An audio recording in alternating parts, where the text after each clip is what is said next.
Hello, everybody. Welcome. I'm so sorry that it took me a little time to get on.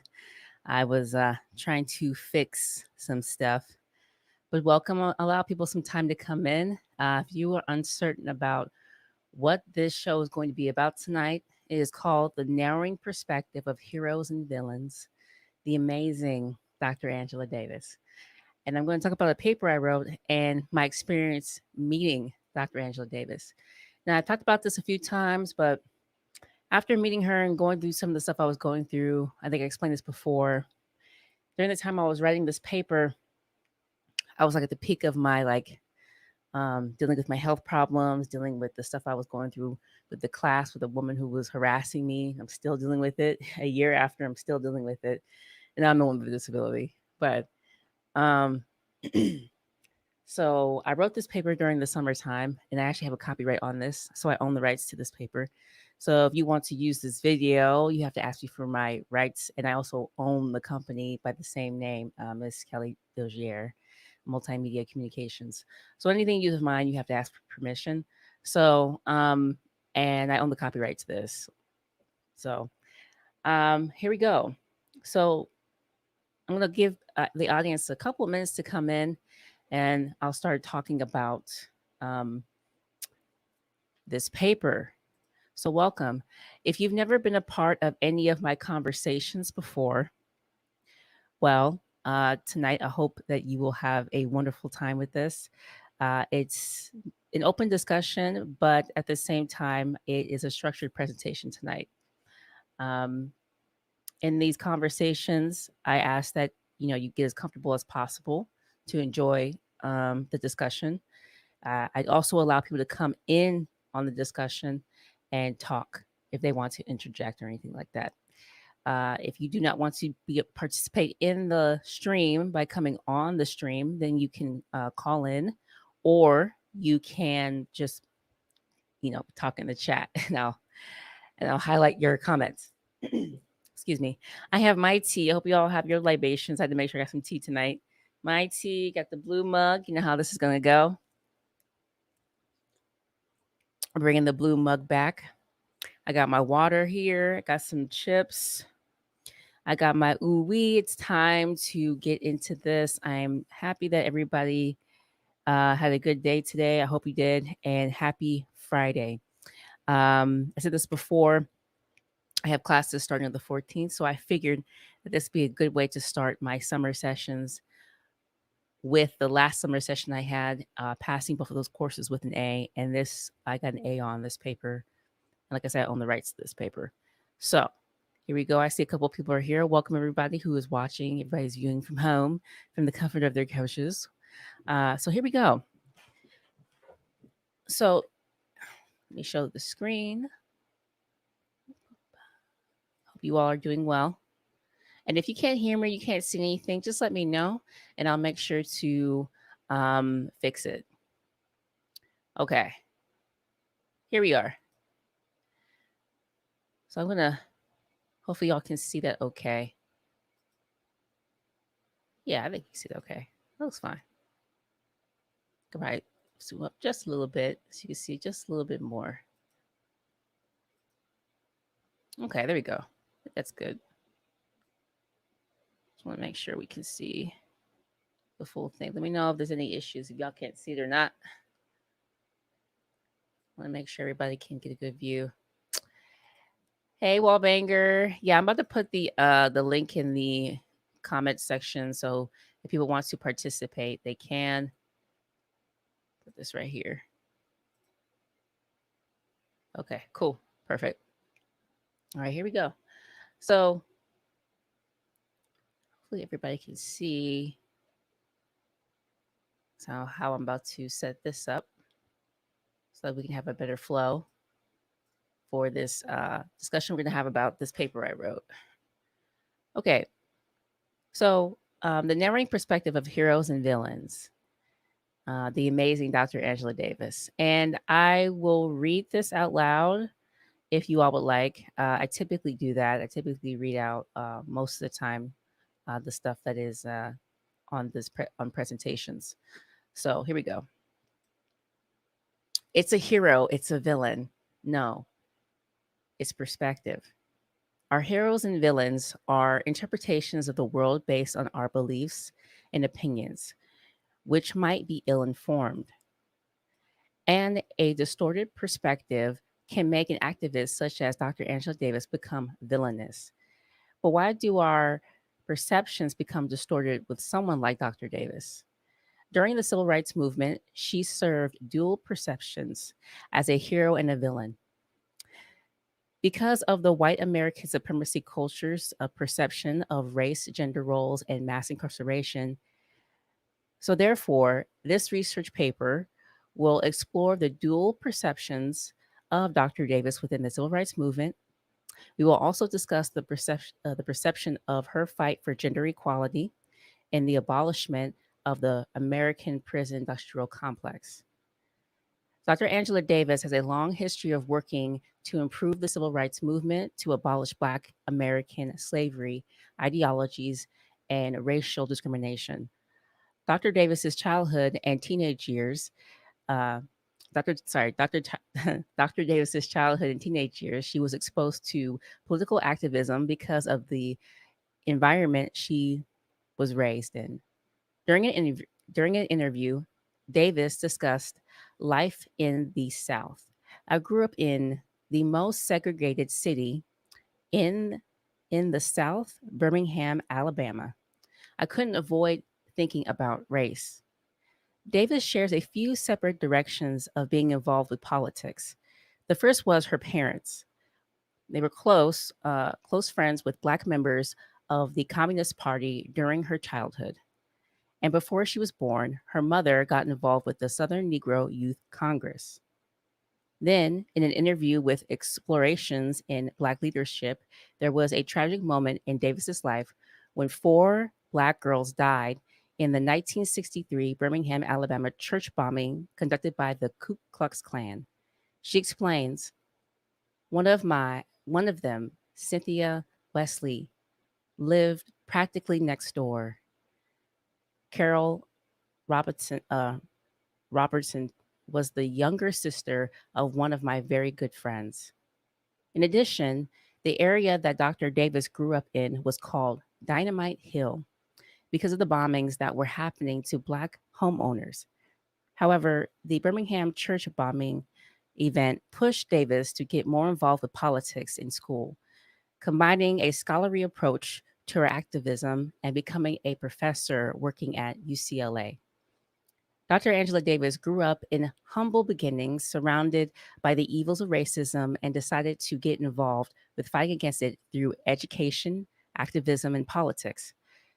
With her eloquence, intelligence, humanity, and compassion to fight for the weak and oppressed, she was a hero throughout the Black community. However, Dr. Davis joined several groups throughout her academic career, like the Communist and Black Panther Party, which gave the government the excuse to mutate her image into a villain when she was charged with murder. So we'll stop right there. And I just want to get some feedback on before we go forward. I'm going to stop sharing my screen. Hey, what's up, gamer? Welcome, welcome. Like I said, I have the StreamYard information in there if y'all want to join. If you want to give your comments, I'm going to stop right there for a moment and tell me, was there any information that you all found that interesting so far? There was a couple of things when I was writing this paper I found very interesting. I did not know that she knew the girls that were killed in that bombing, that church bombing in 1963, the Birmingham church bombing. And I'm actually going to show the screen. Well, there's the interview, and then there's also, I'm going to pull up the Alabama church thing. So some people don't know what that's about, but remember, Angela Davis still teaches. She still lives in California. She decided to leave. She said, I guess she was pretty much like, "Fuck that, I'm gonna stay here. You can't get me to run." But so it was pretty terrible. I'm gonna show you a couple of pictures from that, and then we'll continue on with the paper that I wrote. It's not a super long paper. I want to say it's probably like how many pages is this paper? I don't remember. Let me see.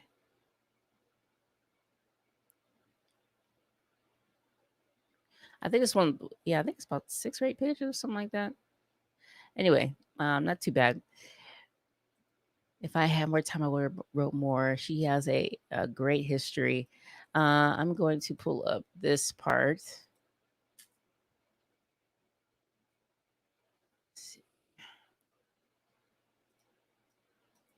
I just want everybody to get a opportunity to see the things, um, that I was studying when I was trying to write this paper, and association to um, in association to the assignments that they were giving in the course. Hold on a second, everybody.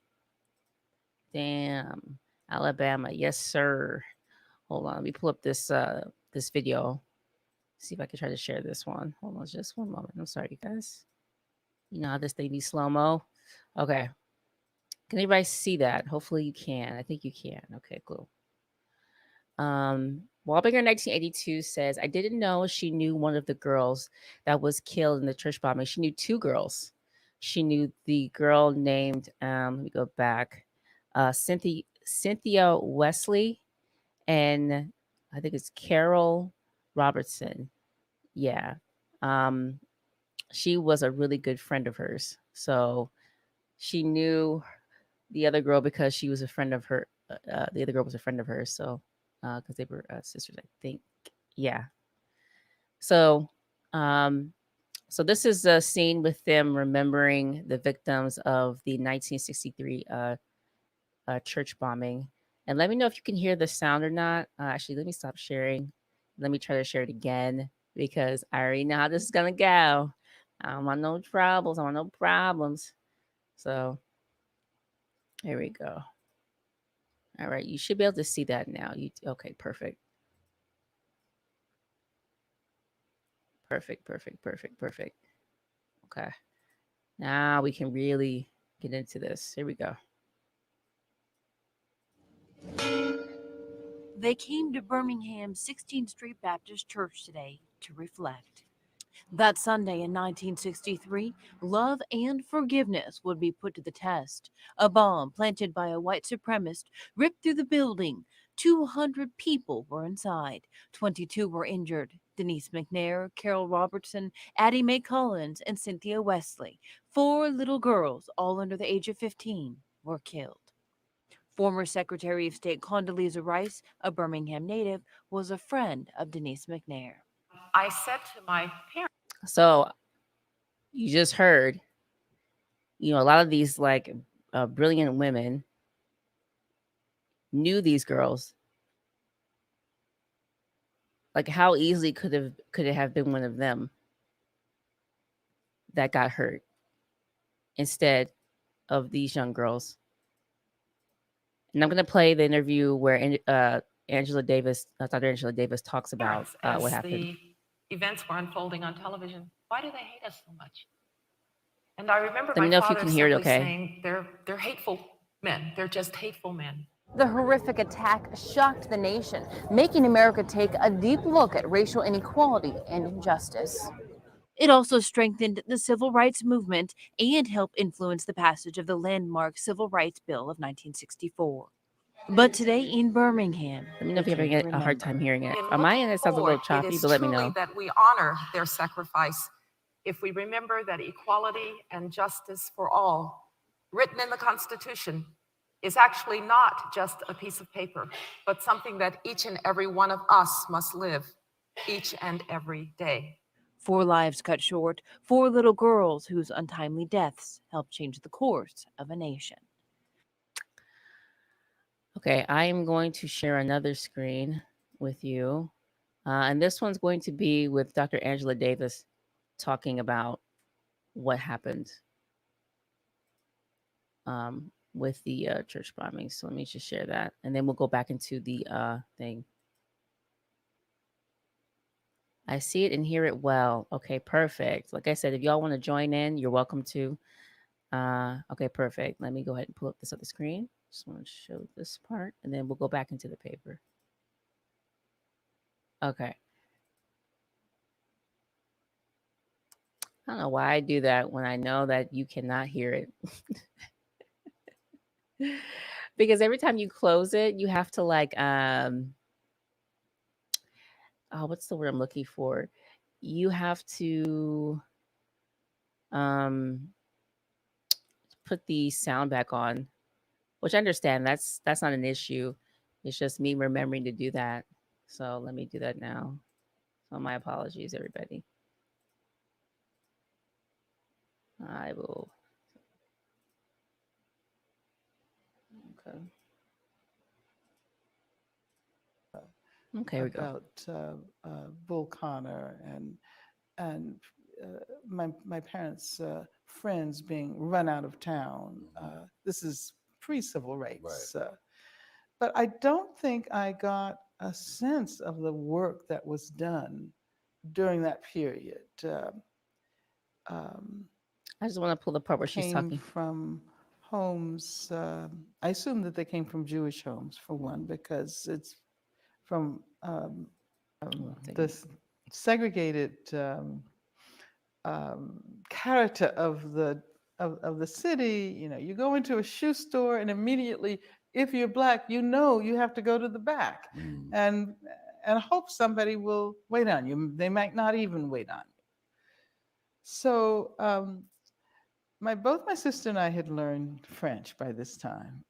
Oh yeah, by the way, And I everybody think she's wanted to go to fluent in French. Brandeis. I think I said that before that she's fluent in French, but I wasn't certain. But yeah, I think she is fluent in French, so she's just brilliant. She's a brilliant woman. Right. But I was the one who got a full scholarship at Brandeis.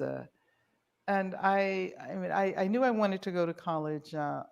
We were paired up in terms of kids because Advance, which was the Communist Party's youth org, I teach on the same campus. Of course, many people talk about the impact of that. Did you know any of those girls?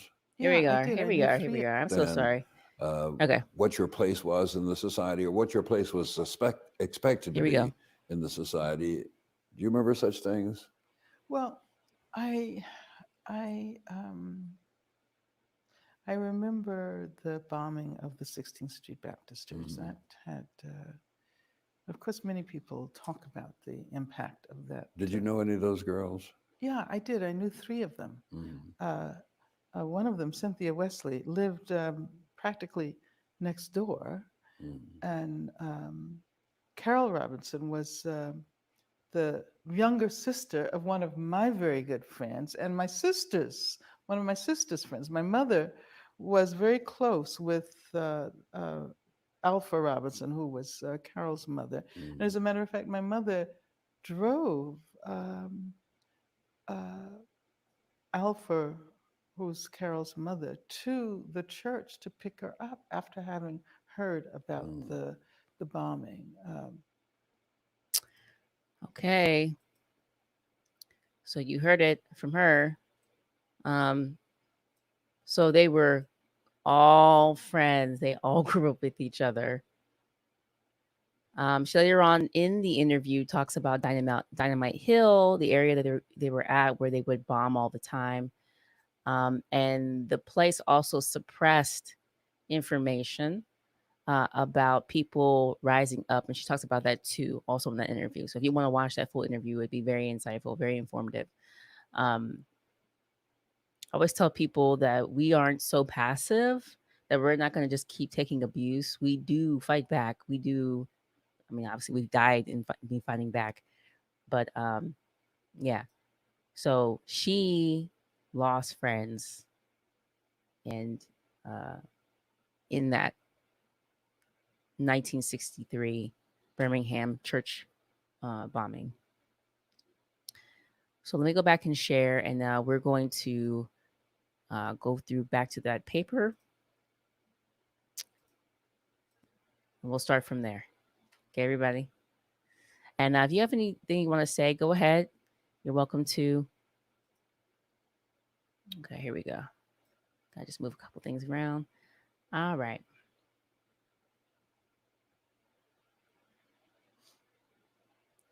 I believe he left at the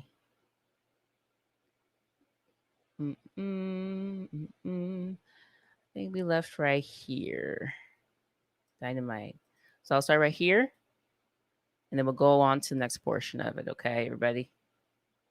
Just want to make sure that we're staying on the same page. Okay. In addition to the in addition, the area that Dr. Davis grew up in was called Dynamite Hill because of the bombings that were happening to black homeowners. However, the Birmingham church bombing event pushed Davis to get more involved with politics in school, combining her scholarly approach to her activism and becoming a professor working at UCLA. Dr. Angela Davis grew up in humble beginnings, surrounded by the evils of racism, and decided to get involved with fighting against it through education, activism, and politics.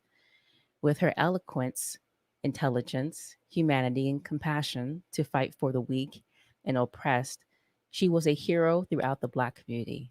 However, Dr. Davis joined several groups throughout her academic career, like the Communist and Black Panther Party, which gave the government the excuse to mutate her image into a villain when she was charged with murder. Dr. Davis Dr. Davis's involvement with the Communist Party led to her being fired as a professor at UCLA. During that time, the FBI started targeting Black activist organizations and the people associated with them. The FBI began using stealth history to harm the images of its members and their organizations. In the article, Stealth History by Dr. Major, it makes any and all, quote unquote, it makes any and all um, vigorous uh, protest of Black condition a crime, and labeled as criminals those groups and individuals. Stealth history was a method used for political objective to discredit and demonize the African American revolutionist progressions. The FBI's transformation of Dr. Davis's accelerated when the Warren County courthouse uh, courthouse shooting occurred in 1970. A teenager named Jonathan Jackson tried to negotiate the Soledad brothers' freedom by taking the Supreme Court judge hostage with a few others and arming the defendants. And during their escape attempt, Jackson, the judge, and the defendants were killed. Dr. Peterson highlights in the article Angela Davis and the Warren County courthouse incident that Davis was the owner of the shotgun that killed the judge and was also accused of collusion with one of the Soledad brothers.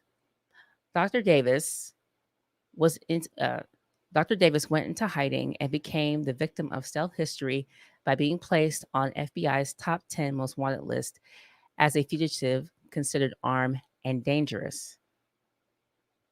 The FBI associated people like Dr. Angela Davis and Black activist organizations as potential national security threats. Dr. Farmer asserts in the article Black Women in the FBI that Dr. Davis and other Black activists would uh, would be targeted for more than a century, and American government has surveilled and harassed about activists from marginalized communities. Davis expresses her experience with being criminalized by the FBI and the media, quote unquote. Dozens of agents fit in perfectly with the image they had constructed of me as the big, bad, Black communist enemy. Davis's image turned wildly distorted when identified as a terrorist by President Richard Nixon and locked in solitary confinement to be subjected to the delusions of what Black women uh, criminality appeared to be. While she was in prison and during her trial, she detailed the effects of gender uh, equality or inequality on women who were criminalized and put into prison. Attorney Doris Walker, one of the attorneys for Davis's trial, spoke about the trial process experience and how it was explicitly a political case from the beginning. The prosecution spent time trying to separate Dr. Davis from all of her historical work in political activism and make her to be a crazed woman with sexual passion for one of the Soledad brothers. Davis' attorney, Walker, details the prosecution mindset and how it reflected the nature of the trial, quote unquote. The whole motivation for the prosecution included white uh, chauvinism, sorry, I can't say it, chauvinism, blatant uh, um, mouth, sorry, manifestation, blatant manifestation, both of the white racism and of male supremacy attitudes. Davis was also co-counselor during her trial, which allowed her to participate in the jury selection process. Angela's involvement with the trial also leads to a deeper understanding of women's criminality and imprisonment. She wrote in her book, Are Prisons Obsolete? That the deviant man have been constructed as criminal, while the deviant women have been constructed as insane, furthering her point, highlighting the psychiatric drugs continue to be distributed heavily to imprison women. In addition, women's criminalization was seen as unsavable. It also it allowed unsavable. It allowed sexual violence such as rape to continue. Davis reveals, and quote, many of the women complained that they received frequent and unnecessary pelvic examinations. Although some of the officers would be reassigned or relocated, it did nothing to alter women's vulnerability to sexual abuse. During Davis's prison stay and trial, during Davis's prison stay and trial, detailed by Dr. Kim Edge, that her help in her help inside came from her connections to a fellow scholar, Dr. Herbert. I can never pronounce his name. I'm so sorry. Spelled Aptheker. I cannot look that up. I'm going to look him up so I can get his name pronounced correctly. Who was a part of the Communist Party. He's well known, by the way. He's done a lot of work. So Dr. Dr. Herbert spent time with Dr. Davis, helping her write a book. She even assisted him with the Communist Party USA issues with the leftist groups such as the Black Panther Party, Che Lambada Club, I'm not sure I'm pronouncing that right, and the Los Angeles Black Party. Since Herbert was already renowned, he was able to gain massive support behind Davis, even from Europe. Along with the attorneys and Dr. Davis acting as co-counsel, she was eventually acquitted of all charges. In 1972, after over a year of imprisonment, Davis was released from prison. It was a celebratory moment for the Black community and those whom supported Davis during her hard fight. She also expressed her appreciation for the overwhelming support for her release from prison. However, there is no rest for the wicked or the heroic. Her next task would be to abolish the prison system in America. So we'll pause right there for just a moment. This is where we're going to leave off right here. We'll start right here. When we come back to that.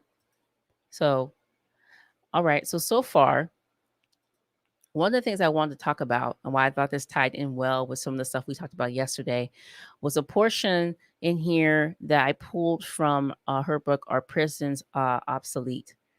And there's a portion where she says how men are seen as, constructed to be criminals, as women are constructed to seem insane. So pretty much anything we say can't be believed. We've lost our mind. There's a lot of rhetoric that has always been around, which said that women were having fits, and they were saying it wasn't a real thing. They were just making it up. Uh, and so to construct women as being crazy and to put her there in solitary confinement was another way for Nixon to abuse her, because he knew that she was brilliant. And the best way to censor people and cause them the most mental health and distress is to lock somebody up in solitary confinement. There was something I was expressing to someone the other day about how inhumane it is to keep people locked up in their homes. I mean, it's interesting that people didn't understand that during the Cavassier flavor, vanilla or peach or orange flavor. But it's interesting that uh, he felt the need to have her locked up in uh, solitary confinement to deal with those things. And the reason why I want to highlight highlighting that psychiatric drugs continue to be distributed heavily to imprison women, also so they can do violent things to them, like rape and things like that, other sexual violence things that happen in prisons. The psychiatric drug thing came up. I thought it was interesting, was because it made me think about the lady we were talking about the other day, where she was a professional in psychiatrics, and she said that white people have a real fucking problem. You can go back and look at that stream, and she explained how they have an issue. Today, I was watching something else where there was another doctor saying that have a parasitic nature. And this was on, whose channel was this? Lisa, I think her name was Lisa. I was on her channel today. And she was talking about that. And I mentioned that I did a show or a presentation on a psychiatric professional who was told that she was inappropriate when she did her speech at Yale. So, in terms of the psychiatric drug thing, I thought was very interesting because it ties in well with what we were talking about a few days ago. Very interesting. So saying that they pretty much would, and since Black women are disproportionately put in prison more than other women, and that's a quote from Malcolm X. And you actually look at the statistics. You don't have to take my word for it. You can look at the statistics. Black men disproportionately are locked up more than anybody. And amongst women, Black women are locked up the most in America. So what they're saying is that they will lock the men up and they will drug the women, rape the women. It's no different than what they did in slavery. It sounds like we're still dealing with it, except the forms have mutated into things like imprisonment. Horrible. So she endured a lot. Hey, Walt Banger, let me bring you on. Hey, Walt Banger. Hey, What's good, bro? nothing much. Yeah. There's a lot I didn't know about Angela Davis. I actually didn't even know she was a professor at UCLA when I first was like after the '60s, but still everything is still. Yeah. She's still a professor too. She still teaches in California. Wow. Yeah. Santa Clarita, I believe, is the school that she's at right now. Mm-hmm. So I mean, this is a gem. Like I said, I'm just like wow. I'm glad you like it. I got an A on this paper. I got an A in this paper. And you know what makes it so great, though, is that I actually got a chance to meet her. I got a chance to talk to her. Yeah. So far, I'm not done with it either. I still have more to go. It gets better. It actually gets really good. But remember, we're dealing with the themes of the narrowing perspective of heroes and villains. The people that we raise up and the people that we decide are our enemies. I like the choice of words you went ahead and you said, she was looked at here, but then the metamorphosis into a villain. I thought that was really. Yes, I'm glad you liked it. Yes. Yeah, I was trying to play onto all the superhero ideas, the things that when we're thinking about our favorite superhero, or even our villain, or even our the people who aren't, what do they call them? That they're neither superheroes and they're neither villains. They're like the in between. Like tweeners. Nah, tweeners is like, I think it's something else, but no, Actually, like the or anti-hero, isn't it? is it the anti-hero? I thought the anti-hero was the villain, but I could be wrong. I mean, because I know they said like, oh Lord, what was it? Was it Dead? Oh Lord, Deadpool. Deadpool is like the Yeah, yeah. But anti-hero. I don't think I would classify Angela Davis as one of like that. But No, hey, I just wouldn't classify it as in that way. But according to, like the psychiatrist said the other day, these people, you can't talk to them. they got they got problems no, that they're not willing to deal with, and they deal with it with violence. right. I have to show this lady I was watching today, and she pulled up a doctor who was talking about uh, he said parasites. He said it's a parasitic nature. I'm gonna bring it up because I Yeah. feel like when I say that, people are gonna be like, "Oh, you talking shit?" And I'm like, "I'm not talking shit. This came from a white dude, by the way. Yeah, This is not like, you know what I mean. This is not right. like, yeah. I'm definitely gonna show this because this it just kind of made me laugh a little bit. Made me laugh a little bit. But it's kind of funny Mhm. in the sense you were talking about, and you were talking about the prisons, and you were even bringing up slavery. Remember, I told you I was watching the Reconstruction thing, Yes, and that's what it was kind of was talking. That was one of the things they went ahead and brought up when after Reconstruction they went away from it. That was the South was basically going ahead and just basically putting people from prison, and basically it was for yes. profit prison in the That's what 1890s. all of these are for profit prisons. So they were like, okay, so we can't call it slavery. We're gonna just like, oh, okay, we're gonna lock all these people up. So Mhm. that yeah, definitely that was something else. It's just like Yeah, funny, funny, yeah. funny, funny.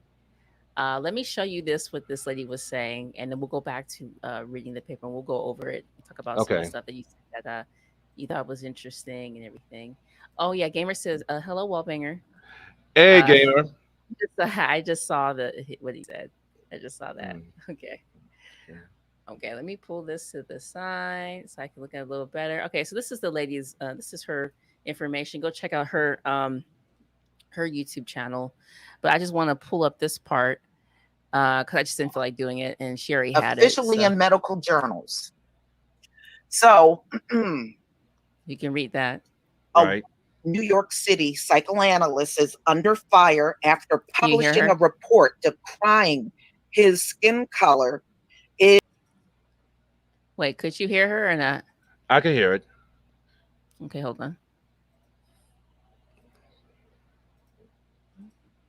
Dr. Daniel Moss. Skin color is a malignant parasitic with this, and it is officially in medical journals, y'all. Officially in medical journals. So, a white New York City psychoanalyst is under fire after publishing a report decrying his skin color is a malignant parasitic-like condition without a permanent cure. She's Dr. laughing. Daniel Moss, right here. One first acquires and then one has a malignant psychoanalytic institute published on having whiteness last month in the Journal of the Psychoanalytic Association. Whiteness is a condition one first acquires and then one has a malignant parasitic-like condition to which white people have a particular susceptibility of an abstract of an article or sage journal says. So the condition is fundamentally generating characteristic ways of being in one's body, in one's mind, and in one's world. What did I say? That book, The Delectable Negro, Yeah. literally has to do with consumption, parasitic behavior. Oh, by the way, um, good brother. By the way, there is an amazing animation called Parasite. I don't know if you've all never seen it. Okay. That should be your homework for this weekend to watch that series called Parasite. And if you apply it to some of the stuff we talked about in a couple of days, the psychiatric thing, this guy, and some of the things that we already talked about again with the Delectable Negro book and some other books, you start realizing like, oh no, it's definitely parasitic.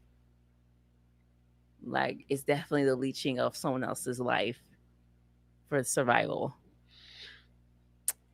Didn't that like win like a bunch of Academy Awards or something? That's a movie that is that's there's two Parasite movies that you're referring to. That you're, I'm sorry, it's one that you're talking about. It's the one with it's like it has a bunch of Asians in it. Yes. Yeah, that one won a whole bunch of awards, and that's a good movie too. I like that movie. But the other one I'm talking about is an anime called Parasite, and a friend of mine introduced it to me, and I was just like, "This is incredible." Mm-hmm. But it's interesting to see the evolution during that animation. So check that out. It's called Parasite. Very good. Um, and I bring that up because I like animations. So for me, I like animations and anime and all that stuff, and they can tell really great stories. So anyway, let's go back to the essay, and then there's some more things that I think that that actually surprised me when I was researching. So here we go. All right, let me see where I left off. That attorney already did this part. Okay, perfect. So here we are. Okay, along with the attorneys and Dr. Davis acting as co-counsel. Yes, she was co-counsel. I can only imagine sitting there and being my own counsel. That'd be so awesome. Being like, I'm going with you, because there's nuance to this that you have to explain. You know what I mean? That's so awesome. Right. That made me say like, oh shit, she was able to be a co-counsel. You know, Right. like oh my gosh, it just bolsters her like her innocence because she's so eloquent. She's so anyway. Acting as a co-counsel, she was eventually acquitted of all charges in 1972 after over a year of imprisonment. So she was still in prison for a year. Wow. Wow, I can only imagine then being solitary confinement and just dealing with that abuse. Like, They had what was it, about a few years back, where there was a guy that was in solitary confinement for like 20 something years, and I mean, just destroyed the guy. I mean, it was just an outright sad story. I want to say down in Louisiana. that's why I think that people Americans, they can't deal with no being locked up. These people, but they'll do that to another human being. They'll just lock somebody up in just a small room with no light Throw away the key. and throw away the key and think nothing of it. Mm-hmm. I'm shocked the guy didn't try to. Some people just like say they can't do it. Some people are like, nah, I'm not gonna suffer. You Yeah. know, man, that's crazy. Mm-hmm. But it's also why it gives people the passion to fight the justice system, why they become lawyers too, to get people out, to try to save people. So I understand. Like, there's some ways that look at law and I'm like, I would never do it. It's too much. And there's other ways to look at law and I'm like, yeah, but you can help so many people. You know what I mean? It's like one of those. It's one of those, situations. Yeah. But so she expressed her appreciation for the overwhelming support for her release from prison. Also, Aretha Franklin, the Queen of Soul. Oh wow. She did a whole thing where she was rooting for Angela Davis and all this stuff. She talked about everything. I don't know if everybody knew that. Nobody knew that the Queen of Soul was all behind Dr. Davis. Um, yeah, a lot of people don't know that. I had to pull that up. I thought that was interesting. Um, let me see. However, there is. Let me start this over. She also expressed her appreciation for the overwhelming support for her release from prison. However, there is no rest for the wicked or the heroic. Her next task would be to abolish the prison system in America. Dr. Angela Davis's shared her experiences within the prison system to educate others about the harm it has done to imprisoned people. These harmful effects of imprisonment are worse for Black Americans because of the parallels between slavery and the structure of the prison system. According to Dr. Zamalin, in the early 1980s, roughly 470,000 men and women were incarcerated in federal and state penitentiaries. 20, 20 to I guess 20 to uh, 2010. Excuse me. Um, the number has doubled to over 2 million. Richard Nixon helped with the concentrated political effort to crack down on crime. Then Congress started passing the War on Drugs legislation that criminalized low-level drug offenders. 60% of the American prison population of color, sorry, 60% of the American prison population is of color. 1 in 3 Black men, that might be more now, might be 4 or 5, 1 in 3 Black men born in the United States will be incarcerated. Davis's imprisonment gave the articulation needed to help push the abolishment of prisons. However, as the hero, Dr. Angela Davis regains her identity from the villainous stealth history, but the dastardly tricks of America changed her image again to something superficial.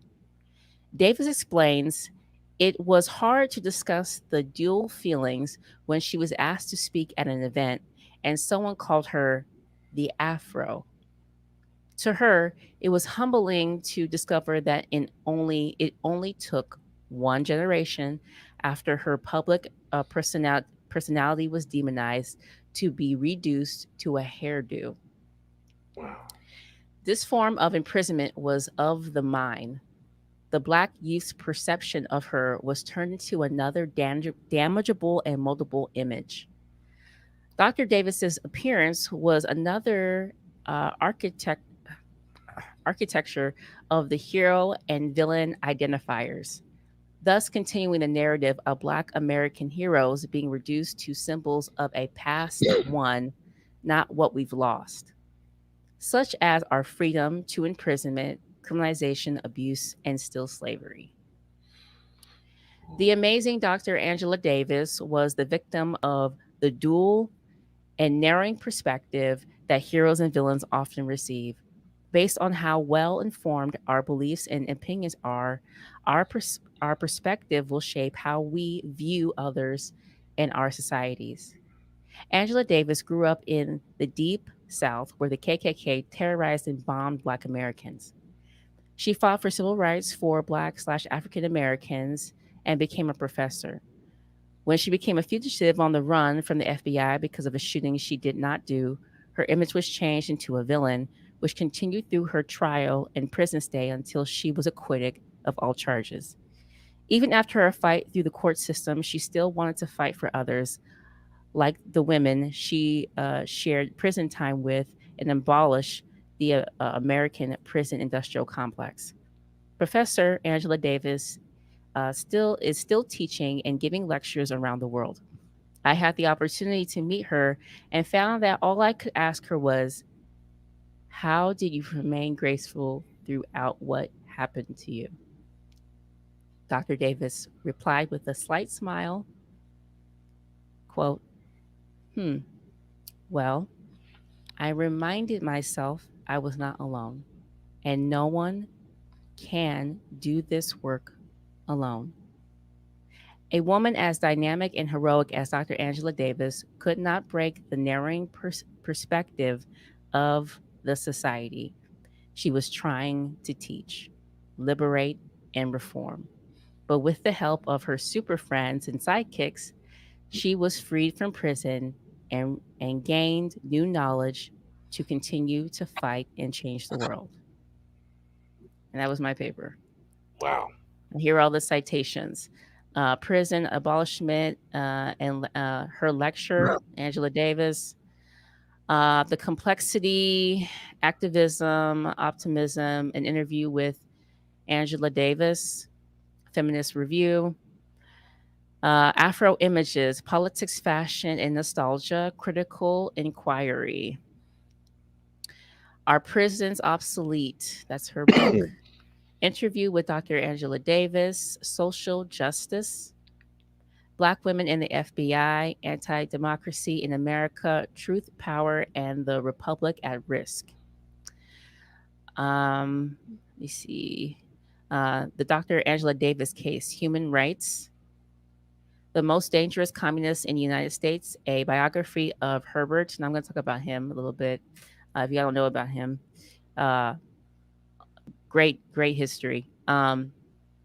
Addressing the Other Woman, textual correspondence in feminist art and writing, leadership explorations in Black leadership. Sorry, explorations in Black leadership, historic events, Birmingham church bombing, Angela Davis, stealth history, a political um, process, a review essay of the Shadow of the Panther, the rise and fall of California's racial prison movement. Let me see. Angela Davis and the Warren County courthouse incident, Black Power in American Memory.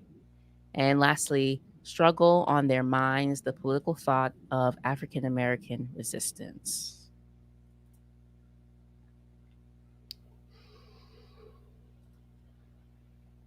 Wow. So, there you have it.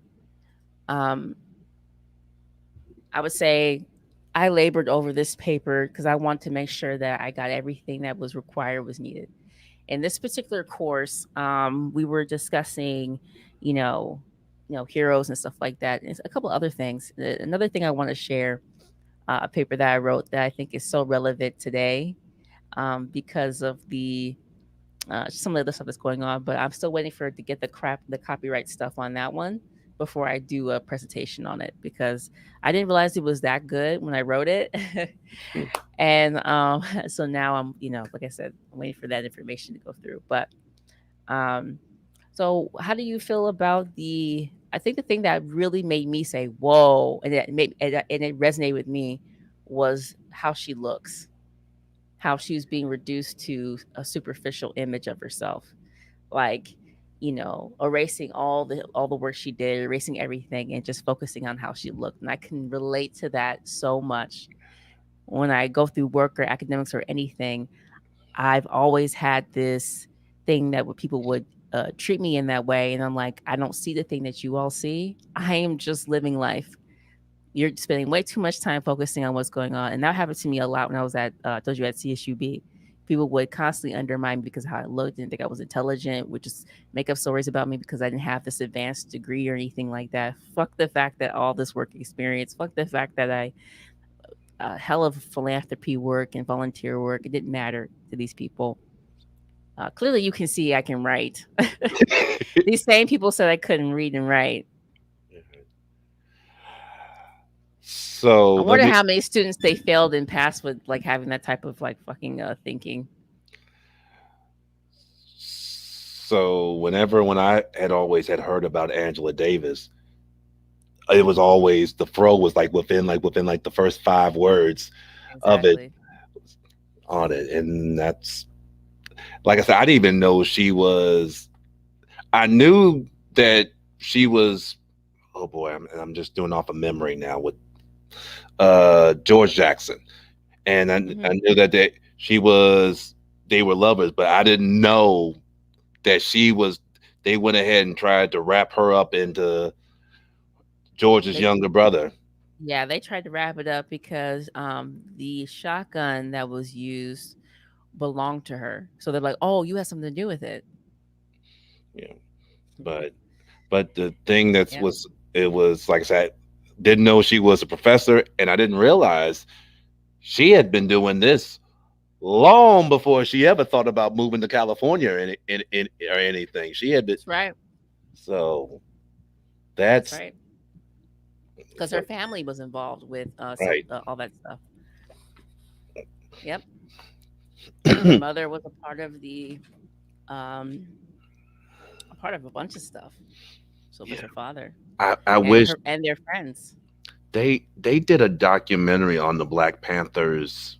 I think PBS did about like 6 years, and I watched it. I kind of wish now it's like I wish they I was like, boy, they should have talked about that. I said this. I said I don't remember they talked about this for Angela Davis. I would have remembered that. I was like, Yeah, she has a lot of great she's done a lot of amazing things. I didn't even have a chance to highlight everything. that's yeah, that's normally the first thing they do. They'll try to find any little thing, whatever, and make it into a mountain out of a molehill. And anybody that was part of the Black Panther movement at that time period with the FBI and the police. I mean, they always made the joke. They said that's why California gun laws are so strict was because of the Black Panthers. Not on July 4th. They just said, "Oh no, we about to go ahead and open up these automatic guns now." Well, yeah, the gun laws, yeah, absolutely. Absolutely. Absolutely. I'm just saying they're kind of pulling that back now. Some of the laws. We'll see if it goes through. I don't know. I don't know. But there's some great books about Black people having guns because it was for protection. Here's the thing. I don't live in the state of delusion like other people do. I've gone gun ranges and stuff like that. I've always wanted to be able to um, properly use one and properly store it and everything like that. Um, so I don't really see. I mean, people say you shouldn't have them, but I'm just like, yeah. But we also don't live in a place where like everything's hunky dory either. Yeah, true. Some people have to have those kind of items on them to be safe and secure where they are. I just live in reality, so there's that. That's it. That's all I gotta say. And there's a lot of books about I think it was a book called Negroes with Guns, where it was a promotion of us having our own weapons and so we can protect ourselves. Yeah, And that actually helped a lot of people. It saved a lot of people's lives, a lot of Black people's lives when they had weapons, and that actually was a reason why um, certain places or certain crimes, or if you were in prison, you couldn't get or something like that. You weren't able to have a gun, and that was all the means and ways. It wasn't because like they thought that you were going to do something necessarily, but all these laws are based in racism. I yeah, want to kind of remind people that a lot of these a large majority of these laws are really to be um, oppressive. So yeah. yeah, I think it was. I want to say I can't remember the state either, Louisiana or Georgia, but it was called. But it was like the Deacons Defense, and it was about a bunch of deacons, and then basically they went ahead and like okay, they all went ahead and hit the right to bear arms, and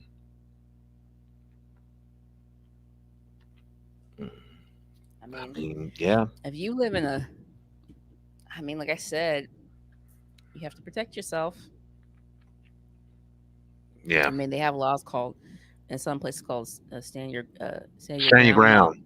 hmm And I'm just like, well, that's them acknowledging the fact that there's something that could go down. Yeah, I think I've ever. That's the place acknowledging that something can go down. So they're like, well, you gotta like protect yourself, and it's like, well, isn't that what the cops are for? They're acknowledging that they don't have the resources. Yeah, that's the. Whatever it is, they're acknowledging the fact that they have no problem with people doing this. Is my point mainly. Yeah, I remember how that became with with Trayvon Martin, and I remember there was another case where it was a black woman was trying to defend herself and protect herself and her child from her ex-husband, and Mhm. she fired the shot. She didn't shoot anybody. Yes. She fired, and she's in. I, I think she's still in jail. Actually, come to think of it. I think they were picking up that case. I think they were picking up that case, and there was another one where this girl killed her abuser, and she ended up getting locked up. And they picked up that case again for it to be really evaluated. I'm not sure what happened after that. Mhm. I mean, we can look it up, but I don't recall. But I know exactly what you're talking about. Yeah. Yep. Yep. Yep. But yeah, like any of the Black Panthers that survived in that era, like I said again, with what the tricks and the things that they did, I mean, they were turning other Black Panther units against one another, and just would write messages, and I mean, it's There was one professor. There was one professor who I do not mingle with. Like, this person is terrible. I always tell people, like, don't ask me about this person because I'll go off. Uh, okay. Note that. but Note this. they, yeah, but this female Black professor who tried to get me kicked off campus because she was mad that the students wanted me as the advisor instead of her. Can't you see why they wanted me? Okay, no, I'm just saying. Anyway, she said that the reason the Black Panther Party like didn't do well was because of the men. All right, because of like how the men were acting in the in the organization. I was just like, oh, okay. It wasn't because of the FBI. It wasn't because FBI. of it wasn't because of the president. It wasn't because of everything else. But it was because of the men and like how they were acting. Okay. No, I mean, I think one of the biggest things that also happened, like I said, FBI was number one, but Mhm. two, Eldridge Cleaver and Huey Newton Exactly. had a major blow up, and Mhm. they actually that was like televised, Yep. and you know, and then Eldridge Cleaver is a very interesting person because he left the country Mhm. and came back, and I mean, man did a complete 180. You know, he came back, he became a Republican, he became a Mormon. You know, it was like like I read it, I had to do a double take. Wait a second. Mhm. Wait a minute. You know, uh try to Huey was a brilliant man. yes. Mm-mm-mm. I need to do a whole. I need to do it. I need to write a paper about him. Yeah. I learned a lot about him Yeah. when I was writing about her, Dr. Davis. I was also reading about him, and I was just like, damn, Yeah. this guy. Yeah, that was the only sad thing. Matter of fact, I think they have on YouTube one of his last interviews, or I think he did a Donahue show on, I think in like he died in 89. I want to say it might have been 88. And it might have been like one of the last ones he did. Professor, Huey Newton. It was like, Yep. Yeah, he was wearing like this tan jacket, and he had his little fro and everything going on. He was a little heavier yeah, at that time. When he used to be lean and mean, and then he was a little heavier. Had his like he yeah, looked like a professor. He was wearing the typical professor outfits with the tweed jacket. yeah. But yeah, but He was sitting there with a couple other people too. It yeah. wasn't I just don't him. remember. It I was don't three other remember who guys. else. I don't remember who else was there. But yeah, he was. You're right. It wasn't just him. But I was like, and it's like it's just yeah. That was they were him, and then and one in Chicago, Fred Hampton. He's probably one of the great what if stories of all time, because he was Oh so yeah, yeah, he was only 21 when he was killed, and yeah. that's Fred Hampton. Oh my gosh, he had so much going, yeah. and then that They happened. they showed something that he went to like Kentucky, and the only black man in there was only black period. He's in there talking to him, and you could just see like the white people start looking at him like, you know what? He's Well, that right. well, You and ain't. also I always tell people when you're trying to communicate an idea, I'm a communications major. It takes the right type of person, Mhm. and he might have had all the right things. Like he wasn't a bad looking dude. He was No. smart. Like Yes. you know what I mean. He Yeah. was like the right everything. Yeah. And they're like, "Oh no, we can't have this charismatic Negro up there." Instead, they put the charismatic have what's his name, Obama up there. They put him and then put the black woman. The black woman was next to him and their black kids. Mm. Yay! Yeah. I feel so ashamed. He should feel ashamed of himself, but he's a narcissist. Yeah. I mean, that's How can you walk? How can you live with yourself when you realize like the people that look like you because you don't look white, no. the people that look like you are suffering. I can only imagine looking in the mirror and then being like not bothered by what I've done. No. I Yeah. mean, I have no love for none of these presidents, so ain't none of them done good. No. No. Oh, Yeah. Like I said, look, I fell for the banana for the tailpipe, but that's not. oh yeah, we all did. Well, not all of us, but not all of us, because there was some people are like, nah, I didn't vote for. I didn't. I was like, okay, well, good for you that you didn't know. You know, Yeah. It's like it's funny. the okey doke. One of my friends, and actually, the next time I talk to her, I'm like, you know what? I like, I didn't give you no crap about it, but I'm still apologizing to you because you Well, wasn't wrong. I feel like we all should apologize for Yeah. that. Whoever voted for him, No. I think we all should apologize for that because he wasn't the guy. You And there was know, a comedian who said that. A comedian was like, I can't remember his name, but he was like, Obama ain't really like black. He's like, we made him cool. He's not cool. He's not, and he was saying in all the facets, like all the ways of how he's not cool. yeah. And I was just like, back then I was like, you're right. He isn't cool. But then I kind of dismissed it. But I got older. I'm like, man, that comedian was correct. Like he's not cool. He's not for us. He's actually quite cheesy and lame. And not in a good like not in a good like nerdy cool black person way. Yeah. He's like that nerdy like, oh, I kind of resent the fact that I'm brown. Hmm. He wanted to marry a white woman, Barry. He wanted to marry a white woman and it didn't I happen. thought I Remember thought was that? I thought the lady was Indian, was it? Or maybe I'm getting that confused with somebody else. I thought it was a white woman, but I could be wrong. Yeah, yeah. But Well, he has the hots for teacher. He has the hots for that cop, Camilla. He said, "Oh, she's the best looking blah blah blah attorney." Da da da. And he had to go back and apologize for it. I ain't making it up. oh, I'm I, not making it up.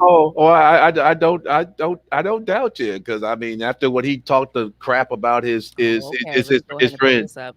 his friend Oh, Skip Gates, he was like sitting there saying, well, Skip is a little air, and that's always like the knock. If ever a black person comes off as they're intelligent and they're not afraid to admit or not going to take the first, oh, they uppity. Oh, who do they think they are? Like true. I was like, that's the man's house. You telling me it's Yeah, like, the best looking attorney general. Let me show it to you. I'm fucking around. You think I'm kidding? I have no reason to make this shit up about these people. Fuck these people. I spend my time talking shit. I don't have to. The the the real world is more. The truth is more juicy than me making up something. So everybody's freaking I out. did I didn't Oh, realize. Obama called California Attorney General. Apologize. Oh, the best looking comment. Oh, let me see if I can pull up like when he actually says it. I didn't realize he said that. Yes, he did. Oh, oh Oh, wow. I gotta fucking share the sound. Damn it! I'm gonna find a way to like make this thing stay, so I don't have to keep doing that. Um. Boom. Okay. Here we go. Administration, a boys' club dominated by men. But now the president is getting some flack for something he said in California yesterday. It happened at a Democratic National Committee fundraiser, which was closed to cameras. While he praised California's Attorney General Kamala Harris, the president called her, quote, by far the best looking Attorney General in the country. There was a lot of backlash social media, Twitter. How I is think she we the all know best looking? sometimes you can't put the toothpaste back in the tube. No, you can't. Things just come out of your mouth sometimes.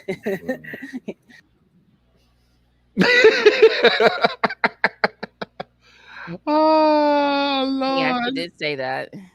Uh, uh, uh. He actually did say that. How is she the best looking? She's fucking. I don't get it. I don't know. I'd rather have like I don't know Angela Bassett or somebody or Angela Davis. Yeah. Any Angela, either one of those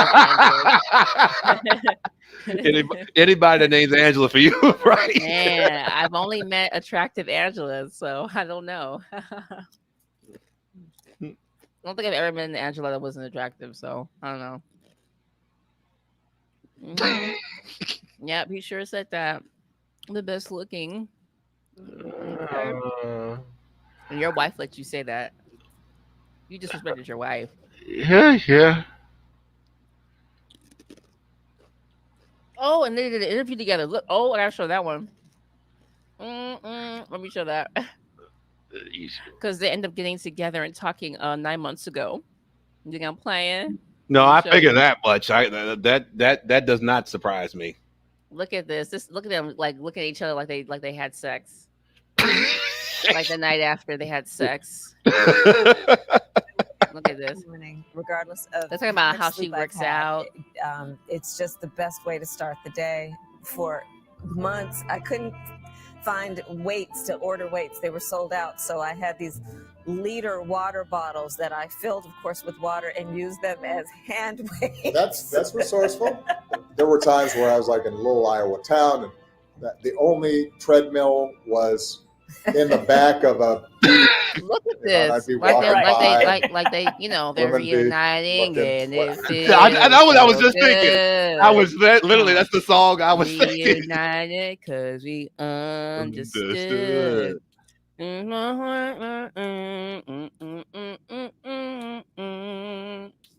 are so excited because we're reunited. Hey.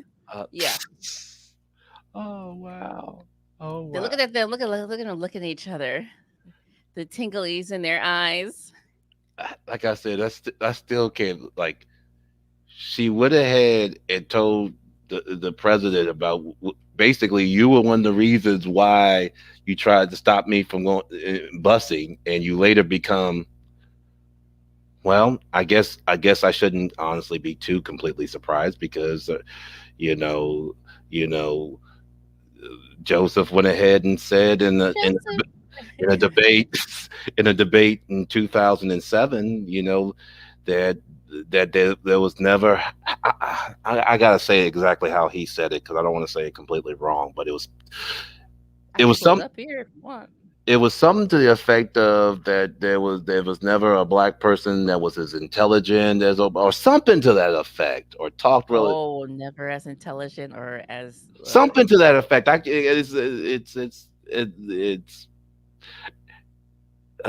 it was something that I can't remember which debate it was, but it was one of the earlier ones.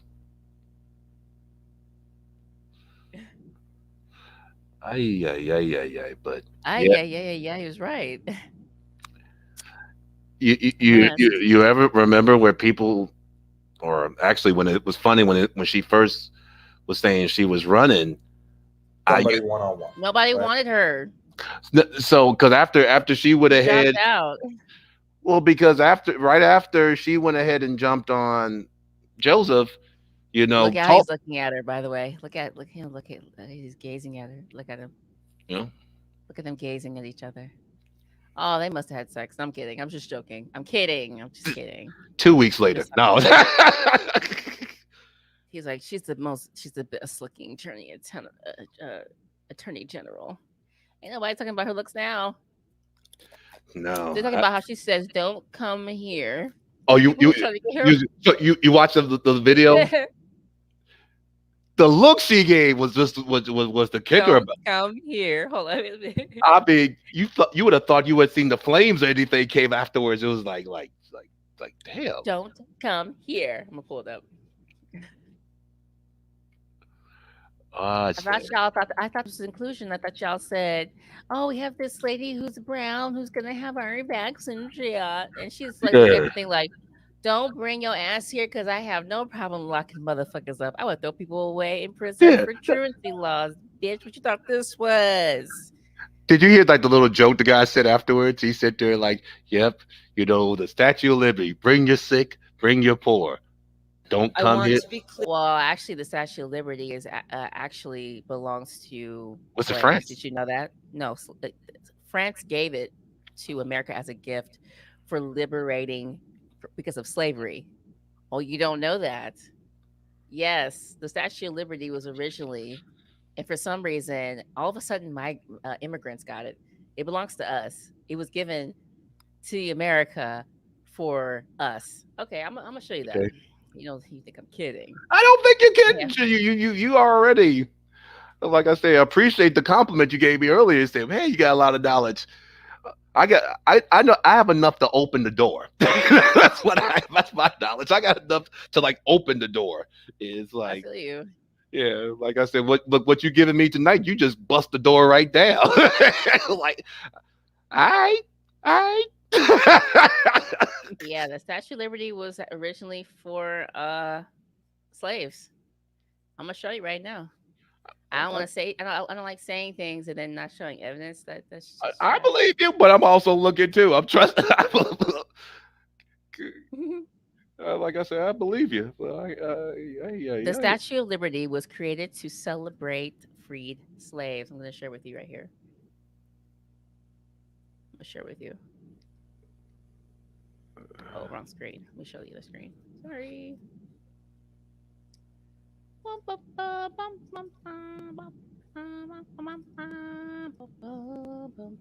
Can you all see that shit? Yes, you can. Okay. The Statue of Liberty was created to celebrate freed slaves, not immigrants. Its new museum recounts. Uh huh. You didn't know that, did you? in my face. But but you know what? That's good because I learned something new. Hmm. Well, I be damned. Lady Liberty was originally designed, which is interesting. Her name is Liberty. Okay, I just want to make sure we all understand, and it's a female. Lady Liberty Right. was originally designed to celebrate the end of slavery, not the arrival of immigrants. Of course, but we So, immigrants, you're really just here as cheap labor, let's be honest, and also to keep money out of the hands of Black people because this place is super fucking racist. So, you don't like that, but that's the system. That's what it is. The statue doesn't belong to you. The statue is supposed to belong to freed slaves. Us, me, you, American descendants of slavery. It's supposed to belong to us, not to people coming over here. But again, people just co-opt everything. They just take everything. Parasites. yeah. Hmm. I mean, that's of course. I mean, let's face Why it. does none of the money from the Statue of Liberty go to Black people when they have over 4.5 million visitors a year? Why does that money not go to Black Americans? Since the statue is supposed to be signed for the freed slaves. So you got a statue, you make money off of freeing slaves, but you still fuck with us. You still do fucked up shit to us. We're not liberated. No, That's why you changed it to it being immigrants. And when did that? I think they say like the poor, the hungry. What does that say on the it Statue of was Liberty? it was you actually moved back up for a minute because you actually had the quote. It was the poor. The go back up a little. Oh, Oh, my fault. you gee, I know I just saw it. Go back up a little more. The here it is. Give me you're tired, you're poor. Your huddled masses yearning to breathe free. Oh, that wasn't even added till It 1903. wasn't added until Oh, you 1903.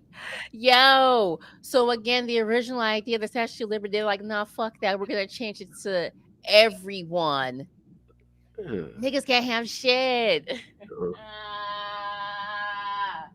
You know how you saw? Okay, there was a Karen who got angry, some white bitch, some racist piece of shit. Which one? It Who seemed like she was spray painting on this. I gotta show it. She was spray painting over a statue that was brought up um to replace another statue of some racist person, and she's like, "Oh no!" She started spray painting all types of fucked up. I don't know what she was spray painting on there, but doing dumb stuff.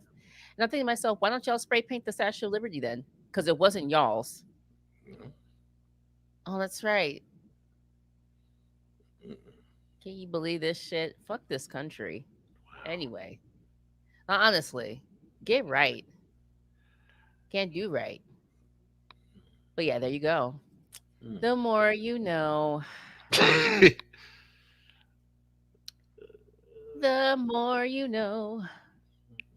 So let me pull up this thing where she's since what's her face again. We have real heroes out here in these streets, not these fake politicians. Oh, by the way, if no one knew this, Dr. Angela Davis dropping by to say hi to everyone. Hey, what's up? What's up, Filmer? I Hey, didn't see you Filmer. there. Sorry, I was like clicking back and forth. My apologies. Hope you're still there. I see some people watching, so hopefully you're still around. Welcome. Uh, so Angela Davis actually ran for presidency. Nobody knows this. That's so funny. What She ran year? for presidency. I think it was like. Hold on, let me see. Yep, she sure did.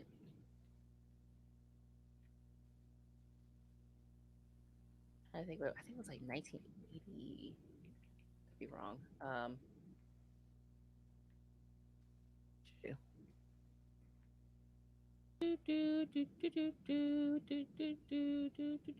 Sorry, hold on. Let me move this screen over a little bit. I'm trying to remember when she ran.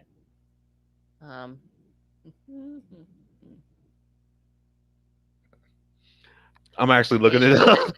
80, she ran for U.S. vice president on the unsuccessful. Oh, she ran for vice president on the Communist Party. Sorry. Yeah, I see that. Gus Hall. Who the heck was Gus Hall?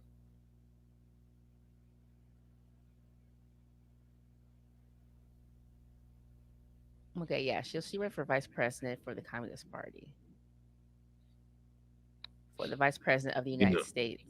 You know what? That would. She tried twice, I think. It says Davis ran unsuccessfully in 1980 and 1984 on the Communist Party ticket for vice president of the United States. So I was right. Okay, I was tripping. All right, I got it. Hey. All right.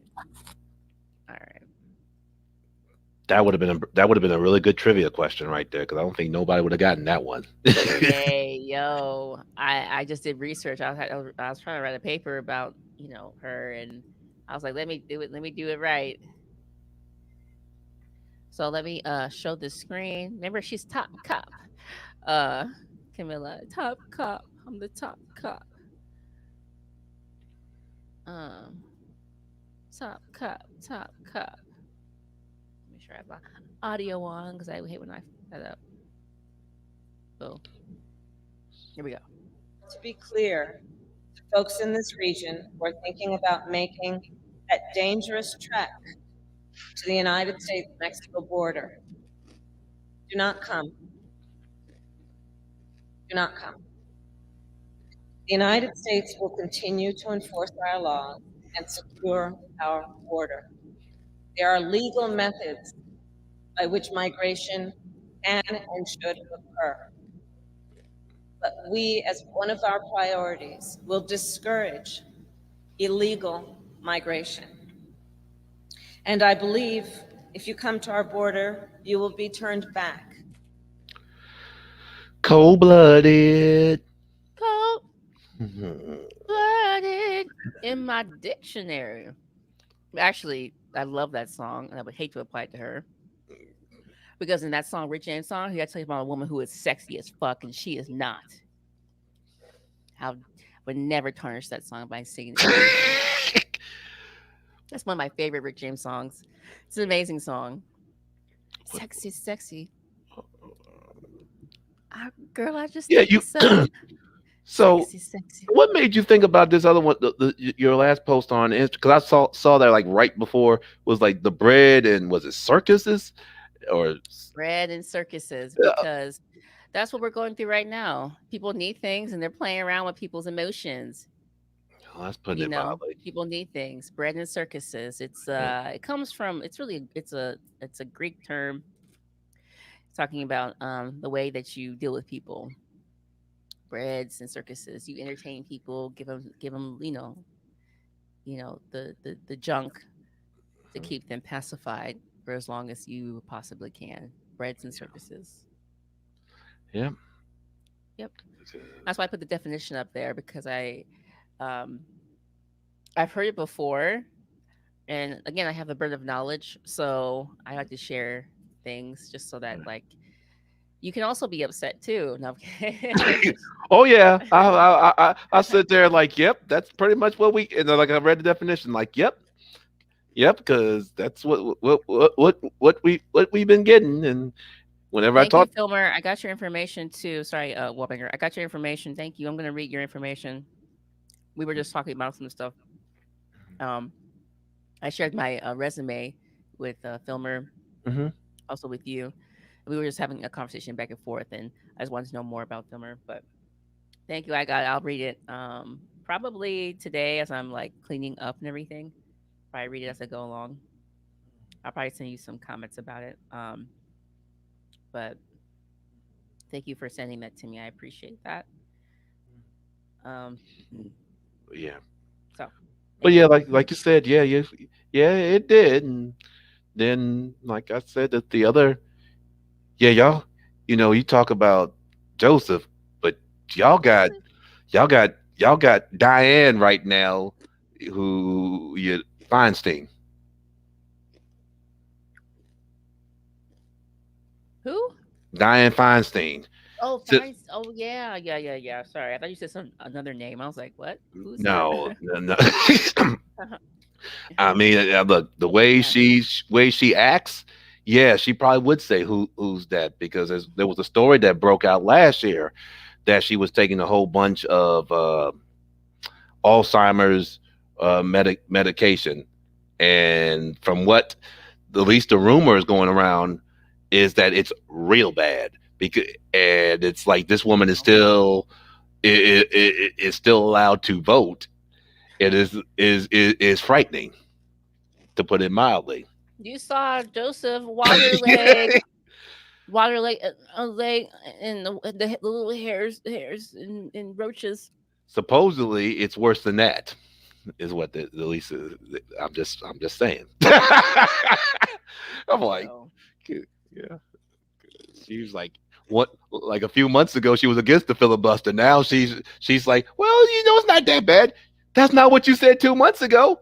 I yeah, I did. used to work in the English department writing a composition program, and the woman over it is like raggedy, like old. She's racist as fuck, like racist as fuck, and everybody's fine with it. They're like, oh, she donates so much money, she has so much power. I'm like, only because y'all give her power. This raggedy ass place, this raggedy ass university, you know. Oh, dude, I gotta tell you stories about that shit. But anyway, old white people holding on to power is my point. Like they won't like they'll be like going to the grave with like their heart pacer and like you know, you know. uh, in the chair being pushed around, being like niggers. Like that's how they're gonna go to their I grave. mean, you have you No, seen nobody knows anything about nothing. I know everything. They're you like you that. you look at that on like Mitch McConnell. I mean, lips turning purple and stuff, and you're like, I'm like, that man is dying, literally dying in front of us right now. It's like, you know, I just never want that neck fat, that neck thing that's going on. Like it's not even like filled in. You know how some people who are bigger, you have a filled in neck for yes, all that skin. It's just loosely hanging around. You look scary. I mean, yeah, Listen, I had no problem with loose neck hair. I mean neck, yeah, skin. But with him, I do have a problem. Him, I do have an issue. Because it's like hard to be like, think about this. If you were like a nice dude, it wouldn't be a big deal. But since you're like a piece of shit, dude, oh you yeah. just make everything awful. Your suits Did look horrible. did Everything you do just is awful. Nobody wants any association with did it. you did you did did you hear what he said? Like last year, right when they had like it was right during the reparations. I shouldn't say meeting, but up in the Senate, and they brought people up there to go and talk to Congress, and he came up there and said, "Well, they got their reparations," and some reporter said, "When? What was their reparations? What are you talking Yeah, about? when? When Obama became president? That's y'all reparations." Yeah, I'm not making that up. You could probably find Yeah, that. that's why Obama. Yeah, so when people say karma, oh, I can't wait to see what his karma is gonna be. Because you can't tell me you're not looking around seeing this shit. Come on, Mhm. come on. If you believe in karma, I always tell people like, we pass out. We participate in people in each other's karma. They're like, oh, what do you mean? I said, please. You don't think you're not participating in somebody's karma? I don't know what to tell you. Um, I was telling a friend of mine, like where she works, they can never find any good workers, like people to actually like do stuff. And she was like busting her ass, stuff like that. And everybody's like turning against her and stuff like that. She's like, I don't understand why. And I said, this is their karmic loop. You're unfortunately in it, but you're about to get out of that shit. So don't worry. I said, this is their karmic loop. They're stuck at always being understaffed, never being like people are unhappy there. And that's because they ain't shit. And since they ain't gonna learn anything, they're gonna stay in this karmic loop, this perpetual cycle. And I said sometimes it's like going through those traffic turnarounds where you get into the situation, but you're not meant to stay there. You're just meant to learn a lesson or to get to your next destination. And so I was telling her, like, some people are just stuck in karmic loops. Too stubborn, too ignorant, too prideful, you know. They got holes in their brains, whatever. I like that one. Whatever, Five holes in the brain, not one, but five. He said 5. I have to look that up. I didn't even look it up. I was just looking back today. I was thinking like, as I was looking at it, I'm like, oh no, they're the arbitrators that are saying that they have all the knowledge and information to make the decision to suppress information, and then yell at the bottom says that we will not do that. We will not suppress people, but then they end up suppressing people. Of course. Yeah. I would never go to your school because you're an idiot, and that's your medical school. Look, good old Yale. Pinkies up. All I'm saying is that that's what you all wrote, and you have somebody there who wrote that who probably makes like a decent amount of money. I mean, What is my education getting? Horrified. let's not forget. Ted Cruz Senator Ted Cruz went to Yale. Oh, did he? Okay, so this is not looking good for you. So I mean, no, thank you. I'm still looking towards Berkeley, even though I would happily take a HBCU at this point. mm, I'd happily do that, but you know what? Honestly, would I do good as Spelman? As Spellman? down there in Atlanta, you probably would do good at any college. I would do good at any college. When I go to an HBCU, people even tell me, "Kelly, go to HBCU." I'm like, "Why? Because I'm black." I'm like, "Is that why you're telling me this? Like, why are you saying this?" And it's just like, What? I go to whichever one I can get in automatically. Whichever one will take you, right? Well, the thing is that I'm going to be transferring, so um, so I automatically get in. So I'm just kind of like, why fuck up your for sure trying to get some more? Why fuck up your for sure trying to get some more? But I would love. I think I would go for like my masters. I think I would go for my masters All right. at a HBCU. But nah. I guess you won't go to Howard then, considering that's where your good friend. Howard. That's where your good friend There's a lot of people graduated. I don't like who went to Howard. But there's also a lot of people who went to Howard who were great. Yeah, that's true. I think it's stuff. There's layers to why people turn to the life that they turn to. You know, But you know what my funny little thing I say all the time whenever they turn? I was like, I tell people all the time. I said, you know what happened to him, right? Hmm. They're like, what? No, what happened to him? They got a little taste of the good life, and guess what? They liked it. They like that they don't have to wait in line anymore. They like the fact that they're called Mister or Mrs. now. You know, you used to think, hey, look, that's Jimmy from the hood. No, they come up there, that's Mr. Smith now. You can't talk to. Matter of fact, then all of a sudden he's in the little black book. Well, let me see. I can fit you in, Kelly. I'll fit you in at the time from like 1 to 1:15 on November 23rd. You know, but it is. All I know is that, well, I mean, I do agree. And I'm sure it's a lot of that you feeling like you're being treated like a human being for the first time. You were shown humanity. Well, Yeah. Yeah, that's not enough for me to like switch over because I know so easily you can switch back. oh, exactly. I mean, So I don't have those block. I don't have those blocks. I mean, yeah, I know one, a mistake, not even my fault. Next thing you know, that's right. We never liked you anyway. Like, huh? What? Wait a minute. I've seen it. They're quick to turn on you. They're like, listen, a therapist, a psychiatrist already said this. I just showed 2 people who already said, and I could pull more research, but honestly, what's the point? We already know we're our own ethnographers. We know, we Yeah. understand the horrendous nature of, yeah. So they will turn on you quickly.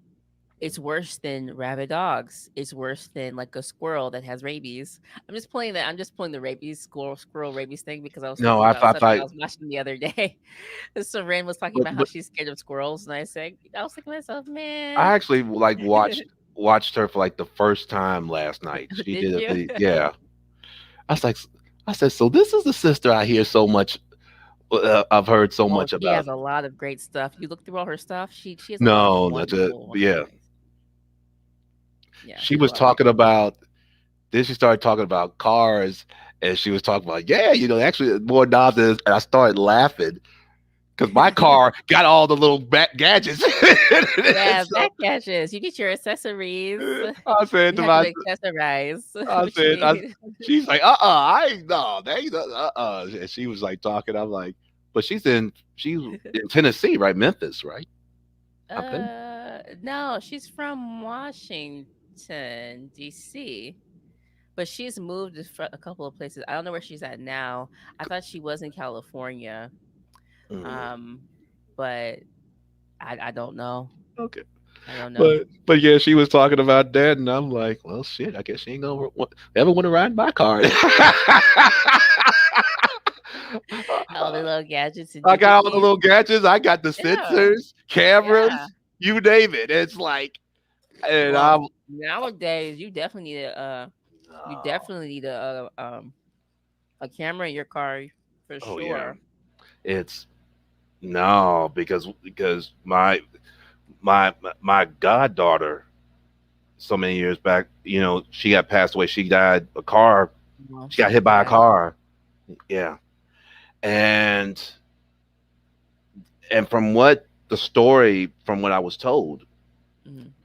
was it was it's the normal little kid thing. The little parent who was holding the hand. Little kid got away, and the guy, by the time he realized what was going and pressed the brakes, it was already was too late.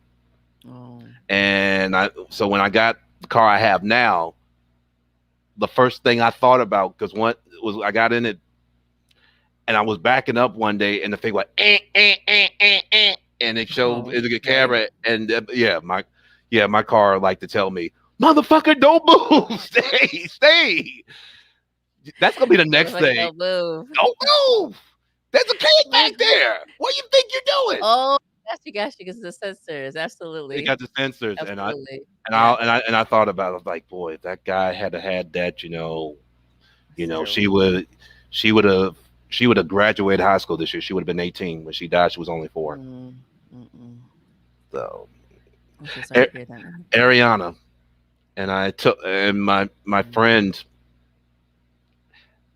I told her this when I said, if I ever become a parent and if I ever had a daughter, I said, I need to ask permission for something. And she's like, well, what is it? I would like to name her middle name be Ariana. And they were like, she got so happy about that. She was like, yeah, by all I mean, means. why not? It's to honor someone who So, is loved yeah. And I said, if you and say cared no, for. you say no. No, she couldn't. She was trying to say my name, Chris, and she was, instead of saying Chris, she'll be like, Keys. It would be, no, here's the amazing thing. So after she had died, about 2 years later, my friend Tanya, she got pregnant, and she had another little girl. And the little girl looks identical identical. And it was like Reincarnation. No kidding. I mean, that's what I was almost like, oh my God. And she would like used to look at the pictures at first, and she was like, that's me. No, that was your sister. No, it's not. That's me. No, that was yours. And they, okay. Look, again, I always tell people my perspective is narrow. I won't overreach my ability. But some people say like reincarnation is a thing. yeah. And I'm like, I'm gonna be like Tina Marie, deja vu. I don't want to come back no more. like, nah, you people are dysfunctional. I'd rather stay wherever we're supposed to, like, let the energy flow into. Be a tree or something. I don't know. Look, I don't know. If I'm a tree, I'll be around forever, and that's be like Loki and just go ahead with the Tesseract and go. Exactly. Just Like, go back and this ain't gonna cut it. Yeah. Just coming back and do the same thing, deja vu. Nah, ain't gonna cut it. But yeah, that's amazing. That's amazing. Yeah. See. So hopefully, when you do have kids, that you can do that. That's beautiful. That's a beautiful thing. Initially, I said this was the name. I had this thing about. I was like Janessa Ariana Morris. I'm like, yeah. And then I sit there like, and all of a sudden I'm thinking, you fucking asshole. If she's carrying the child for 9 months, don't you think she should have the right to name one of the first name? Yeah. On second one thought, of the names. On second thought, I'll just take the middle name, and she. That would be.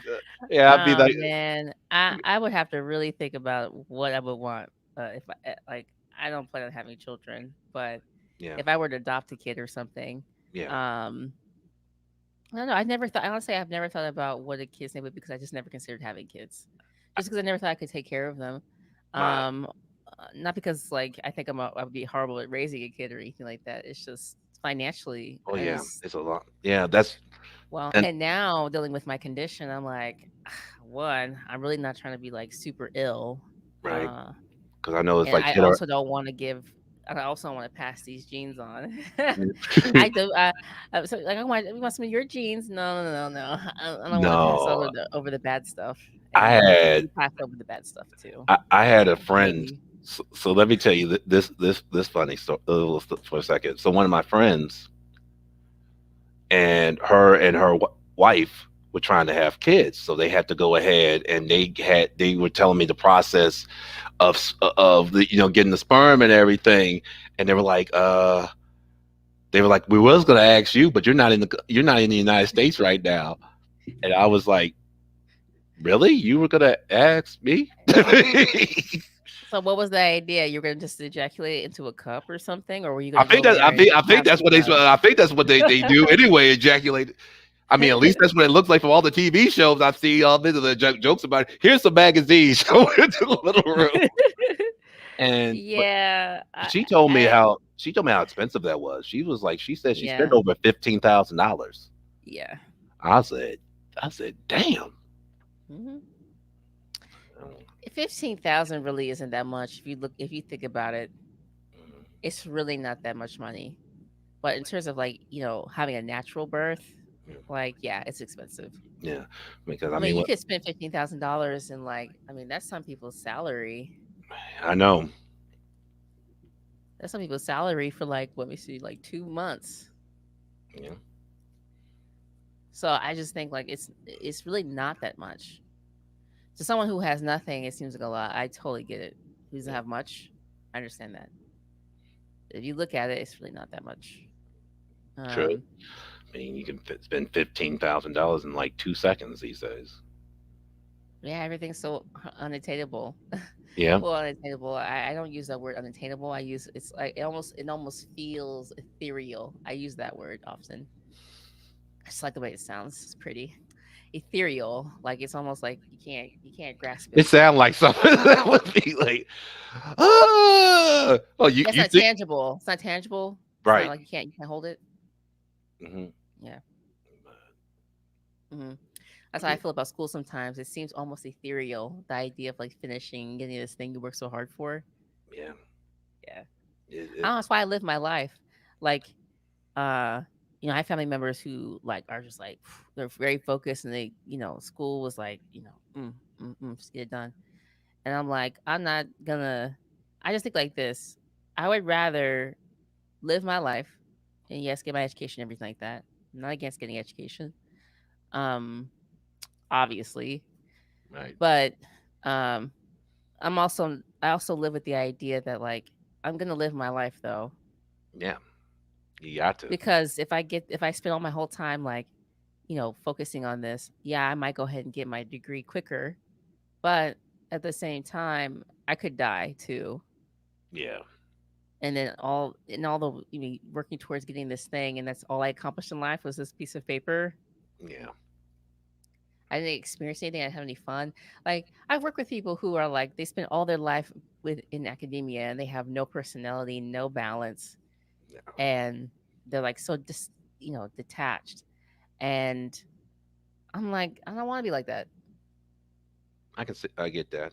I understand that. I think you lose a lot of learning when all you do is focus on like, uh, because there's lived experiences and Right. there's things you have to go through.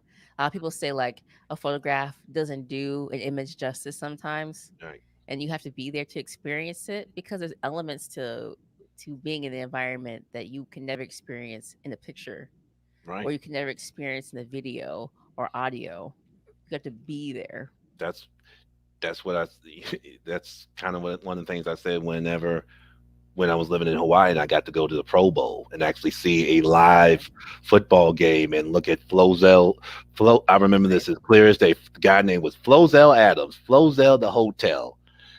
This guy is 6'8", 380 pounds, He and was a I man. A oh, man. look what they say, a mountain of a man. A Yeah, mountain of a man. That's the word. That's what I was like. It's yeah, mountain of a I man. looked at it like that's a man. Like, but I've heard that too. He's a big motherfucker. I sit there like, and I'm like, I can only imagine like sleeping with this guy. It'd be so difficult because he'd be so heavy. I keep thinking of every time every time when Shaq was dating Hoops, I looked at that. It's like that just I like. I said that looked like he's taking his kid to school or something every time. It's like I do not get that. I'm like, I do not get that. I like just hey, you know. I'm like, I don't get that. But then again, I would date somebody who was like, I have dated people who were shorter than me. I had no problem with it. But she looked, I mean, he's just so big. Yeah. Like, she did look like a tween or something next to him. Like, yeah. It's a lot. There's a WNBA Cambridge. But And hey, she can't help the fact that she's in that body, and he can't help the fact that he's I in know that you're body. right. So it's like, what can you do? Right. The more you think about it, you're just like, what can they do? What can he do? Exactly. I mean, hey, He's taller than most people. Like again, the average size man in America is what 5'9", 5'10". Yeah. He's always gonna be bigger, and he's always gonna be bigger than women. Yeah. Unless there's a tall woman. Like I said, I told you about my sister. My sister's 4'11", so pretty much anybody she dates will be taller than her. Absolutely. Yeah. I think little. 4'9" is like midget, so she barely missed out of that. Yeah, barely. Yeah, like I said, whenever I think about her height and stuff, I used to I used to love the fact that I could put my chin on her head and it could like rest it and not even. And I know she didn't like that shit. Oh, she don't like it no more. So I hadn't done it in. She's like, I ain't playing when you get your ass off me. Yeah. She's like, She get your heavy ass she off used to me. she used to sit there like, that's right. It's gonna be a little. She always used to say, it's gonna be a little people revolution. I'm telling you one day. I was like, okay. Well, smaller people live longer, so that's a fact. So she right. But technically, I All mean, us technically, smaller people live longer. That's she's a like, fact. That's not no. I'm not just she, making that up. she, yeah. She's like, you giant. I'm like, I'm a giant. I'm like, and it's funny because whenever somebody would say to me, "Well, you're a big guy," I'm like, "No, I'm not." Like, well, yeah, you are. No, I'm not. Well, in Bec- terms of height, yes. yeah, well, Let's yeah, say your average is 5'9", yeah, 5'10" for men. If you, that means that you're like above average, so you are tall. yeah, You are yeah. big in terms of height. Yeah. It's funny because, like I said, I'm so like was in sports, so I'm like, no, I'm not. Have you seen these athletes? I'm like a peewee guy compared. Man, I compare myself to no damn um genetic mutation gifted person. I'm not like Oh, I feel like comparing yourself to like I always tell people, okay, so if we looked at our lives like a comic book, I know it sounds funny, but we were kind of referencing like superheroes and villains in comics right. earlier. So, okay, if you could imagine yourself being a superhero, what do you think your strength would be? What kind of superhero would you be in like real life? Hmm. I You know, always I go ahead. always love the ability, like the metamorphosis Oh is straight. yes, I mean, like strength. I was never, even though like the mind control stuff. Sometimes like, well, I say I would never want to have that ability because it's like I say, if you want to talk about something that really will corrupt you, it would be too everything would be too easy. But if I want something, Whatever. That's whatever. I'll be like, man, I want I feel this. like it'd be a huge responsibility though. Yeah, it would be too easy almost every single time. Like, can I get this car? No. You want to give me the car, and you're gonna give it to me now. Some Jedi mind tricks. Diametric. And they give me the car. Yeah. And Um. but yeah, Go ahead. metamorphosis is something I've always liked. Metamorphosis. Yeah, The last time I heard that particular word used was when I was reading something about caterpillars. yeah, they The sure do. butterfly Yeah, to the caterpillars. butterfly. They go through a metamorphosis. Yeah, and Cool. it's funny because the first like really got me in like was so That's a cool one. I like that one. I I've was never always liked that. I was never a comic book person, but Mhm. Mortal Kombat Shang Tsung. That the fact that he could just and then, oh yeah, there was one of the But didn't eye. he have to? Didn't he have to like absorb people Yeah, he or had to like take their. defeat I them or mean, something? he had to take their souls. I mean, Yeah, that's yeah, yeah, all. yeah. But I mean, but yeah, that No and I, one's gonna just give you their souls. He had to whoop their ass pretty much to yeah. get it there. Yeah. Okay. But metamorphosis, and I always like the thing with the eyes, where the eyes could turn like all white or stuff like that. I even no Mm. matter what, like the Incredible Hulk, when his eyes start changing, like, and you're like, oh. Oh yeah. Oh yeah. So the changing from um from one thing to another thing. Not that, and also have like the memories too a little bit, so it doesn't you. So whenever you go ahead and they sit there like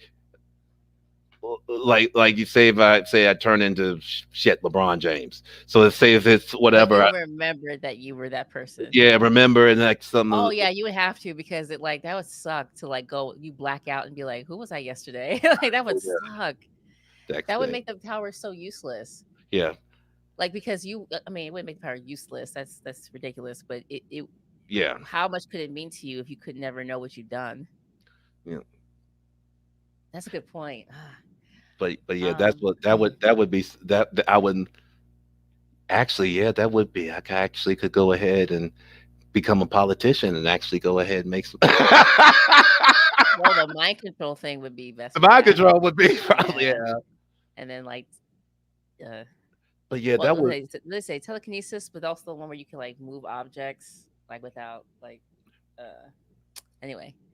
you know is Uh the I don't know if you ever saw it or not, but when HBO did the Westworld, and yeah, I watched the first season of Westworld. I liked it. I've watched like the. The only thing I'm mad about Westworld is every 2 years. It's like, oh, Yeah, but it's a great I mean, show. it is. I mean, It like is. He'll be like, "Oh, it's every 2 years." I'm like, "Yeah, listen, listen. Be mad at the suckers at the other stations not doing what they gotta do to get like some good entertainment. You know what I mean? Some interesting, inventive ideas or whatever." I love like Tessa Thompson's character Hmm. on there because I was like, that would be a great idea. Actually, we would just go up there and just replace a few of them here and there. Not all of them, just a few, and Just a then few. just a few. I'm fair, and then we just Just a few. Unfair. go ahead and go from there and be like, hey.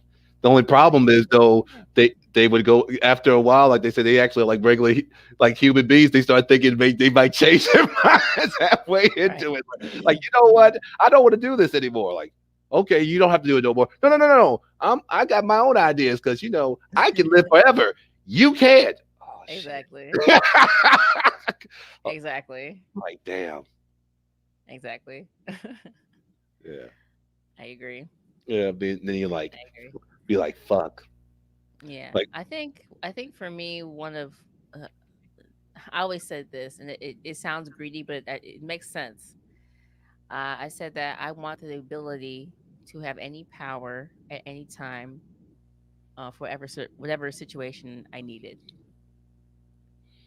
And that could be like a person who is like made of atoms, because there's a character like there's characters like character like Adam, where literally it's atoms, so like it yeah. just you can like turn and So, create and do anything. So I think in comic terminology, that would mean I'd be like an Omega mutant or an Omega like character. That's what I want. Fuck so, that. I ain't doing no bottom level basic like nah nah. I want the ability to do anything. If I'll take on that burden. so, so, so, I'll so, take on that burden. So Yeah. who you would be, and you remind me of from the show Heroes. I think you would Who? be like Silas. I think that was his name. But Silence? where he basically he Oh, had no. Heroes? I haven't oh my gosh. You're Yeah, taking it back. that Heroes? that's what you would be because Yo, I have he to remember this show. he didn't have abilities, and then all of a sudden he started developing, and he was so anybody he killed or whatever, he got their abilities. Nah, I don't want to be like no Highlander stuff or like that rogue stuff. No they could Highlander only, shit, no rogue they could stuff. only Rogue be, has to actually touch you, absorb it. And sometimes she keeps powers and sometimes she doesn't, depending on like I guess what universe she's in, but that she can keep powers at times. yeah, Um I think the yeah. funniest thing with Silas was he also could metamorphosis, but then the kicker was anything he touched. That's another ability I would love that. That anything What? he touch, you could remember every single when you got it, everything. It was Oh, that'd be awesome. Having like an impeccable memory. yes. Shit. Hell yeah. There's Hell actually yeah. people. They're actually like Impeccable, people excuse me, impeccable memory. that people actually have that. It's like they because they did it. Yes, it's impressive. Yes. My sister was telling me about a professor in a history class that he just knew every like he knew every person every person in this town, every street, every like family in the area, everything. And she was like, I don't even know. She's like, I don't even. She's like, you have to shut up and listen to geniuses when they talk. And I say, ain't that Yeah. it? Ain't that it? Ain't that it? Yeah. That's Just know your strengths and weaknesses, bitch. yeah. Pretty much. Like Like you you. sitting here being like, I'm just gonna. Yeah. Yeah. You know what? I'm just gonna just shut up. I'm I'm just just gonna gonna shut. I'm shut just up. gonna sit here and Like I'm just just gonna. look. You got this. This. Aren't you gonna say nothing? Soon as Let's take notes. I'm taking notes. I'm, you're not taking notes. You're not recording. You're like, you're gonna talk to me. So, what did you say? Oh, that was brilliant. hey, that was me the other night when you were going ahead and doing the court case. I'm like, duh. I'm, I'm Nah. just gonna just sit here and just nod my head. Nah, but you know what? You know what? SP Filmer was saying something that was really funny the other night, and I thought it was a really good idea. She's like, "You should come on here and like break down like court cases," and I'm Oh, like, you know what? That'd be fun. But the thing is like I don't want to do like those. I don't know, because my okay. I remember growing up and on TV they had like the People's Court. dun dun dun. Yeah, I because you remember love the that guy from thing. TMZ used to be the host, and now he has his So own stuff. so look. Yeah, Let me put it to you like this. I go a little further yeah. than that. I remember when the original one was with Judge Wapner in that. Yes, yes. So So I used to watch them as a kid. I actually enjoyed them, but to me they started becoming more like geared towards black people having all these problems, and I just didn't like that. I didn't like the how it shifted into that direction. And now there's all these court shows, and they're all like, I don't know if you've ever seen these court shows now, but they're like overproduced. It's a whole bunch happening, and I'm just like, ugh. And if you've ever been in a real trial, that is some of the most boring, when emotionally high intense fucking things to be a part of and watch. Like, it's intense. I remember when I was, let's see. So that's why I'm just like, to find a happy medium. I'm just like, do I have to be the happy medium? Do I have to make everything lighthearted as I'm watching this shit? I don't know. No, it's I don't know. So when I think of court cases and stuff. My how dad. about this? If somebody suggests something to me they think it would find interesting for me to like assess, then I'll look at it and I'll consider it. And if I decide to, I'll talk about it and we'll, you know what I mean, I'll do a show about it. But if I don't, there's a reason and I'll explain why. You know, like my Right. reasons why I don't want to. It could be various reasons. It could be like I always tell people the main thing is that I may not be the right person to articulate. I may not know all the things about the subject. I might be able to do some research on it, but am I an expert in it? I always have to lean into that. Like, I'm not an expert, but these are the things I've researched, and it seems kind of, whatever. Right. So, but I would love to, you know, yeah, it was fun. I had a good time. Mhm. I had a good time. But it was easy to defend, really. Well, Yale fucked up anyway. When Yale went up there and the way how I was taking it was like Yale was like shocked, like they like she didn't say she was gonna say that. That's not what we signed up for. That's kind of the Yeah, that's not. Yeah, no. I don't know how many times somebody who she has no record of violence. I'm sure they looked it right. up. I'm sure people have gone through her history and see. Does she have any record of violence? She has no records of No. violence. She has only records of like excellent academic work. Mhm. So much so she has her own private practice and she's been running it for a while. So I Yep. think again, this is amusing. But I want to say, I want to tie it back to like earlier on we were talking about Angela Davis and Correct. in the paper that I wrote, the psychiatric thing where the psychiatric drugs. Well, if you look how they demeaned that psychiatric doctor in that article, Mhm. and I brought it up, I highlighted it. I said that look how quickly he goes to demean her. Oh, she's just an invitee. She doesn't know anything, Right. even though she literally taught at several universities Correct. for teaching at your shitty school. Mhm. So let's not go there. It's She taught at Cornell, which is up there with you, Yale, and Columbia, which is up there with you, Yale. mhm. So when he said, "Oh, she's an invitee," I said, "Oh, so you reduce her to a she, so you don't even call her doctor. Right. So you just return gender, which is what the attorney for Angela Davis was saying about how they were trying to frame her, like she's Yeah. just this sexually oppressed woman, trying to distance her from all the work she's done, her academic work, all her community work, and trying to make it seem like she was just this angry woman who was horny and she wanted to get revenge. They reduced that psychiatrist to, oh, no longer doctor, but she is just a person that was invited. And I don't agree with her racist shit coming from a white guy. Coming from a white guy, I don't agree with her racist shit. Funny projection and deflection Yeah. in a lot of ways because he uses misogynistic tones, which is the same thing that happened in Angela Davis trial. Mhm. And what else did he say? Oh, her views. So he made it seem like she was insane. It was all in her head, that she has not all this experience. So he downgraded her all the way down to what they did to Angela Davis by throwing her in a psych ward and exposing her to all these people being drugged up with heavy psychiatrics. Because as Angela Davis said, when they try to criminalize and demonize a woman, which they were doing to that doctor, and she's very aware of it.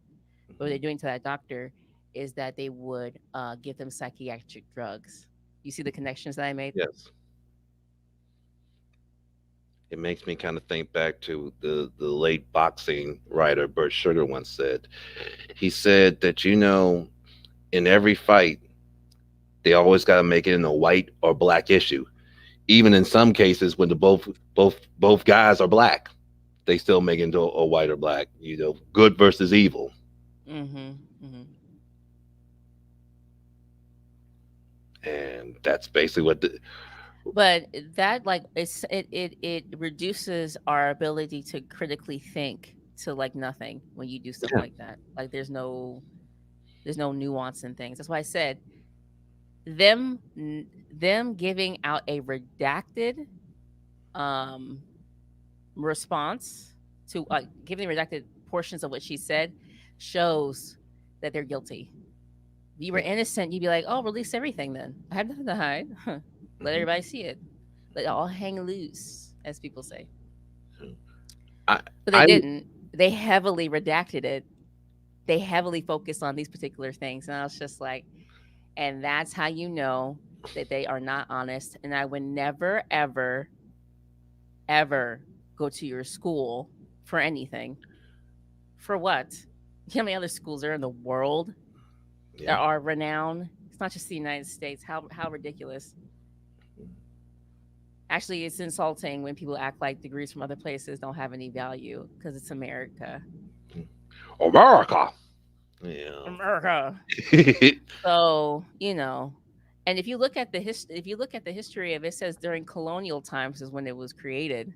So, of course, the founders of this college, Yale, is going to be. I don't have to make that up.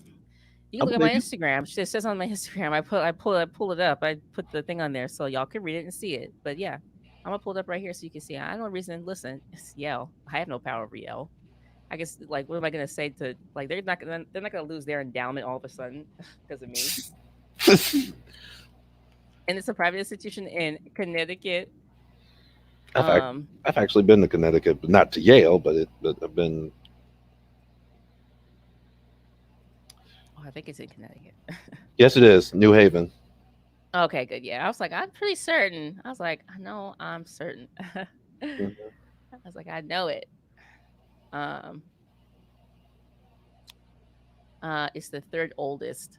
The third oldest. Shit. So, what made you think that they weren't gonna be like? And that's the funny thing. So, you're the third oldest, which means you're probably you're the third most racist. Just so we're clear. Hmm. So, how I view it, you're the third most racist. Or But maybe it's a trinity. Maybe it's a triforce.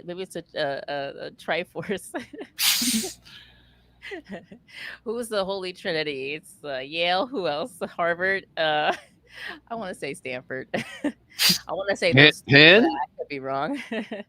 I want to say maybe Penn. Is it Penn? I don't know. There's a whole bunch of these private institutions have been around since that forever, but they're the third oldest. So Yeah. you're the third most racist. And then the medical school, gosh damn, y'all fucked up. John Y'all done Hopkins. fucked up. They done fucked up. Well, possibly. I have to look at the oldest institutions in the United States. But But actually, we could look that up. That'd be fun. We look it up. actually, I'm kind of curious for a second. Mhm. Angela Davis trial was in 72. I wonder how much also too that the year before the Pentagon Papers. I wonder how much that had to do on basically also helping her get released from jail as well. There was a couple of things that happened. When I researched the Herbert, which I need to pull up because I meant to mention that earlier. But I just wanted to make sure I got the finish the paper, reading the paper. And I was having a little trouble earlier with my internet. I had to like shut everything off and like start again. So all my images and shit. It was like I was like, fuck it then. uh, I think he's Jewish if I remember correctly. Mhm. Um, I think.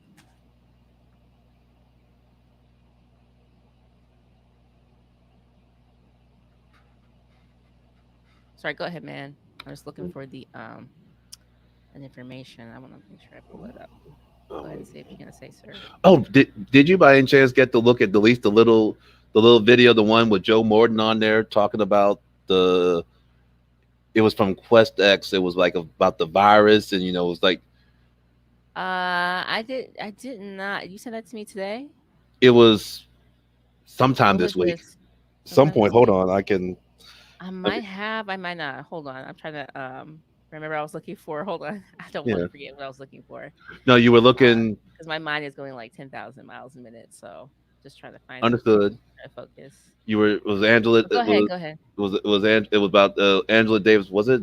You were talking about not the lawyer. It's oh Lord. No, the friend of the Communist Party.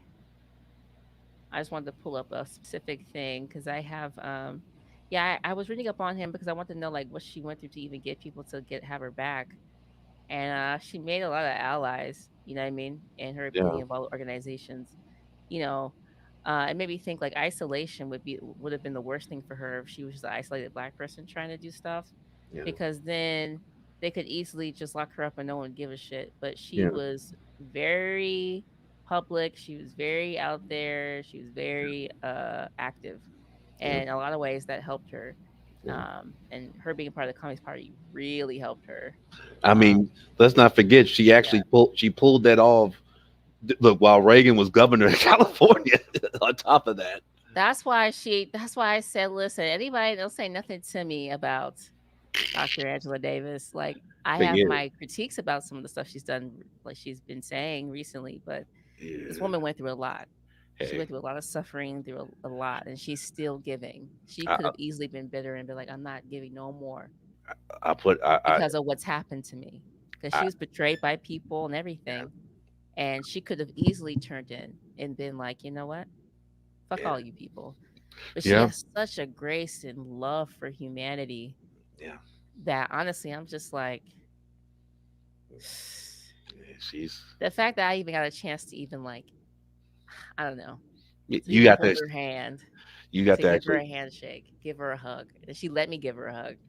yeah, Yeah. yeah, I'm you sure got she gets hugs all the time. She's Angela Davis. But at yeah, the same time, I'm just like, I got to do that. Like, that really made me feel good because I always tell people, I explained the story about this. I wasn't even supposed to be there because I was going to give up my spot for a student. right.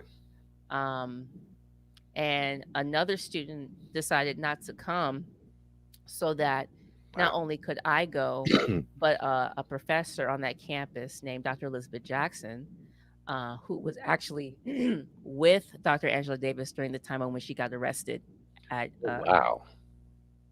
well, when they took her, well, sorry, not when she got arrested, but when she was teaching at UCLA and they let her and they fired her. And I said, "Are you serious? You were one of her students during that time?" She's like, "Yes." And I said, "There's no way you can't be going. There's no way you can't be there." And there was a limited amount of spots, and there was people there Right. that did not deserve to be there. I'm not talking about the BSU. I'm talking about other people that were allowed to come. And I was like, "You people don't even deserve to be here." There was plenty of people. And I look back now, I'm like, one of the people that were there was Dr. Elizabeth Jackson. She definitely did not deserve to be there, especially what she did to me and what she did to my friend Tommy Brown. She definitely did not deserve to be there. And that other woman and another woman, two black women, and they know exactly who they are. And if somebody asked me, I sure say their names. They did not deserve to be there for all the things that they had done to black people, having people call the cops on black people. One trying to get me fired because she was mad at the fact that the black students wanted to have me as their advisor. Can't you see why they want me as their advisor now? Like, Oh, I could have seen them within the first 5 minutes of talking to you, but man. So and I wanted to give up I wanted to be able to get Dr. Dawkins there, but we didn't have enough spaces. They just wouldn't give us enough spaces. wow. Which is interesting because we're the Black Student Union. Like she does stuff with the Black Student Union all the time. Like her history, I'm just like, you guys have no right to tell the Black students that they only have a certain amount of space. And then I got one of the other students in, and he was really grateful because he's like, I love Angela Davis. I didn't know. I was like, I didn't know there was like. I said, dude, absolutely. I said, if you've done your work here with us and you put in your volunteer time and I said you have, and you know, the club has made a decision that and then other things were happening that there were some of the people that we worked with in the club that were leading were very gracious because some of them bowed out so other people could come in. And I said, "You're so gracious for doing that, honestly." But they told me, "No, you have to go, Kelly." I was touched by that. I'm still touched by it. I was just like, "What do you mean you want me to go?" They're like, "Nah, hell nah." They're like, "You work too hard." They're like, "You work too hard." So I really, really appreciated that. Hey. So and when I got to meet her, I was just like I said, the only thing I could ask her was like, how did you remain graceful? Because I was thinking to myself, man, I definitely don't think I was graceful through like my trials and tribulations I've been going through, that I was going through. Because I definitely there were times where I was like, I give up. I'm like, I give up. Like I can't deal with this shit no more. You know what I mean? Yeah. And I just need to hear from somebody who went through worse shit. Yeah. Well, I shouldn't compare. But I get what I you're. was told you shouldn't compare your traumas because then it diminishes like the struggles that you went through. So I won't diminish what I went through, but it's just a different type of. It was just different what she went through. Yeah. Like I couldn't imagine myself in her situation where she's sitting there and she's like, she's locked in prison in solitary confinement where all these horrendous things are happening around her, and she's so intellectual, she's picking up on all this stuff, and for her to say that there's no way I could have done it by myself. That grounds you. It has to. Yeah. I mean, unless you're a narcissist, then it won't. Then it won't ground you. It's just like I said. I It knew. won't ground you. Trust me, it won't ground you. Because I'm gonna tell you right now. Because there were people. Listen, I'm gonna tell you. I believe that. Dude, I gotta. Oh my gosh, if we're talking about Angela Davis, we might as well. So when she came to campus, there's a whole reason how she even got there. Apparently, I'm gonna share this because fuck these people. Why not?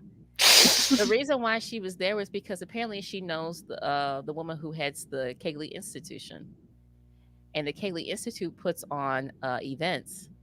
And so pretty much she was there because I mean I'm sure she got paid definitely because she's gonna get her money absolutely. Um, but it's because they she knew somebody. She know her friend was there, so she came. When she had she had her time. She came, and it was a great event put on by the Keeley Institute. Shout out to Rashima Dean, because she was the one who was like working behind the scenes with them, and Dr. Bergens, I think I pronounced his name. I'm sorry, sir, if I forgot your name. Very nice guy. And the student workers that were in there, I apologize for forgetting all y'all's names. Y'all were great. Um, and so we helped out with that as a Black Student Union. I guess everybody was trying to pick my brain. People were trying to figure me out what my angle was, and I wasn't really. I was trying to help the students. I wasn't trying to make it about me, but people were interested in knowing who's the person who created the podcast, who's the person who created the Black Student Library, who's this person who has the audacity to be throwing events, and who's coming here and doing this and doing that. They just couldn't believe it was me. Every time people would meet me, they were like, "Are you Kelly?" And I was just like, "Yeah, I'm Kelly." Like, "Oh, you're definitely not what I thought you were." Because there was a lot of like mixed information going around about me on the institution because professors didn't like me, specifically this one professor, and she knows who she is. I should say her name, Salisbury. She didn't like me. She liked the fact that the students wanted me to be their advisor. She didn't like the fact that I was just not believing these logical fallacies. I don't care. You're a narcissist. This person tried to prevent several things from happening, and I was the only one like brave enough to stand up to anybody. Anybody. That same woman was the one who didn't want me to release the video of the cops harassing us because we were talking in the parking lot. I think I've seen. Oh, does anybody not have seen that video where I'm at CSUB and then 3 cops roll up on me and the professor, and that professor in the video had a problem with me, was trying to get me fired off campus? And one of the reasons she was trying to get me fired off campus was because she sent a horrible email to the Black Student Union because they were supposed to be, they were listed on the Cayley Institute flyer before I became their advisor, because I guess she thought she was going to be the advisor, but the students were like, no, we picked the advisor, not you. And so they picked me. And so I didn't know this was happening. Right. And she was going around making it seem like she was. And I was just like, okay, is she or isn't she? And they're like, no. You are definitely the advisor. I'm like, okay. So, and the other thing is that I co-advised for a short amount of time with another person on that campus, but she didn't really do anything. Okay. She kind of was just trying to see like where my mind was at and where I was going with it. So she seemed like, after I guess she felt like I could do it. She just like, she wasn't there long. She wasn't. We weren't going very long. Gotcha. So it was like very short. I want to say within like maybe a couple of weeks, maybe a month or something like that. It was very short. It was really short. And then I was advising for a long time before, because I always told them, I said, I don't believe that if you want to run an organization, the ideas and the stuff can't just come from one person. You know, I'm advising you, but the reality is like how the situation was is that there really wasn't much structure. People weren't really functioning the way they were. There was a lot of like dissent and stuff happening with the different Black communities on campus because there was the African, I think it was called the African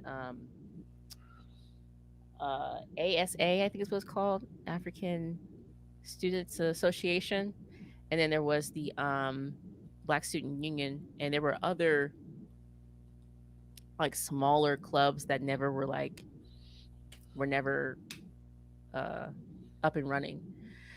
So it was just us two, and there was always like these problems. And I tried to bring everybody together with the podcast because I wanted everybody to have a chance to talk and interact and that kind of thing. And I should show you this: the Black Student Union, their YouTube.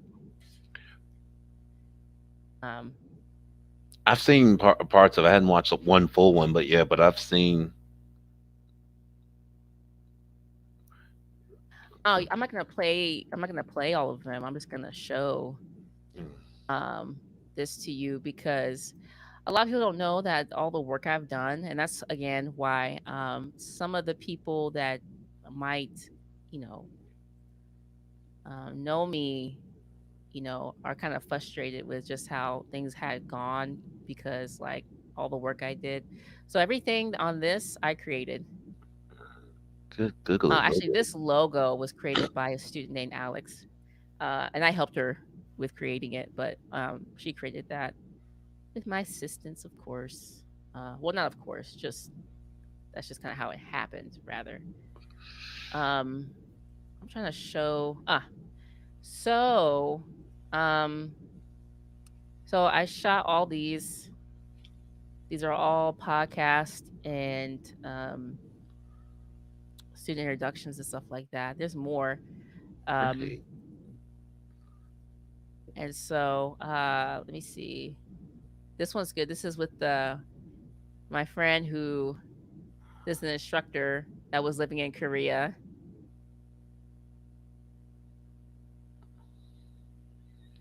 I sound deep as hell on this video. I don't know why in my ears.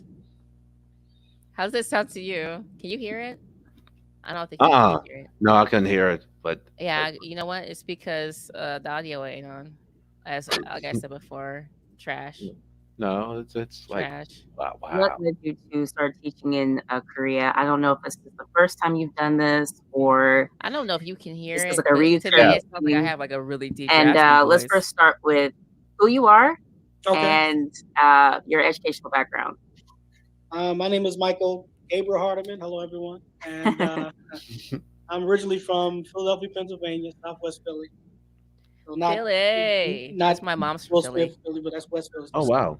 My mom's from Philly. All right. So, yeah, born and raised there. Born and raised. My mother the playground. Hardiman. My parents are singers. Yeah, the parents are singers. Look at those plaques in the background. Look at that. Oh my God! As you see it behind me.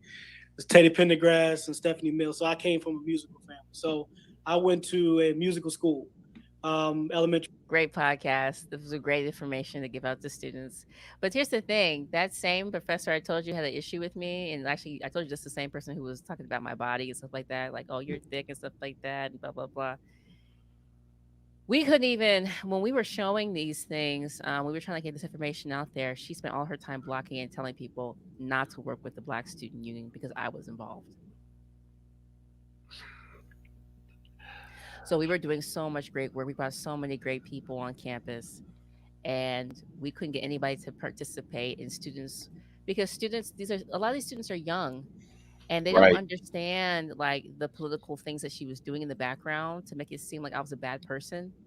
But professors have such a way, and that's why I said, but there's a danger in having this logical fallacies like these appeal to authority. If you don't have critical thinking, then you're gonna sit there and just like think whatever about somebody, not know them. Like these, and students were like were telling me like that they want me to shut the fuck up and stop talking about stuff and stop complaining. And I'm just like, you should be complaining about the behaviors that are happening on this campus and how you guys are being mistreated on this campus.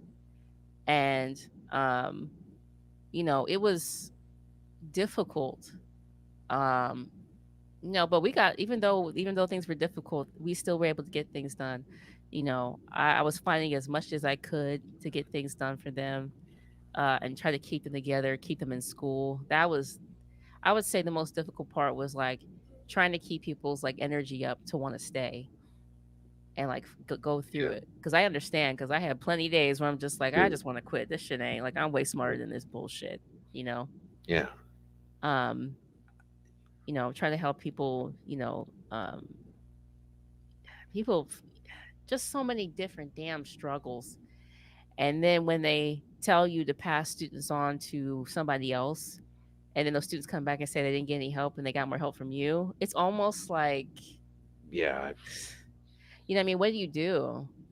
Um, it's something in academics. Usually professors use it, but I'm gonna use it too because I was a person working there in a academic environment, and it's called gosh, what is it? I don't want to say it's called cultural taxation. Okay. Cultural taxation, where you're being taxed, with the knowledge of a lot of the students' situations, their environments, and then also you're being taxed to give like information about your a group of people. I believe that's the term. I think a black woman coined that term. I think. I want to make sure. I don't want to make sure. You know me. I gotta make sure. Of Um, course. Trust but verify. yeah. Uh, Wow.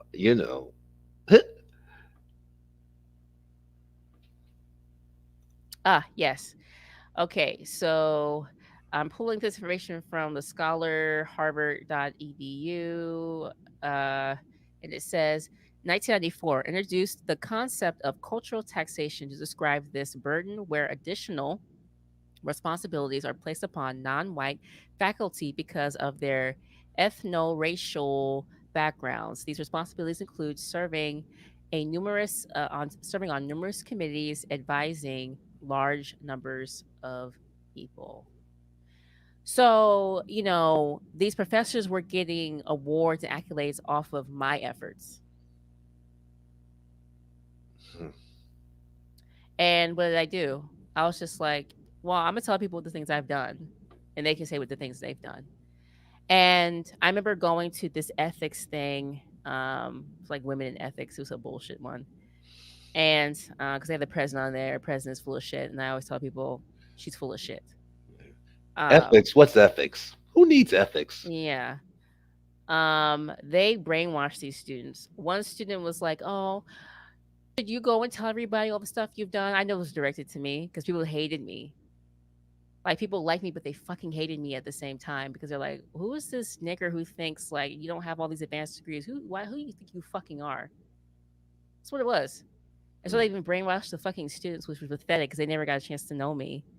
Right. Dude, they even shut down an event because I was going to go to an event. I wish I was What? kidding. So they had this event called, well, it's not their event. They didn't even create it. They're just borrowing it. It's called the Human Library. So I participated in the first Human Library, and I heard about traumas and Okay. dealing with traumas. You should share your experiences. So you're a library. You're like a book in the library. You're sharing your experience. Oh, okay. Now Yes. That's why it's called Human Library. So then I signed up again to do it again because they asked me to come. So I signed up again, and I had a one that was supposed to be about self-esteem and how to care for yourself even in difficult work environments or just in difficult environments. And I was like environments like universities and being demeaned. And you have to give like a summary of what you want to talk about. And when the students posted it, people really liked the idea. They're like, "Oh, I definitely want to see this. I definitely want to." And all of a sudden, they're like, "Oh, we had a licensing problem." All of a sudden, we had a licensing problem with this. Last minute, you had licensing problems, so you had to cancel it completely. Bullshit. I was making so much headway, but then again, what do I know? It was just odd because it was like out of nowhere. All of a sudden, they're like, "Oh, it's not happening." Licensing problems, copyright problems, or something like that. And I was like, oh, okay. Because there was too many things happening at that time that was like too coincidental. And I was just like, I don't know about this. But I let it go, But in terms of on the campus, so that professor tried everything to block all these things that we were doing. Great work. We were doing great work. I was laboring. Like, I was talking to a student about this. I hadn't seen him in a long time. We were talking, and he was like, just in philanthropy work alone. Yeah. You shouldn't even be dealing with half the stuff you were dealing with. Yeah. Just in terms of philanthropy work I did. I mean, and I did stuff outside of like the BSU. It wasn't just the BSU. And I didn't get paid for this. Advisors don't get paid. At some schools, they do get paid. They do Right. get paid, but at this university, you don't even get fucking paid. So I literally was doing this volunteer. I mean, from everything you've done and what you have shown me so far, you brought so much positive attention to that campus. I know, and I'm no longer there. I mean, which is ironic because that's what you all wanted. You had a problem with me. You didn't like the light. You didn't like what was happening, even though I wasn't trying to be in the spotlight. That's the crazy part. Right. Everybody had a problem with me, and I'm like, I'm not even trying to be in the spotlight. It's just that y'all got no energy. Like, I don't know what to tell you. So it was like, I don't know. I mean, yeah. I am who I am. Everybody has their place, But also, this professor said, "Oh, she's just a staffer."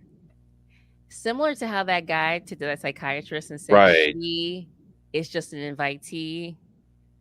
So saying me, demeaning me, diminishing me, saying like, "Oh, she doesn't have all these advanced degrees." How about this? The same woman who was trying to get me kicked off campus and told people not to work with me and all that other stuff. I was the one who befriended her when she came to the campus and was trying to figure things out. I befriended her.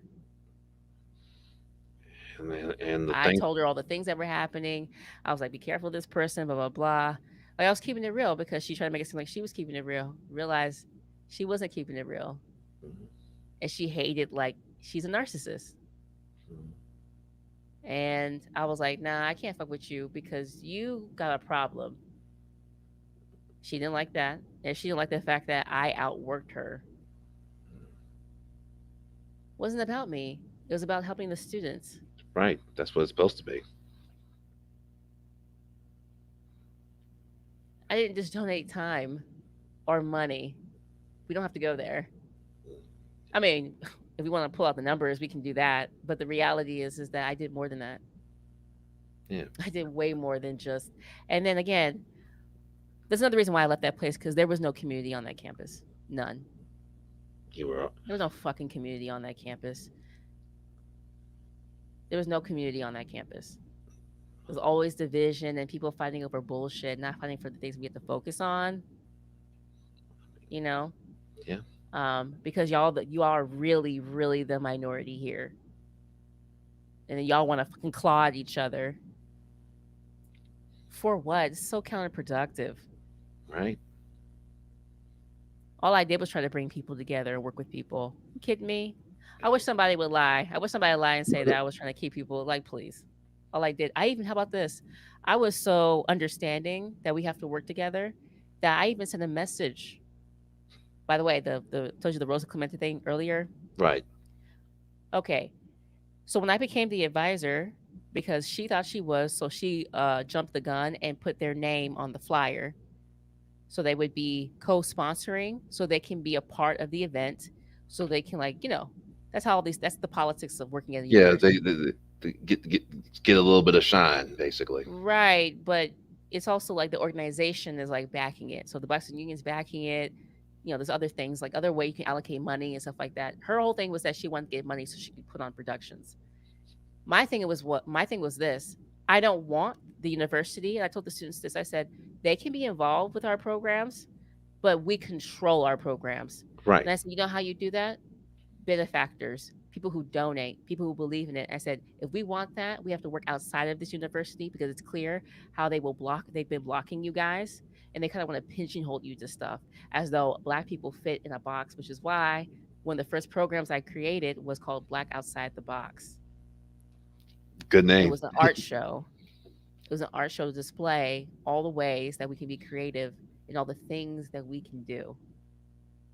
And from that, we got attention from the arts and humanities, where they took I want to say 8 of the students and put their artwork in the literary journal. And I was one of those people too. Wasn't even a student, but hey, I got my work in there.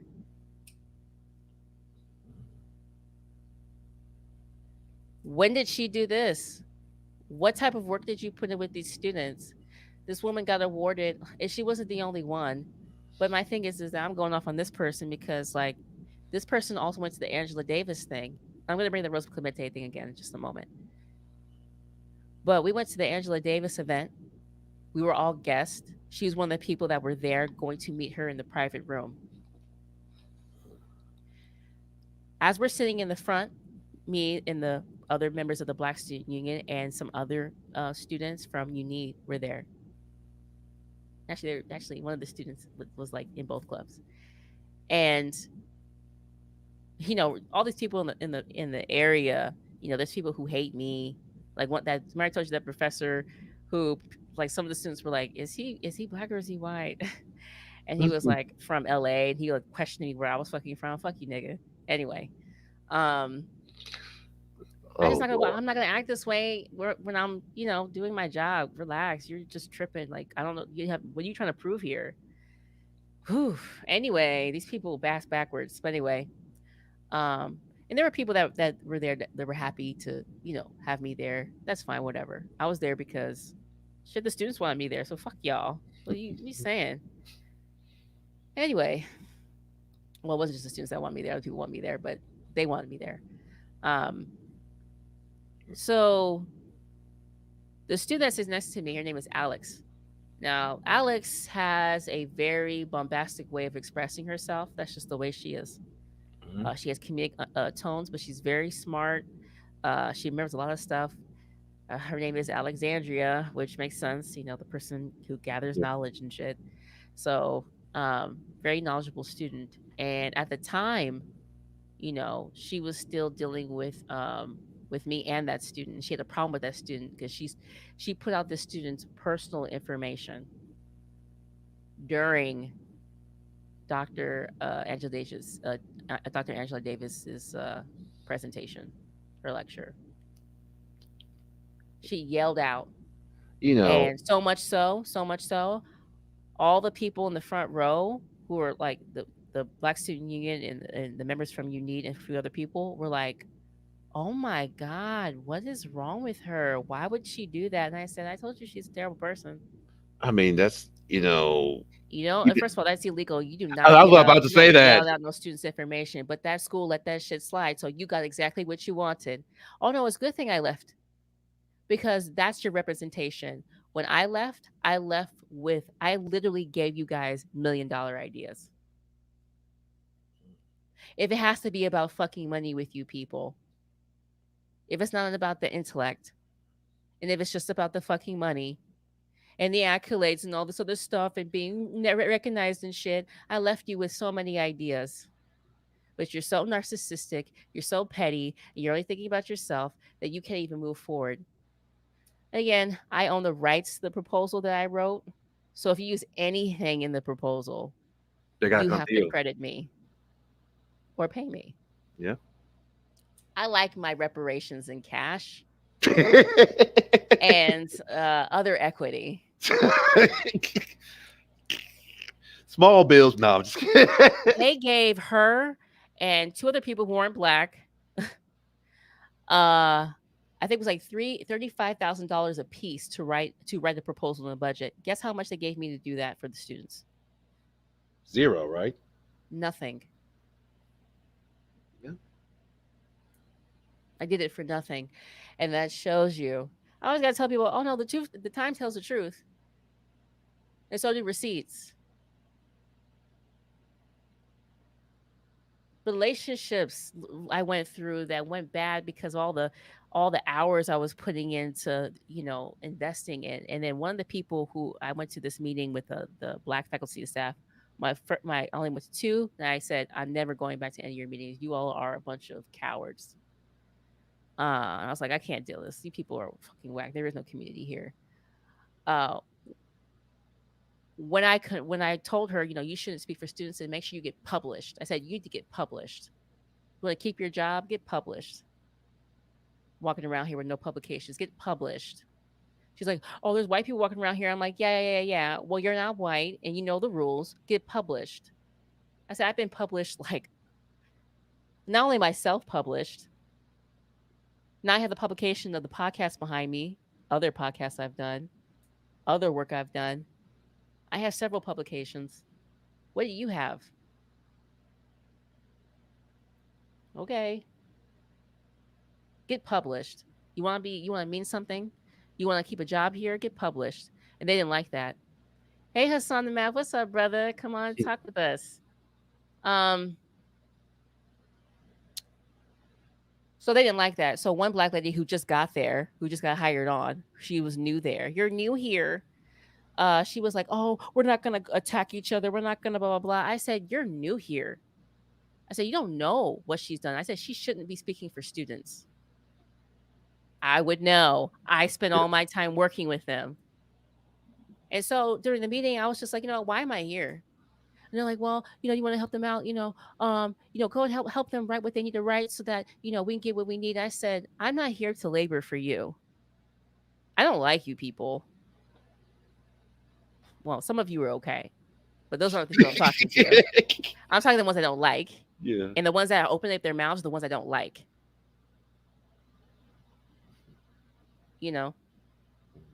And the students, what's funny is when I came in to the meeting, the students like had a list for me. And I was like, a list of what? Like, what do you guys want to ask for? And they're like, oh, we do not want, they're like, we do not want this person to be the chair. We want somebody else or you to be on the board, on the chair. And I said, yeah, they're not going to put me on there, please. That's too much power. They feel like I haven't put in enough work yet, apparently. I have to prove nothing to none of you people, you snobby pieces of shit. I have nothing to prove to you. I explained this to Dr. Dawkins. I said, my ethics, my morality already shows my high intelligence. She's like, that's a wonderful point. And I said, yeah, my morals show my high intelligence, especially how I give. So it's not just giving to, like, you know what I mean? It's not, it was calculated. Everything I did was calculated. So having high intelligence, having high emotional intelligence is intelligence. So right there, I'm already besting you. We're not even talking about writing papers, which you already saw. I'm great. I'm not calling myself great. Actually, I'm not even, actually, it's excellent because that's what I got on the paper. I didn't call it that. That's what the instructor gave me. The instructor said, "This is excellent." Okay. Mm. You know what I got from my other paper I wrote for the American Descendants of Chattel Slavery, the ADOS social push for reparations? This professor, white woman, she Uh-oh. said, Uh-oh. great.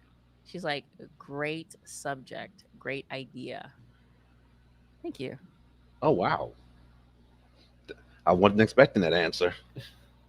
Thank you. Like, I know it's good. I worked hard on it. Hassan the Math. You find more ignorance in school systems. Absolutely, Hassan. Like, you wouldn't believe the nonsense. That's why another reason why I think Angela Davis is so great. Because she's gracious enough to keep doing this shit. Her whole life is on repeat, repeat, repeat. Groundhog Day, Groundhog Day. But like anything else, like practice makes perfect. Yeah, but she's good at this. At this point, I'm just like, aren't you tired yet? Aren't you want to retire? Can I hang out with you? No, okay. But she's gonna keep teaching until she's done, until she feels like this is what she wanted to do. She wanted to teach. She wanted to nurture. She wanted to give. It's wonderful. It gives back too, though. It does. So that explains why people get into this. I totally understand it. Totally understand it. Absolutely. You could say the ultimate pay it forward. Yeah, you know what's interesting? I was telling a friend of mine the same a similar concept, that I don't want to go to a job anymore where I'm not getting something in return. Like, it's not feeding back into me. I said it's not about the money, it's not about the benefits. I was like, because after all that's said and done, like, what did it drain me? Did I actually love what I did? I look back at all the jobs I had and I said, man, this stuff wasn't fun. It was interesting to learn, like the structure of business, but it's so cold and boring. There's no life to it. And the people inside are fucking miserable. And some are dynamic and they don't want to do the thing that they're doing, but they have to because they have families and stuff like that. And I'm like, nah, I can't do it. That's why I thought working at a university would be great for me. But working at this university, child, please, let me get out of California. Maybe I should go HBCU. From everything you told me, you should just start doing like a screenplay of it, make a damn TV show or something. Listen, wait till my animations come out. I just been putting little animation shorts out. I'm trying to give everybody a little taste, a little taste. Because the bigger ones take way more time. I mean, it's like labor intensive. This is over thousands of drawings. You know what I mean? The animation I put out, the little handsome little devils. Right. Yeah. That was like over 200.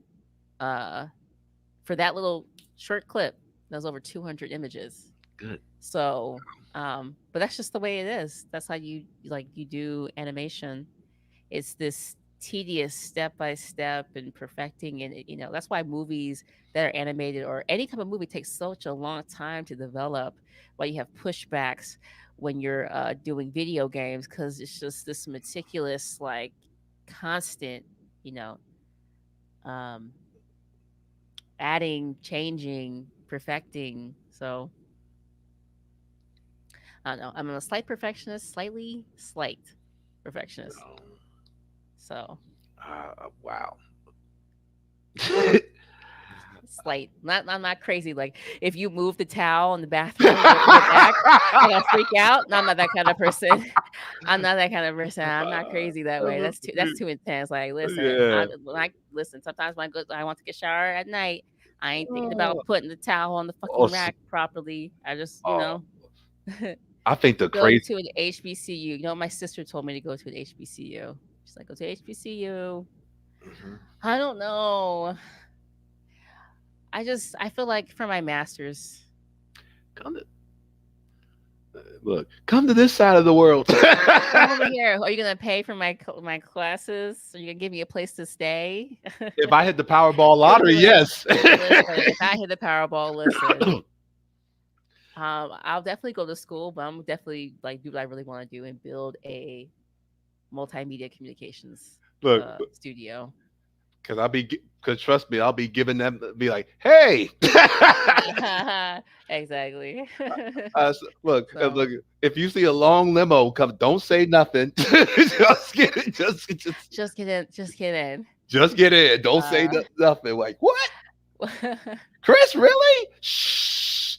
Don't say nothing out loud. Don't say nothing out loud. Like I That'd said. be funny. It just makes me think of that scene from that movie, Pretty Woman, where he's like, oh wow, he comes on the limo and he's like with the roses and shit, and he's like coming to get her, and he's like afraid of like heights and shit. So she has to come down and say, and they had a whole fucking like a whole like exchange and shit. Anyway, I've never seen that movie. Honestly, the scene with the Prince scene where his song, she's singing the song, is always going to be a classic because of Prince. Just want your extra time in your oh Lord, yeah. kiss. This. Yeah. Oh, I think I want to dance. Okay. Hey. Nah, hello. It's just a dope experience. Yeah, I'm just saying, shoot, I gotta get somebody to give me a place to stay while I'm out there at the HBCU. I don't know which one. I think it'd be great to be around a bunch of ladies. So I guess Spellman. No. Yeah, it'd be nice to be around a bunch of ladies, but I feel like I would rather be in a mixture of people. I'd rather be a mixture of people, But it would be cool to be an instructor at an all guys institution. It would be interesting to go to that experience. I wonder if it'd be like to be an instructor at an all women's institution.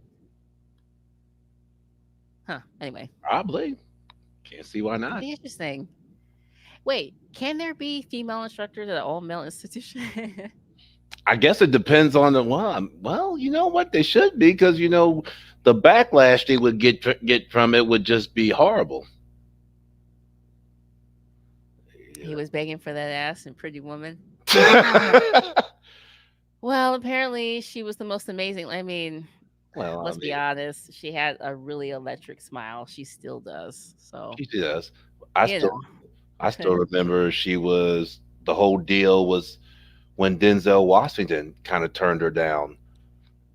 You heard about? Yeah, he wanted his first on-screen kiss to be with the black woman. And I respect the hell out of Denzel. By the way, Denzel also, anytime, sir, if you're interested, and your wife, because I like, God damn it, sexy couple. Anyway, let me stop.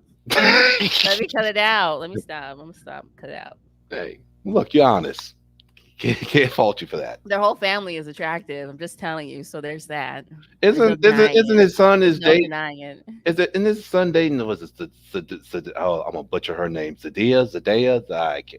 Or they did a movie together. Maybe they did a movie together. Not dating. I don't think they're dating. Okay, never mind. Zendaya's chilling. Yeah.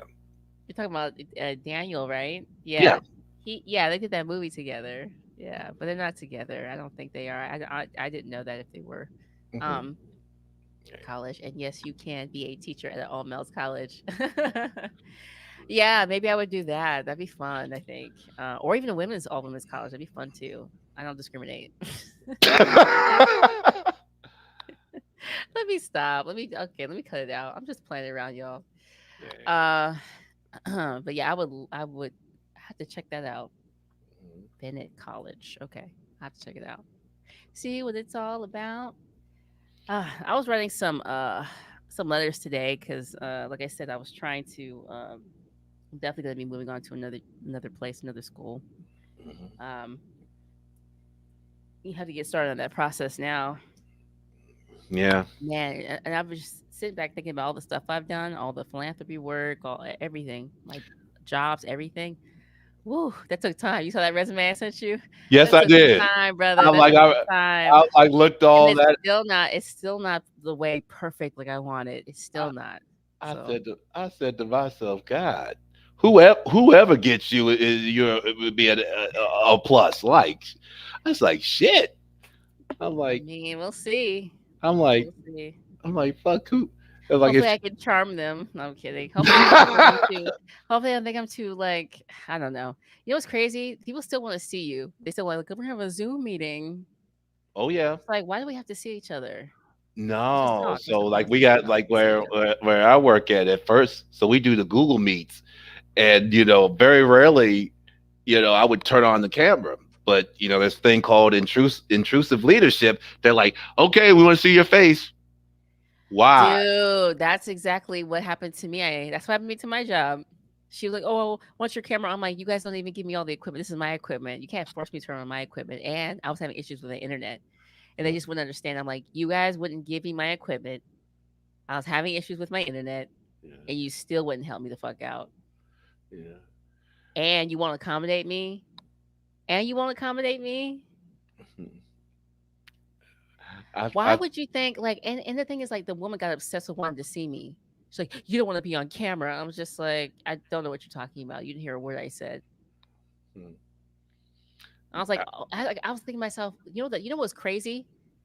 That was like when I realized, like, oh no, I definitely will probably end up either like dropping dead at this place, like getting really sick again, or just you know moving on to somewhere else. But uh, and for health reasons, again, it was divine intervention. I ended up like my illness was like just ramped into overdrive, and so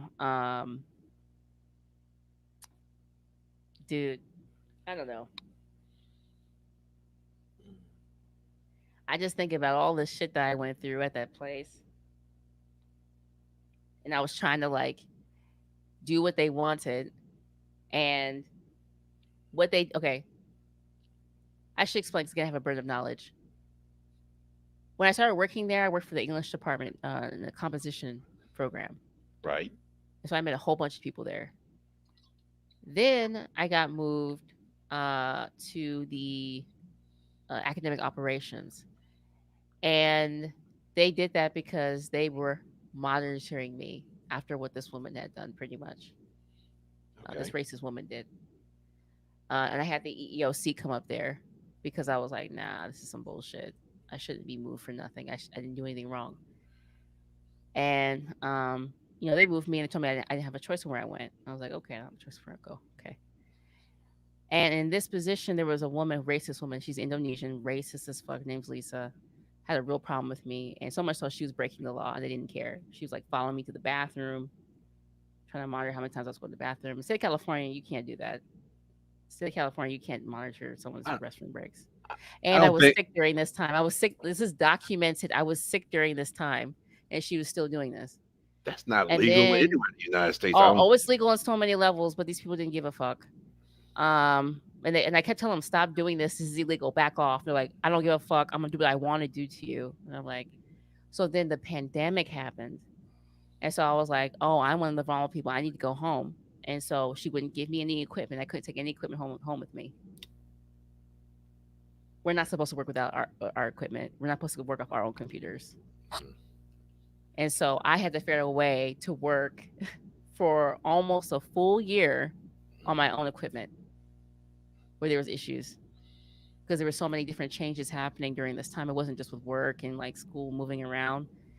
And they didn't give a fuck about the fact that I was literally uh, accommodating their inability to accommodate me. And so I go to these meetings and they're like, oh, well, why aren't you on camera? And I'm like, why don't I have the equipment I need? How can you say I'm not being compliant when you didn't give me the equipment I need? And I keep telling you people, this woman keeps fucking with me. And then she gave me a terrible evaluation. And then I went off on the evaluation. And what I mean by off, I could give a rebuttal. Right. And I responded with like pretty much telling her she was a fucking moron, but in a very high academic way. Like I broke down percentages. Like I broke down like how she was presenting like 8 emails trying to make it seem like I was being disobedient, and I presented like over 300 and something emails showing that not only was I doing my job, but people liked me. And then she tried to make it seem like, oh, she has security problems. She won't lock the fucking door. This is how crazy this bitch was. And I was just like, I knew you were this crazy. So that's why every day when I left, I made sure to take screenshots and videos of me leaving every day for a whole fucking year. And I sent all that into HR. And I said, so she keeps, and I was just like, look, I'm writing all this stuff down. I said, she's playing on logical fallacies. I'm not fucking playing with this shit. I said, I want to be moved. 2 weeks into working with her, I said, I want to be moved to a different department. Good. Because I knew she was nuts. At the first meeting I had, I knew it. I was like, oh, she's one of these micromanagers who is obsessed with fucking with anybody. Because she was like, everybody that she worked with, dude, she was with another department. I think she was in the admissions and records. They moved her ass out of there. People couldn't stand her ass. Then they moved her into the department for academic operations and support services, which is what I worked in, specifically for scheduling and stuff like that. And dude, she was fucking nuts. The student workers thought she was crazy. She hated me so much that she wouldn't even let me talk to the student workers. She kept me out of meetings. And then she said, oh, Kelly, she's not picking up stuff. And I'm like, you kept me out of meetings. You won't let anybody talk to me. But yet I'm still figuring things out because I'm not a fucking pussy bitch. Oh. And then she had the nerve to say on my evaluation, she's like, oh, I think Kelly is capable of doing way more. And then I responded, yeah, I would if you would have kept me out of meetings. And I wrote down all the dates that she kept me out of meetings, the times, how long people were in there. And I said, and apparently they learned something in those meetings, but it didn't come back to me. And she didn't like that because I reported her to HR and to the compliancy office, which they don't do anything because none of these people do their jobs at all. Their whole job is to make sure the school doesn't look bad. Period, pretty much. So I reported all this stuff, and she didn't like the fact that I did that. She tried to run over to, let me tell you what she did. One day I tried to go, one of the student workers was in the office, and I was like, hey, I got to go use the restroom, make sure you lock the door if I don't come back or whatever, in time, whatever. Okay, cool. But we all know we have to lock the door if there's not somebody in the office. So I go to the restroom. I'm in there a little longer than I thought it would be. Because it's like packed. There's like, tons of people. So sometimes you have to wait in line and shit. Anyway, so regardless, I come back. It's a little bit after, maybe like 5 minutes after or something like that. And she's standing right there by the door, just looking at the door, angry. And she's short. Remember you said your sister's 4'11"? She's smaller. She's like 4. She's probably like 4'10" or something. She's tiny. So she's this Indonesian woman. She's really short. She has this like bald cut gray hair. And she's at the door like looking angry, like a little angry little like troll. And I'm just like, what is she fucking staring at the door angry for? I'm like, whatever, I'm just gonna walk inside. Like I acknowledged her presence, and I just walked in.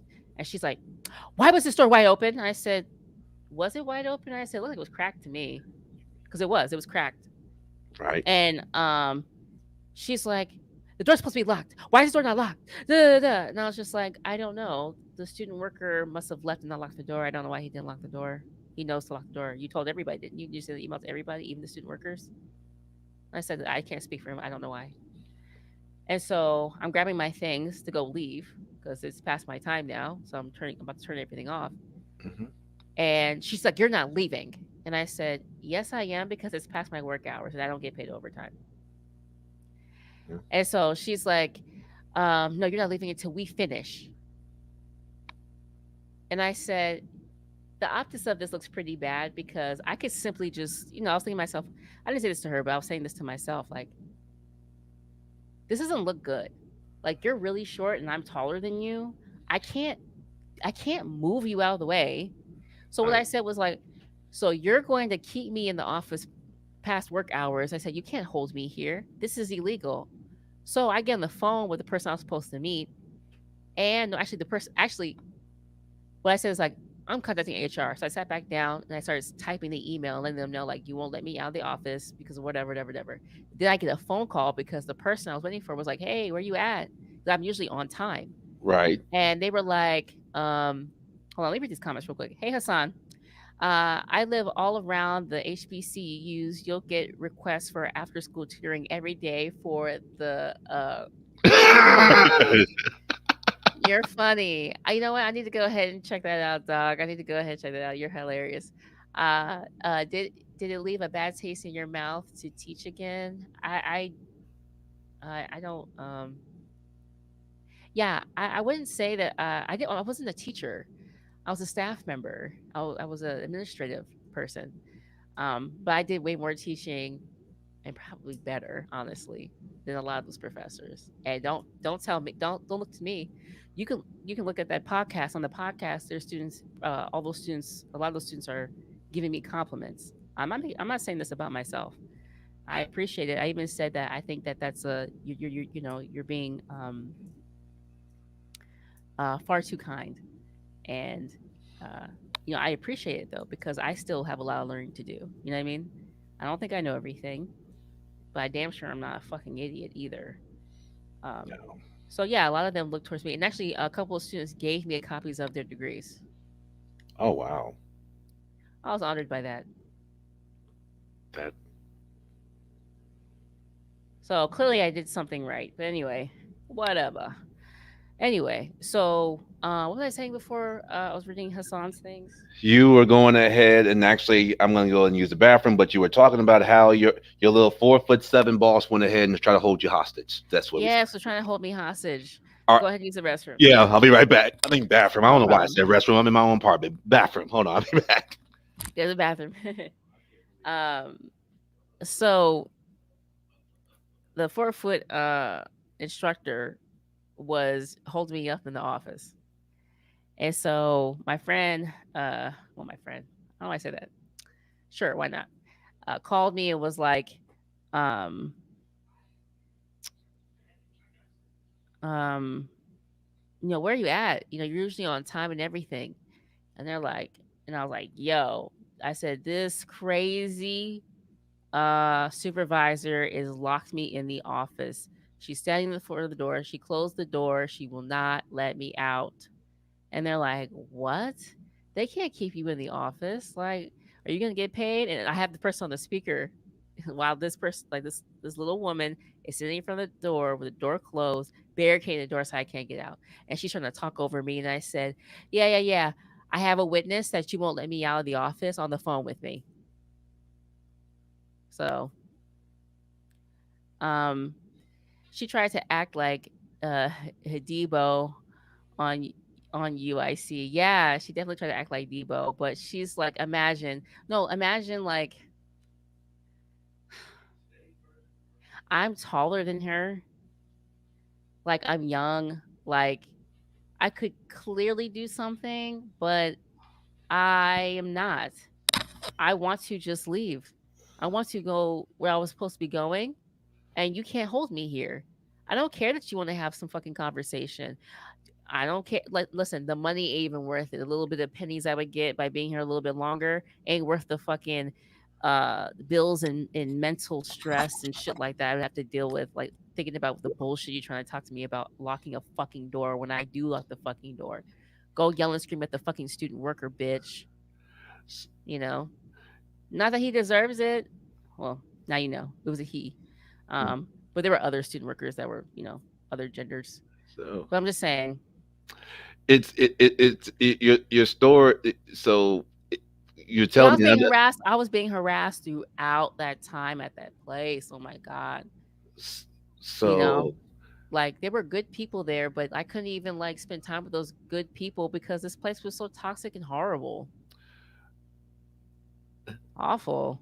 Office it. trolls are the worst. Yeah, she literally was an office troll. Nobody liked her. Everybody was like intense and felt stressed around her. That's what's crazy You part.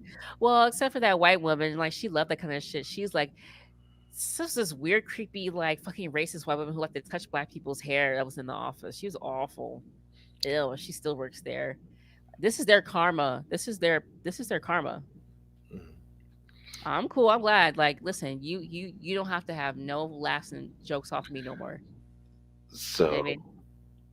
it's you tell me everything, and I'm in just my time being in the field I've been in the group that I've worked have worked with her various different groups, and yeah, there've been some. I'll say it in this way. There've been a couple of ways. There was the paperwork way they've handled it. Then there were other ways, and Oh, I do not like when you bring. If I always tell people, the moment that you bring legality into something, oh, you done fucked up now. yeah, Because there's all it's all hands off now. yeah, it's Now it's not. Now it's like, okay, so now we really got a fucking problem now. This ain't no fucking joke. So when so someone brings paperwork, especially at your job, they want to write you up for something. I'm just like, nah. And I knew this. I said 2 weeks. 2 weeks into working with this woman, not even 2 weeks. It was like a week and a half working with this woman. I said, I can't work here. She's like, why? What's the problem? I said, I don't want to articulate what it is. I can't work here no more. I said, this is not a right fit at all. Because every little thing that we did, wrote down everything. When I tell you everything, everything. This means you don't have a responsibility. A friend of mine, again, who's savant, she's like, if people are supervising you and they're supervised to the matter that they were supervising you, and I had to match that energy because I had to make sure that what I was doing was really documented properly because this psychotic bitch was going back and writing certain stuff. That's why when I got my evaluation, I was just like, this is garbage. She wrote up some bullshit because she couldn't write anything up. She had nothing on me. She had nothing to report on me. But that was what she was there for, to try to get me in check. And I'm like, and they still couldn't. They still couldn't, like, whatever they were trying to make me into, they still couldn't. Because I'm me. so I'm me and you're you. So I'll tell you a And story. every day, I'm gonna call my sister. And every day you wake up, you're not you're not me. You still got to say. You're not me. I have to ask her what it was that she says, but it's funny. So let me tell you this a little bit, and it was somewhat of that. Not only was harassment involved, but it was also to the point where remember this point for a minute. The one person kept getting harassed. She also had gummy bears, so keep that in mind. No, hold on. Gummy bears. She was being harassed. She was being harassed, having problems, and also on top of that, we're eating her food. So she's like, okay. So finally, one problem got resolved, but the other bullying. This is bullying. Oh, hold on, but here's it's racism, really. But here's the counter, and this is what she did. And hold on, let me put this disclaimer out there. I am not telling anybody to do this. So do not do what this person did. So let me put this right now, because I didn't realize about something, and I'll explain what happened. I'll explain what she did. There was, like I said, one problem got resolved, but there was another problem, and the same person that was eating her food. And she kindly told him not to eat her food. Mm-hmm. So she came up with the idea one day. No. So remember all those years ago, back in like the late 90s, early 2000s, the date rape drug, and they used. No. Hold on. No. It's not what you think, but. So to make a long story short, if you put Visine on in liquid, you can't taste it. It makes you defecate. Oh yeah, and it's tasteless. And needless to say, one day we all meet up. We all up there, and we about to have a meeting. She happens to go to the refrigerator. All of them are gone. Just only the wrapper left. So she basically came up and she said, I'm just gonna let y'all know right now. Whoever ate all my gummy bears, I done told y'all not to eat my food no more. I say within the next 30 minutes, you're gonna have a major problem in your hand, and it didn't take 30, it took 20. And first the girl's like, wait a minute, how dare you? Blah blah blah blah. Fuck you, bitch. You do. Oh no. I'm like, stop eating her food. And I mean, she said, yeah, like, what did, like, Yo. Yeah, yeah, Yo. yeah. Pretty much. So you got what, and it never another problem after that. Oh, I'm sure there was no problem after that. After being in the bathroom for probably about the next 5 hours. I mean, Yeah, I'm pretty sure. And uh, they was eating them shits too, like enjoying them motherfuckers too. You know what I mean? You can imagine them like, oh, probably the best ones ever we got tasted too that like day. throw And, them up and shit. They were probably having a jolly old time too. pretty much. And yeah, Hmm. that's one. Like I said, I'm not telling anybody to do this. Because I like I said, I don't want to all of a sudden a year down the line or 5 years all of a sudden up somewhere I start talking to somebody. I remember you, whoa banger. You like I remember you. I did not tell you to do that shit. That's so funny. I That am is not, so funny. I am That is not so telling funny. y'all. No, like I was like this, like harassment and stuff. Like, okay, I could tell. Like I said, the what's the term called? The not leak. Was it the time has been so long. So we had a situation Mhm. where a guy. I'm gonna say allegedly because I don't know for sure. Even to this day, I still don't know for sure. But Allegedly. allegedly, a guy raped another guy's girlfriend, Mm. and she went ahead and went back and told her boyfriend. At least this is, like I said, I got his side of the story. I didn't get the other guy that was involved. Hmm. But he said, and I never. He said to me, Chris. He said she was telling me the story. She was crying, and she said, I feel like shit. And he said, I just snapped. And I'm like, bro, what happened next? The next thing, all I remember next is I'm in my car and I'm driving all the way over to the barracks to meet this guy. And the clock struck 12 and I was going to unleash hell. Mm. And he damn near tried to throw him off the second, like off the second story balcony on there. Damn near, homeboy was in a damn full body cast. Yeah, yeah, Well, yeah. I mean, I don't know what to say. Yeah. Don't rape people. Yeah, don't rape people. That's what I'll say. How about that? Yeah, pretty much. The more you learn, that's how she Yeah, learned. that's right. Yeah. As Kevin Hart said so fast, you're gonna learn today. Pow! I mean, that was the day. Yeah, it was the day. That's why, man. Mm, yeah, Practice peace. I'm not talking about that guy, like whatever. yeah, But like, if that guy had just practiced peace and not try to like force himself upon a woman, he wouldn't have been in yeah, that situation. yeah. But The yeah, lesson here is just don't rape. That's the don't lesson here. don't rape, don't harass, and damn sure don't eat nobody else's food. Exactly. Oh Exactly. my god, that was like Dude, intense. do do do do. Intense. Intense. Intense. Like all of a sudden, oh no, bubble guts. Must run. Man, they're lucky that's all that happened to them because she could have done worse stuff. Yeah, She could have done but worse stuff. in the old, like I said, the new days, yeah, that's paperwork would have to get involved.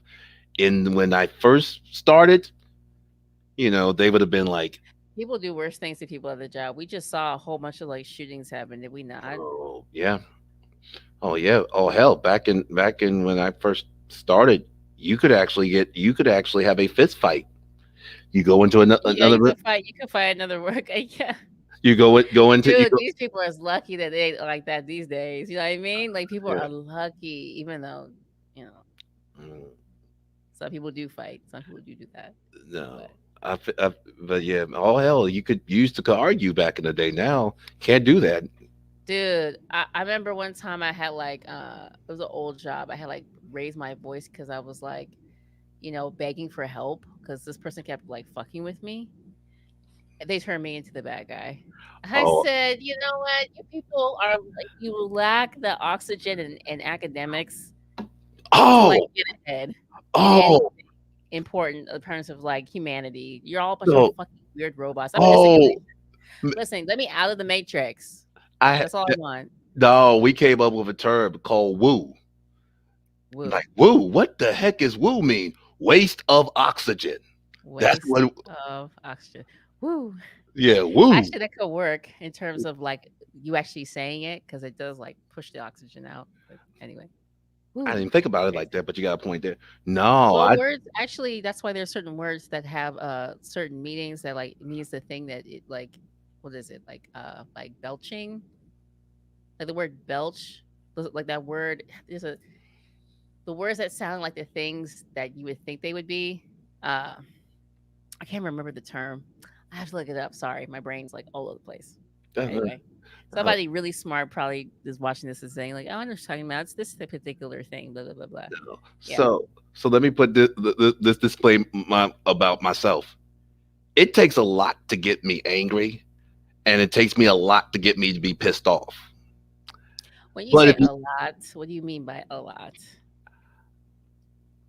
because honestly, I don't like to argue with people, and I don't. My voice is deep and it carries, and it doesn't take a lot for it to get loud. But I really, honestly, I don't like to get mad at people because it takes a lot for me to get. Sometimes it takes me a little while to calm back down, and so I really don't like being like that. Like I joke with everybody, or I joke with my sister all the time. I say I'm more like my mother and my sister than my dad because it takes me a lot to get to have my dad's temper.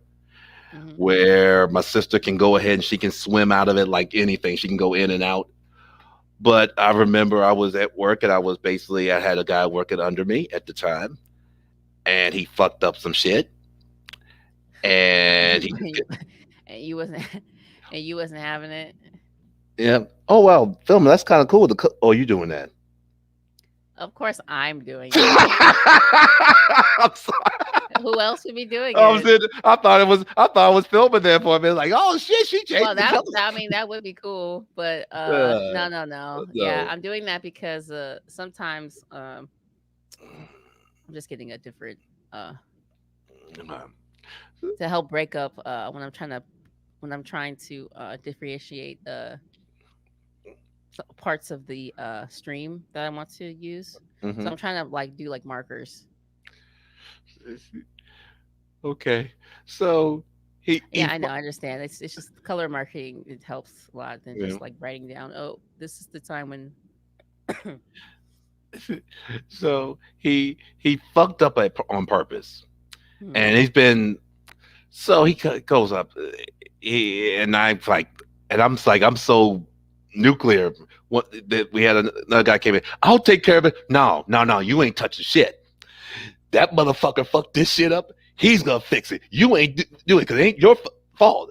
And they're like, uh-oh. So needless to say, about an hour later, he comes up there. And we start talking. And all of a sudden, he kept saying the word dude. And normally that word would not trigger me the way it did this night. Ironically, it was a Friday, too, actually. So he's like, dude, I'm working with you, not against you. First of all, I kept saying, you don't need to be talking to me right now. Like, and I need you to like back up. I need and he just kept, and then he kept talking. So what I meant to say was shut the fuck up. But that didn't come out what I said to him this night. He's like, dude, shut the damn it fuck up. Shut up, I say, shut up. Have you ever been so mad that you don't even realize you said something, and then when somebody repeats it back to you, like, no, I didn't. Why would I say something like that? That don't even make any sense. Why would I say? Dude, because okay, I totally understand this because there's so much that's happening. There's so many reasons why you're going off, and so sometimes you'll scramble things and just say, but it's not because like you're trying to control your actions. You don't want to lose total control, which would be like, So I don't know. Some people, when people say to lose total control, it doesn't necessarily mean that you would get physical with somebody. Right. It could also mean that you have a full on mental breakdown. So And you're Kelly, still trying to keep your sanity. Like you're still trying to like remain sane amongst the crazy. so That's why people say, "Give me a minute, back off, go away." You and know, and so the next day I get in there and everybody's laughing. I'm like, what? And it was like Alicia. Alicia comes up to me. She said, "Chris, that's the funniest thing I have ever heard in my life." What are you talking about? When you told Nick to shut the damn it fuck up. I didn't say that. And I'm like, but wait a minute. but I get that though. Yeah. I can understand why, because again, sometimes when you're going through an emotional situation, you're just trying to calm down, and someone keeps fucking picking at you, like Yeah. almost like poking you. Yeah. Like your response is just like it could be anything. And then So oh, it got even worse than that because afterwards, everybody and one of the guys come up to me. They said, "Man, you had looked like you had a daddy look in your eyes, and looked like you were gonna take your belt off and whoop them." I said, "Oh Lord." you were gonna beat the brakes off of him. Apparently, that's I funny. think that night I probably would have. If he had said Brakes off anything, of you. if he said anything else, like, Oh, so two things. I just want before I forget because I was gonna bring up that Rosa Clemente thing. I think. oh yeah, I'm sorry, yeah, that's right. I think I was saying that. So anyway, back to that, just real quick, and I want to show y'all something. Um. So I sent a message that I was trying to be professional because again, I wasn't doing this for myself. I was doing this because I was working with students. And so I'm just like, look, as the advisor, now that I'm the advisor, coming as an adult, they didn't want you, they wanted me. Okay, so that's what it is. Hmm. Now let's work together to get stuff done. You narcissist. Hmm. So I had to put my ego to the side because I don't want to talk to you. I can get work done by myself, bitch. You know what I Right. mean? Especially stop blocking me. You know what I mean? And stop Hmm. telling people, like, because she's in spaces I can't go to. Some spaces, because it's very political. Like, there's spaces like only like faculty are like involved in certain things. So you're gonna say give my name shit in front of all these spaces, making up lies, telling tales about me in these spaces. So when these instructors have interactions with me, they feel kind of fucked up, which is Yeah. why that dude, who people thought were white, but he's a black dude from LA, was treating me that way because it's that first introduction thing. Like, oh, they were cool, so thus I gotta be cool with that person too. And if that person says this thing about this person, I gotta ride with it. What? What is that? What you do? With this Look, with this look, junior look, high or look, something? look, look. Y'all just got to know each other. That ain't your homie from back in the day. So Yeah. all this don't make no sense to me. But whatever. But talking to me like that, I'm just like, dude. First of all, we're not in the street right now. But my man, please don't play with me because my mother was from Philly, my daddy was from Boston, Damn, and I'm a product of LA. that that's Watts. a that's So a let's hell not do this. that's a hell of a combination. Like I just don't want to. I don't want to go there. Like I shouldn't Yeah. have to. I shouldn't listen. Let me be me and you be you. Let Yeah. me be me and you be you. So, um,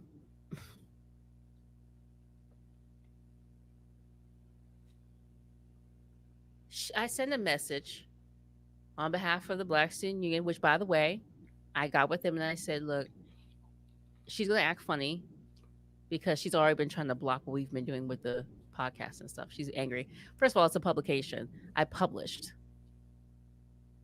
So it's known, it's out there. That I created, the idea was mine, and not only was it a great idea, it was fucking fruitful. Which of course it was, the podcast. Right. There's so many things you can do with it. So anyway. And she was pissed at the fact that like I had my name on all the stuff that I created. I can't help the fact that I'm great at creating things. Let me tell you. Says I can't create a kid. Says I can't. I says that's not going to happen. I guess I'll create in other ways. I guess you know what I mean. I'm just saying like if I'm good at creating, why not? So, um, so she was mad at the fact that I'm getting credit for my things. Nigga, bye. Mhm. Get out of here, narcissist. Wouldn't you want credit for your things? Anyway. Oh, which is leads me to this. My copyrights. I didn't get all of them in the mail today. I still have a whole bunch more coming. But I got my copywritten stuff. I'm not gonna show you my address because I don't want anybody coming to my house. Or all my legal information. Let me just show I'll you. be like, shit. No. Yeah, I mean, well, you'll be able to see all my information, I think, probably on No, the website. I'm, But I'm just, if I'm you really want kidding. this, but yeah, I'm here's kidding. one right there. Copyright. That is for this copyright is actually the proposal and the budget that I did. So it's the proposal and budget for the 2020-2024, the development of the Black Student Center at California State University of Bakersfield. So, how many copyrights do you have right now, or just a ballpark I have figure? a lot. I have a lot. Uh, Ballpark figure, Yeah. and I'm working on some more. Uh, Right now I think I have 10, just for uh, but I have a whole bunch more that's still being processed wow. because I have so much work I have to go back and like, I was undervaluing myself for a long time. I can You understand know, I undervalued myself for a long time, not because I didn't think what I was doing was good necessarily. It's just I don't know. I guess I couldn't see the value in it at the time, but I guess I could, but I couldn't truly see it. Like I knew there was something there, potential. I guess that's the word. But just never really could. You know, no. that. Is it Just like hmm. maybe, Well, I think it was my environment. I think my environment hindered me a lot because my environment always talks about how like it's like, oh, you can't make a living in doing artistic things or whatever, and me have to constantly change my directory in terms of like my education and stuff like that. yeah, I can. Because I want to be an an architect. I want to do architecture. Okay. That's what I wanted to do. I really like that stuff. I wanted to do that.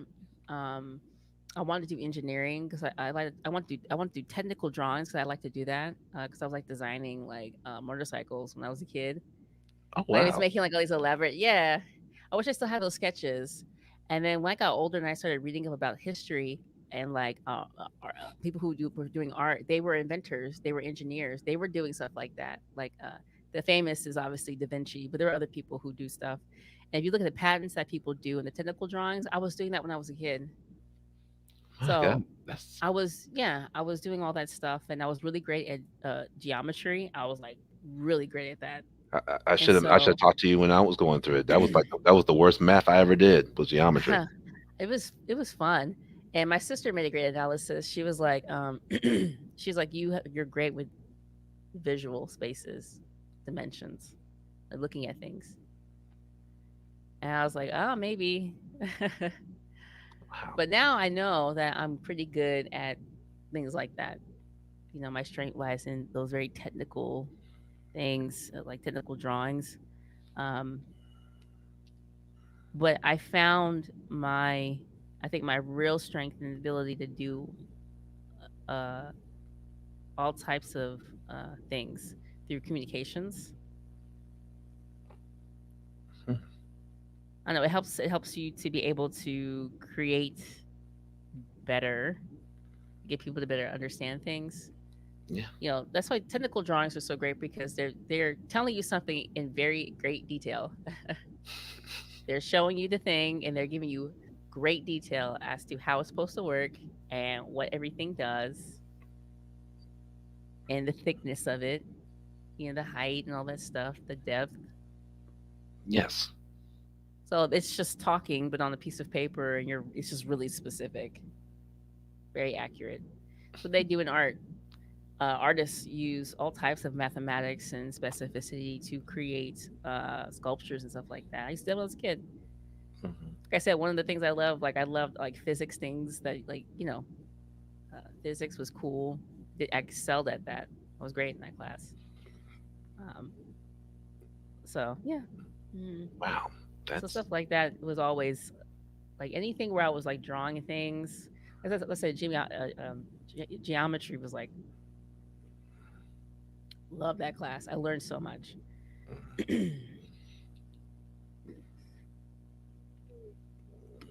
wow. That's Yeah, pretty cool. But so anyway, back to this hating ass bitch. So she So I sent a message saying like, work, I'm the advisor, we have some questions. And I teamed up with the students to get answers, like what they wanted. So we were having a conversation about like, okay, we need information about if we are still sponsoring this event because we weren't certain because their names were all over these flyers. So I'm like, okay, let's just ask. So we got together, compiled the list of stuff. And so I send it in a very professional manner. right. It's not about me and you or whatever's happening. Like, bitch, like we didn't even date. Like, nothing happened. Like, weirdo. Like, you're treating me like as though I did something. I didn't do anything, bitch. Mhm. Anyway, don't be mad because the students want me. I'm gonna tell you. Yeah. I don't know what to tell you. I had something to offer. You didn't. Um, I had a lot to offer. They didn't even get everything. Shoot, that's just like me playing around. Watch me when I really work. Um, Like honestly, I didn't even give you guys everything. This is just light work. Imagine if I had a real budget, please. Anyway, so and I proved that just by the little bit I've done. I proved like if I had a bigger budget, please. But anyway, um, so she sends a message back, and she's like, "The B issue is not a part of this event, and it never were, and I know who told you that." And I'm like looking at the flyer, and I'm like, I knew she's gonna say that. So I contact the because they're all there with me, and they're like, I get on the phone with one of the other members, and I'm like, hey, okay, so she sent a message saying that you guys aren't a part of it, and they're like, that's not true. She said we were, and all this other stuff, and I said, yeah, that was before she wasn't the advisor. Now she's doing take me bags. Oh, I'm angry. Take me back. And so they're like, are you fucking kidding me? And I said, yes. Well, I'm not. No, I'm not kidding you. But yes, she's doing this. I said, you can see the email. I said, why would I make this up? It doesn't benefit me in any way. So they read it and they're like, oh, really? And I was like, let me respond back and just say, okay, thank you for that information. I said, so there seems to be some kind of mistake or something like that. Like their name's on the flyer, blah, blah, blah, blah, blah. She said something like, oh, don't contact me ever again.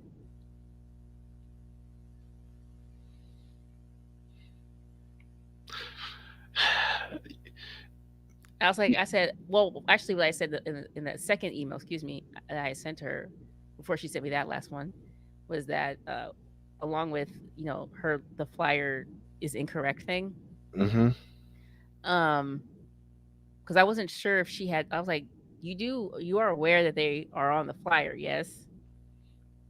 Okay, I just like okay, but what? This is gonna be even more fucked up when you hear the next portion of this. Hey. So I'm like, okay, well, I'll forward your response to the students about what you said. They already read it, but I have to do the business portion of it. I have to be professional. So I'm like, I'm gonna forward this message to them, so you can't say like everybody's transparent. And I say just for an FYI, their name is on the flyer, Right. like so it's saying it's sponsored by us, but they're not there. So using our name, but we're not involved. I was just like, that's not okay. But whatever. She sends a message back saying like, don't contact me ever again. And I'm just like, don't worry, I won't. I'm not trying to don't worry. We'll do our own shit. You're not keeping us out of nothing because I won't let that shit happen. We're gonna have our own events and our own programs that are gonna bring people to our stuff, and you can do all you want to do to try to diminish everything all you want. So it didn't work. Um, like it worked. It did have some impact, obviously, but in terms of us like our bigger events, she didn't stop that. She didn't stop our bigger events. But she did hinder us because there's only so many black students on that campus. There's Right. only so many black faculty. So all these students had no idea all the stuff that was going on because of like issues with the students were having issues. I told you there was the ASA club and there was the BSU, and I was trying to get them together, but the head of the ASA was like, "Nah, fuck you guys. We don't want to work with you." And I'm like, "What the fuck?" It's like African Student Association didn't want to work with us, but some of them did, some of them didn't. You know what I mean? It was just a bunch of bullshit. And I'm like, I'm trying to work with everybody. This is counterproductive. I always say that, like, this is counterproductive. Like you're like, look, we need to get this done instead of. This is counterproductive. Everybody can get their credit, everybody can get their shine. And that was another thing I always used to tell them. I'm like, these professors want to get their credit so that, like, they'll put, they have no problem being your advisor and doing stuff if it means that they can, like, add more stuff to their resume. I said, I'm not doing that for this. I'm really trying to assist you guys because I know how difficult it is here because I'm going through the same shit y'all are going through. Don't you get it? And they were still like, and they have to remember too, I'm volunteering my time, but I'm working there at the university too. So I'm an admin. At the same time, I'm Absolutely. volunteering my time. So it's such a rough balance because they see you all the time at work and then they see you after work when you're doing your volunteer work. So I was putting in so much fucking time. I'm getting to know them, you know what I mean? And getting to know people is great. It's enriching. It is. It brings life into your life. It also can be draining as well, which is why I spend time like by myself a lot because it's just a lot to give to people. Yeah. And people often do not give back, which is Yeah. what it is. But then to be but then to be demeaned, I'm just like, you all learned nothing from Angela Davis who came here. You learned nothing from her. You didn't learn anything from Rosa Clemente who came. So let me finish that story. Y'all didn't learn from none of these people who came here and was speaking about like unity and all that shit bullshit. So anyway, dude had the angry James Evans anger. Had the James Evans anger. Oh, you were talking about earlier. Sorry about that. Oh. So I don't know who this student was, but several people got the email from her response because after you receive an email, the email belongs to you legally. Right. And I said, I'm going to send whatever you send back for me to the students. And so I forwarded all the emails, even the one where she said, don't contact me ever again. I forwarded all of it to her. I said, here you guys go. That's what she said. I said, I tried my best,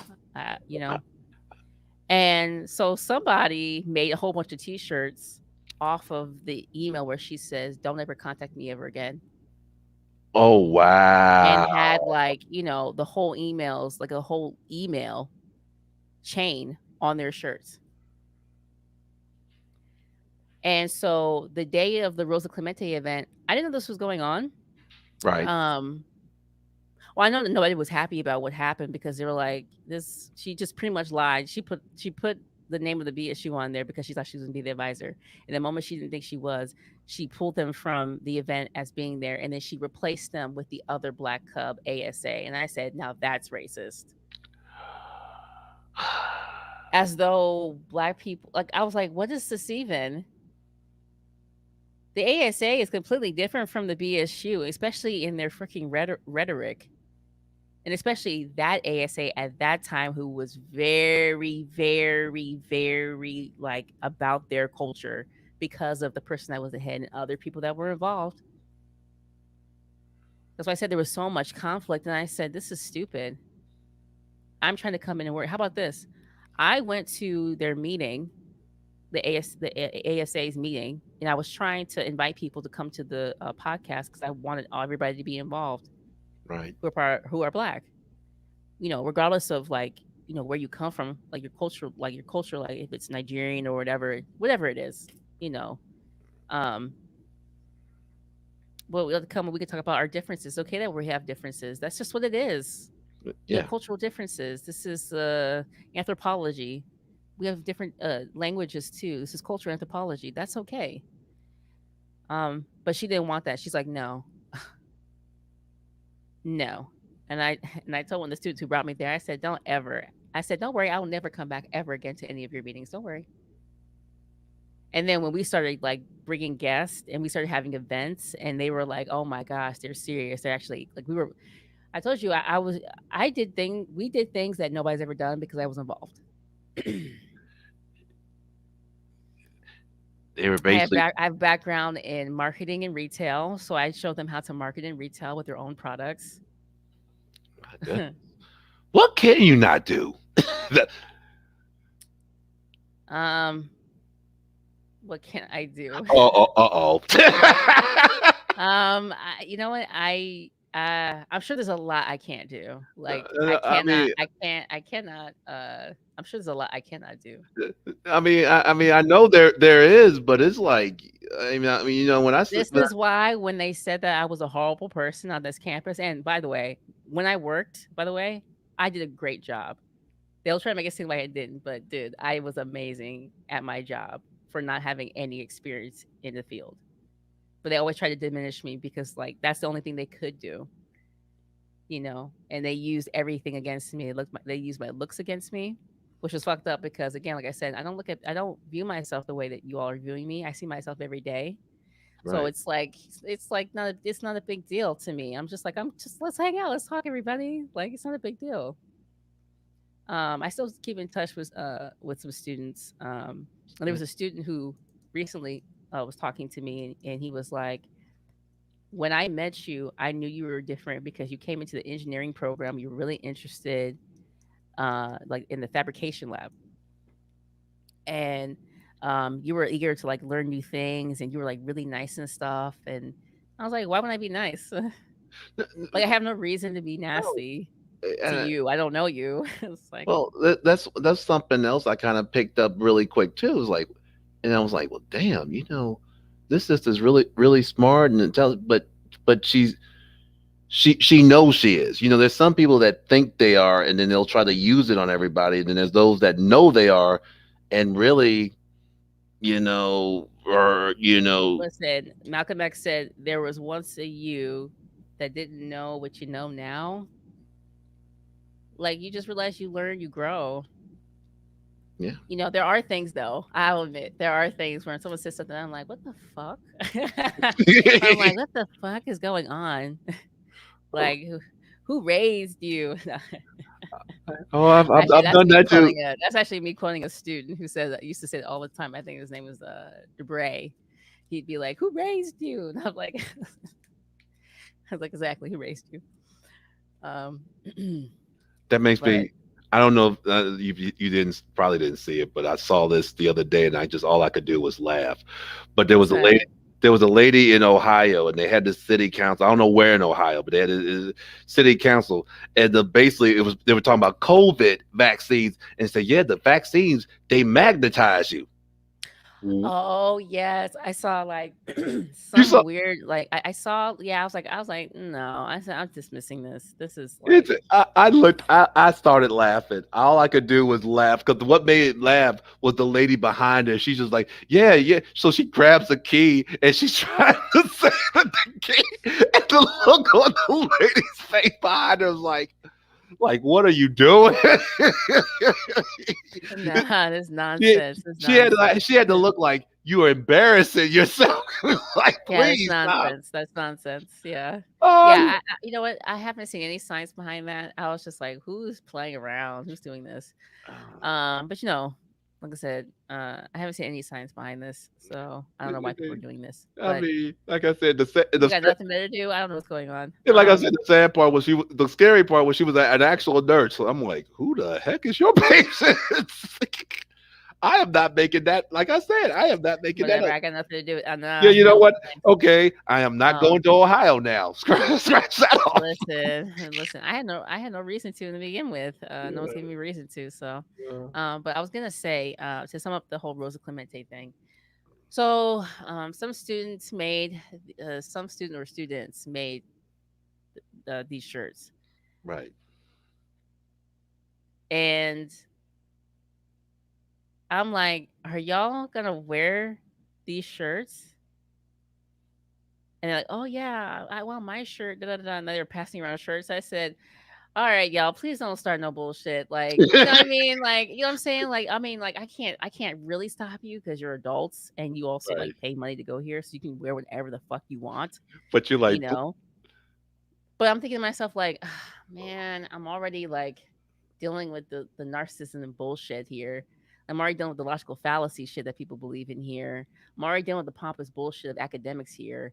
I don't want to deal with this now. I'm just like, fuck it, whatever. Like, whatever y'all gonna do, whatever y'all gonna do. I was just like, fuck it.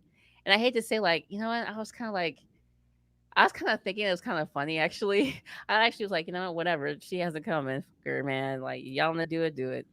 But only one student decided to wear it. I think there might have been more than one wearing it, but there was one student who definitely wore it.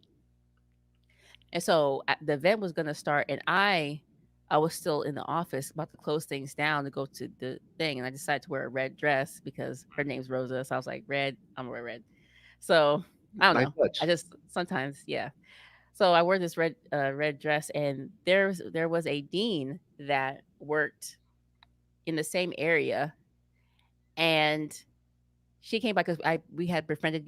She came to my office looking for help, and somebody treated her badly, and I was nice to her, and she's like, "The other person's unprofessional," and I was like, "Oh, I'm sorry you went through that." I said, "Yes, some of these people are like around here just a bit much," and she like understood. And so anyway, she came by my office. And she's like, "Are you going to the thing?" I said, "Yep, I'm closing up right now." I was like, "Can I walk with you?" She's like, "Absolutely." So we're walking.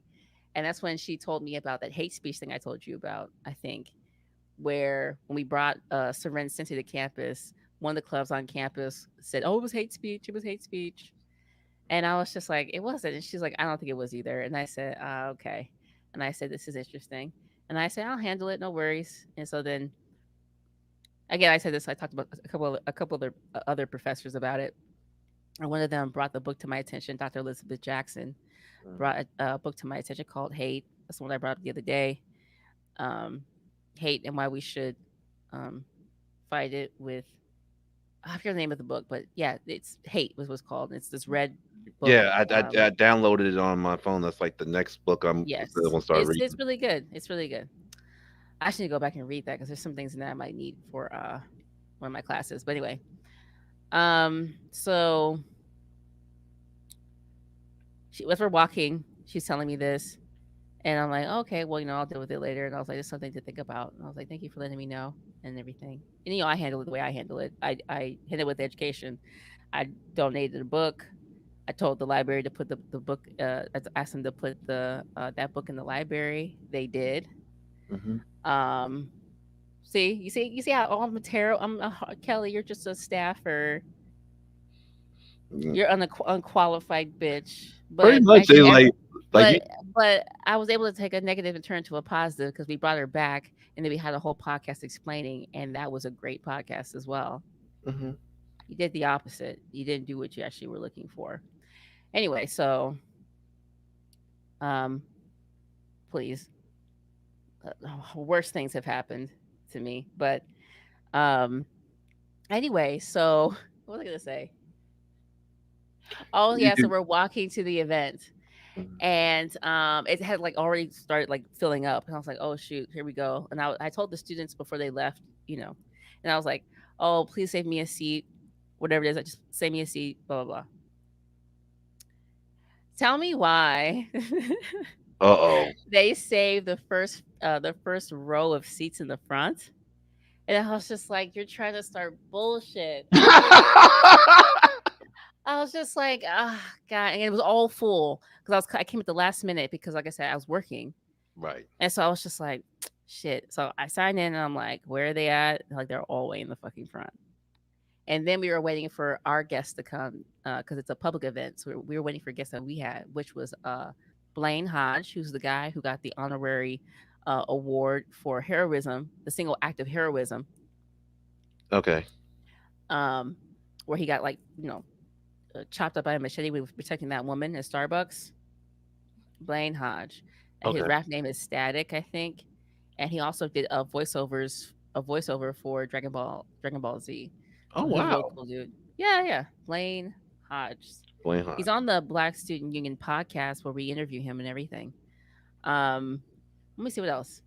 Um, what else? What else? What else? What else? We had Fahima. She's a local community organizer. She doesn't like to be called activist.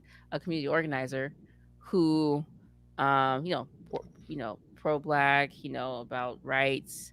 Right. She still does a whole bunch of stuff now. Like she has this business called Glitter and Goon. Anyway, we invited her family, and everything because they wanted, come and obviously, who wouldn't want to come and see Rosa Clemente? She does amazing like activist work. Yes. Brilliant woman. I've heard. So I get up there, I walk up there. It's a small room, so of course, like, and I'm wearing red, and it's a blue room, so clearly, I mean, I wore the red because for her, because I was Right. like Rosa. And so I get up there and I'm like, "Are we sitting up here?" I'm in the first seat. And then one of the students is like, "Yeah, right there." And I said, "You guys are starting shit." I said, "Okay, I'll play along." So I sit there.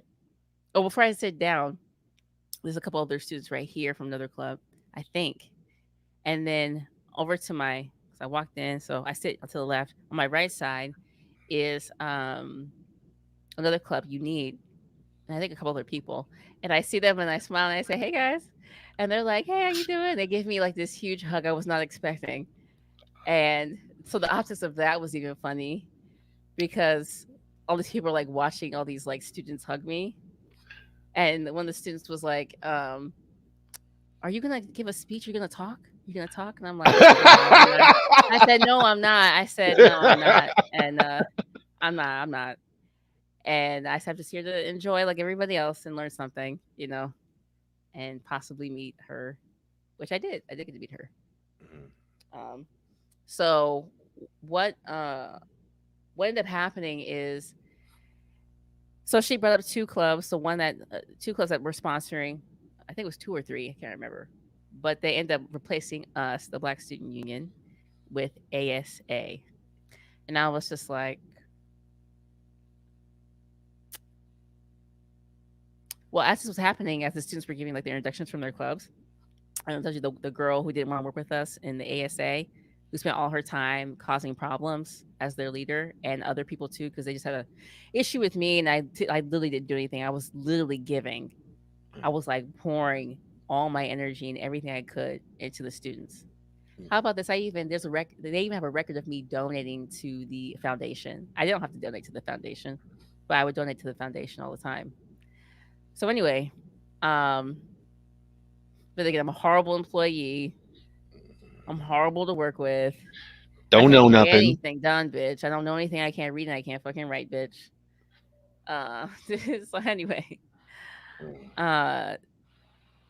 so let me see. Oh yeah. So they're all talking and stuff, like introducing their stuff, and my guests come in. They're coming in late, and they're walking in at the same time the ASA leader was talking, and I started thinking to myself, like, this is kind of funny because they have to walk in front of them because we're standing in the front. And I was just like, oh my gosh, this is terrible. At the same time, I'm like, whatever.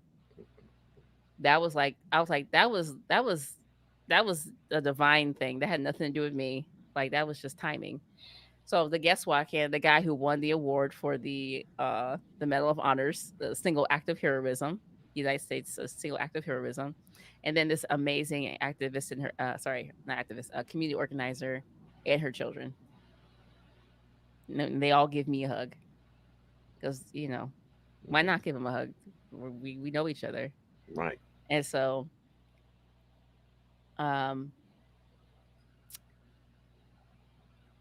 so that was interesting. It was interesting because you could see all over, their faces that they didn't like that. They didn't like the fact that we were there. They didn't like the fact that we were like, participating. They thought that we would be upset. They thought that nope. So after it was all over, and they like the students were recording it and everything. Like everybody was having a good time. We all were like laughing and kikiing about the whole thing because like we all were just kind of like over the bullshit anyway. And I said, I Right. totally understand. Like I'm not for the fuckery either, you know. Um, so we go up to the meeting portion of it. Everybody goes up there to say hello. Everybody gets a chance to take pictures, stuff like that. Oh, Marcus was there, a guy named Marcus. I don't really talk to him no more. He's kind of funny. But hey, I wish him the best with his t-shirt business. I actually donated to his t-shirt business, gave him like his first press Oh and wow. everything. Yeah, but this guy like goes to me, doesn't talk to me anymore. I was just like, what is wrong with you people? You don't know how to build communities. This is why Black people never have anything. Like we can't even like build communities together. Someone's giving to you, and that's how you treat people. It's retarded. But anyway, so um, that's what it is. What it is.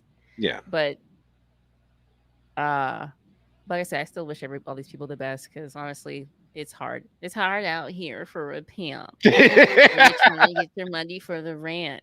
So I understand. There's so much stuff shit happening. So whatever. Yeah. Be blessed, I guess. Yeah. But they're taking pictures, everything. It's all lovely. And me, I don't try to spend too much time, you know, uh I just want to get in and say hello real quick, Right. get your energy, get a feeling for who you are, and then like move on. Like I don't want to be one of those people who just absorb the life out of you because I don't view people that I don't view people that way. But it was really nice to meet her and like, you know, get a feel for her. So her, Rosa Clemente, and Salisbury are friends, Okay. which is like how she even got there. Duh. Mhm. Which you'll learn that a lot. You learn that in education. Like it's a lot of like, you rub my back, I rub your back. You rub my back, I rub your back. You come to my school and give a lecture. I come to your school and give a lecture. And I get some money. So there's a lot of that. Yeah. Yeah. So I rub your back, you rub my back. Yeah. So, That's what they would say in like networking out and everything. And networking. Okay. All these people but, were classmates. I So when they mean, got to university, they're like, "Oh, hey, homie, I'll get you an opportunity to come and speak on this thing, my homie." mhm. Which I totally understand. I mean, I guess, but at the same time, I'm just like, man, it keeps people like me out of it. Right. But it didn't because I still got like professors. I still got professors. Mhm. And not just professors, please. We got like activists. We got like all types of people that come in our listen. Just saying, if I wasn't hindered, imagine what I would have done if I wasn't hindered. But no matter what we would have done if we weren't hindered. Um. Anyway, so I go up to her and I'm like, I just want to say, and I shake her hand, like, you do amazing work. And I just want to say, thank you for coming and everything like that. And I don't know how you do half the stuff you do. And I was talking about something she was saying during her speech, about during her lecture. And I was like, um, I think it's amazing that this, that, and the third or something. And she's like, oh, she says her standard thing, but I know she knows who I am because of the other professor Right. and like her just saying, because she was telling people left and right that work with me. So I already know you were talking about me. Mhm. So much so she poisoned other students who would interact with me. It was horrible. Students who were just like, I don't want to fuck with you. Even though I had like decent working relationships with them, she Right. completely just killed them. And I was just like, for what? And what's even funnier, they did all that just to be noticed. Sad. One student was trying to apologize to me, like coming to my defense at that thing I told you at the school where I Right. went off on the president. And I didn't say anything because I was just like, I don't know what you thought that was supposed to do. You still couldn't be an adult and come and talk to me. I have never met any of you any fucking harm. And to be treated like that was ridiculous because I literally did a whole bunch of stuff for a whole bunch of other people too. It wasn't just the Black Student Union. I was doing stuff for other organizations on that campus. That's what's so fucked up. I did stuff for Project Rebound. I did stuff for Club Gen. I invited the LGBTQ plus community to be a part of one of our podcasts, like to help Wow. promote their club and everything like that. I worked with the Alliance for Sexual Assault and Abuse. So I did a whole bunch of stuff. And I'm like, I was so giving. I was so Yeah. inviting. I was so open. One of the students told me, this is how I know I'm dealing with some kind of fucked up karma. Um, One student told me, when I looked at you, I just knew by the way you looked that you look like the kind of person who would treat me badly or treat me poorly. That goes against why you don't judge a book by its cover. Dude, I don't I but that's the thing. I I I I didn't even give any type of nothing. Like no vibes of like, you know, I try my best to be there for people, but people will get angry at you. I'm just like, listen, that's your Yeah. problem. You have a problem. You have anger problems. You have a problem, and I'm not your parent. You know what I Right. mean? You have a problem with your own stuff, then that's your business, man. Like I tried to be there for people, and I was just like, you know what? And when I got sick, there were not people there for me, and I was like, oh, I see. Yeah. Sadly, that's usually sometimes what the case is. Dude. There was there were students who saw me like, you guys are seeing me when I'm like getting back to like health, even though I'm not, 100%. I'll never will be. Right. I'll never be ever again. But um, I was a time where I was really bad. I was really bad. I looked really bad. I was still working too, and there were students who saw me in the lunchroom. I couldn't eat anything. Like I was so sick, and they were like, "Oh my gosh, what happened to you?" I was just like, Really? just dealing with illness, huh? No, I mean that's what they went ahead, Well, some students were like, like just like legitimate. But never mind. I'm sorry. Go ahead. Go ahead. I said yeah, yeah, and it kind of threw me off because I'm like, I'm so used to people just not giving a fuck about me. So I was just like, oh, you're interested? Oh, well, I have this particular situation. Um, and there happens to be a student who I still talk to who has a similar condition. And so I learned a lot from that student, and we grew close because of that and other reasons, but because of that I too. think hmm So we're cool, like we're friends. that's good. Um, but that's kind of how it happens, Um, but yeah, I was trying to get a feeling for Rosa, and she seems like a lady who's serious about her business, and I can appreciate that because I'm serious about my business too, especially when I'm working and I'm trying to get something done. So I can appreciate her focus. I can appreciate that kind of thing. Um, you know, it was nice to meet her. I didn't have much time to talk to her, and nor did I really want to either, because I'm like, that's your friend right Right. there who has a problem with me. No matter what I say or do, not to say that you don't have your own mind, but It would be an awkward situation you didn't want to be a part of. it's awkward. But it got even more awkward because one of the students was like wearing that shirt, you know, Right. and was taking pictures with, you know, her. And this is why this is important, and this is why this was brought up.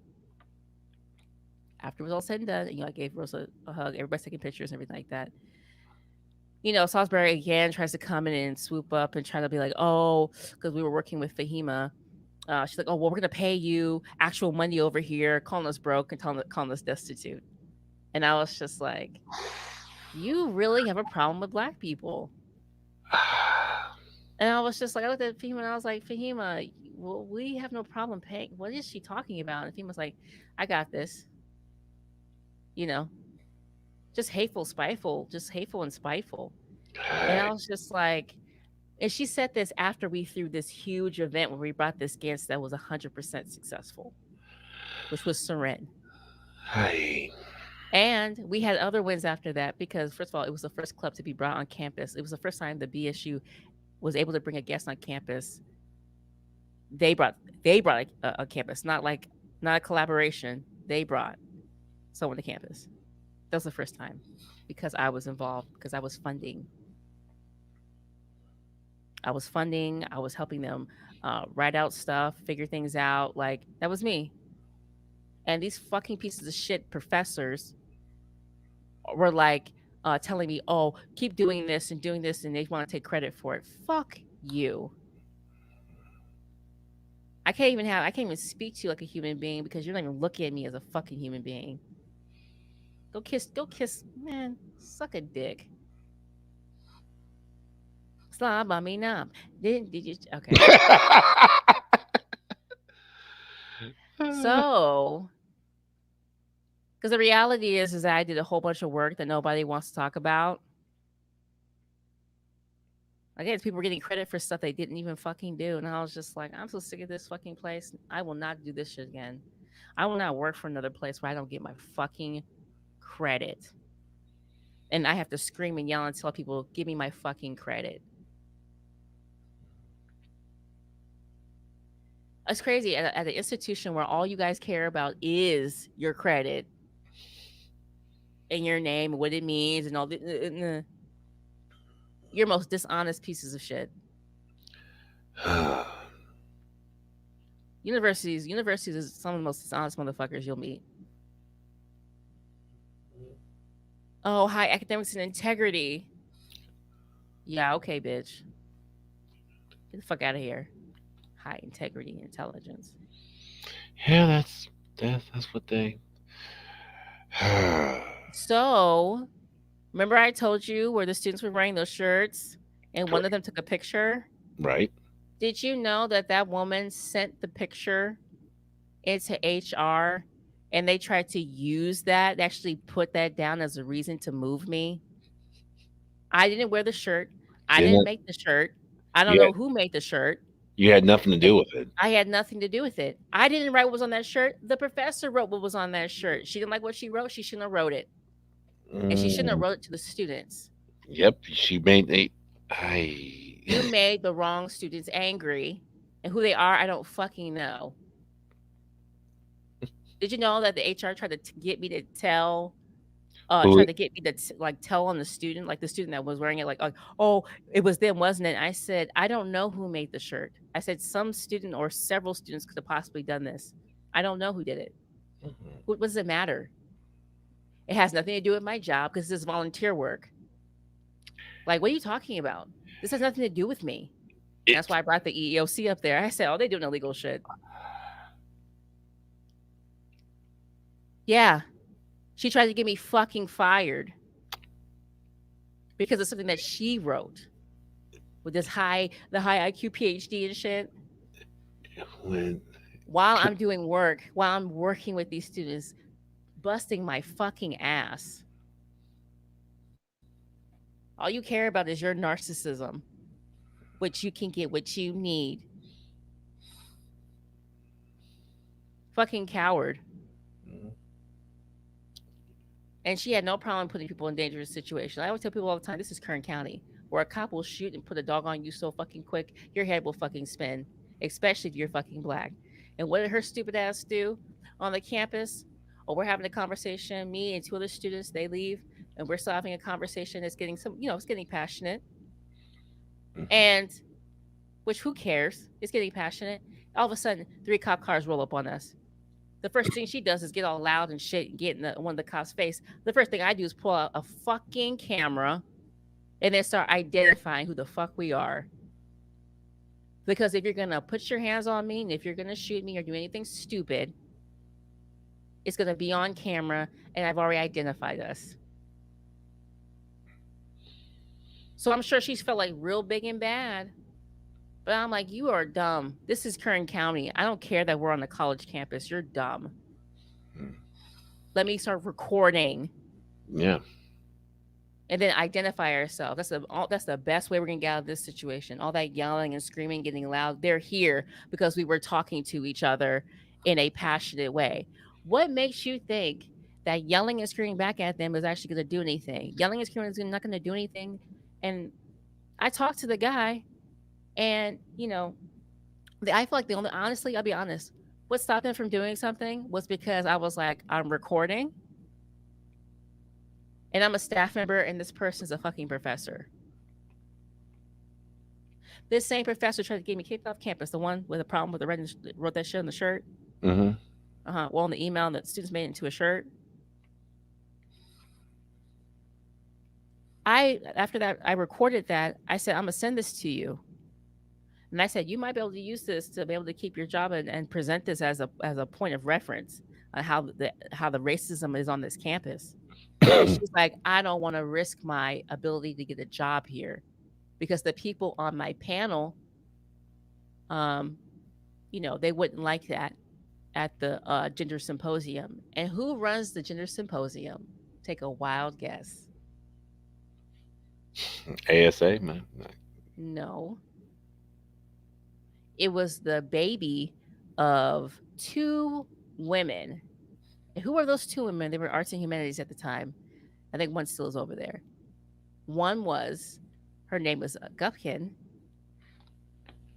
The other, Dr. Deborah Jackson, the one that wrote me up for non sequitur, telling me I was a dishonest person, was mad at me because I wouldn't go on camera. She said that she had expectations for me to be on camera.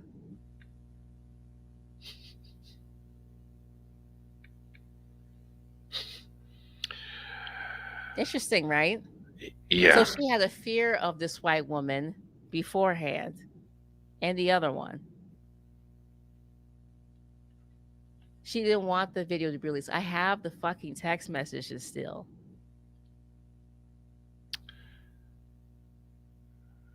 And you know why that came out? The only reason why it came out is because I wanted to, because I recorded it, so I own the rights to it because I recorded it. The other thing, which that's just law, that's what it is. Deborah, I'm sorry. Go ahead. The other thing is that we had done this Justice for Josiah event for SQE. SQE is the Students for Quality Education.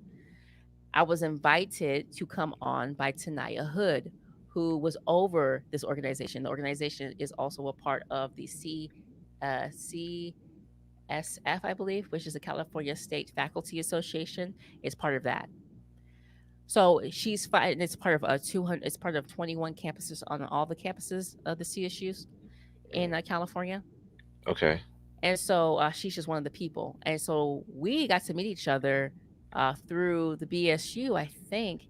We met each other, and then she's like, "Oh, I want you to come." She's like, "You created the podcast?" I said, "Yes, I did." And she's like, "Oh, I want you to come, whatever, come be on the panel." I was like, "Oh, sure, of course." So we brought her on the podcast.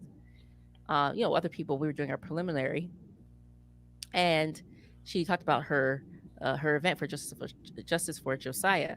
So I was there with her, Fahima. This is how I met Fahima. Okay. Bray, who was the president of the BSU, and me.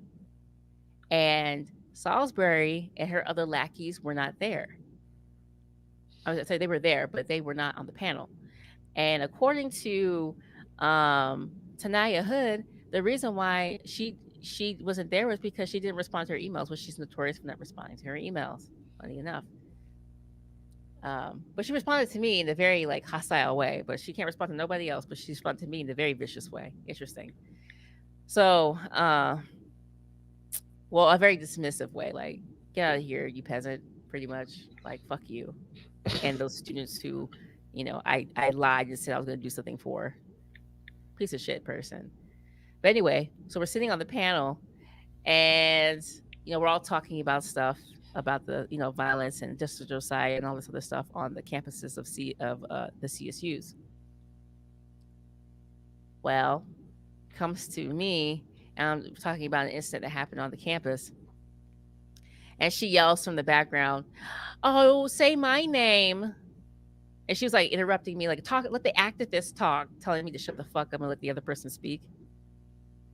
because she was jealous. She wanted to be seen. So that's how she was being seen. Same thing she did to a student when we were at Angela Davis event where she screamed over their information out in the public because she wanted to be heard. She wanted to be seen. She wanted to cause harm or distress to a student who did nothing to her, but be them, but be themselves. As someone said, one monkey don't stop no show. And like, she wasn't stopping nobody's show. So she didn't like that. So she wanted to put people's information out there like that because she's shit. She ain't the only one who ain't piece of shit. She ain't the only one that ain't cool to me. But like Dugan, not cool. She's the same. She's the woman who let a white chair call the cops on a black student in my office while she came down to confront that student in my office. The fuck? I gotta tell you that story. Dude, I went through a lot. I gotta do a whole series on like my time at CSUB, dude. So much bullshit was happening on that campus that was not professional. As I always say, not productive. This is unproductive. Unproductive bullshit. So the accidental professor, Dr. Tracy Salisbury. Mm-hmm. Mm-hmm. The one that they boast up and highlight because of the fact that like they're racist and they do not promote anything I've ever done. If anything, they spend all the time trying to suppress anything we did. Wanted to be a lawyer, political science major at Holy Cross. Dude, don't read her fucking bio. Because most of the stuff she says, she's a fucking like narcissist. I told you, this person is a psychotic person.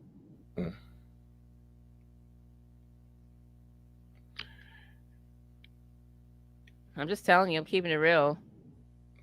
Yeah, I believe you. But you know, this school boasted up those people that they felt like they wanted to. That's fine. I got no problem with that.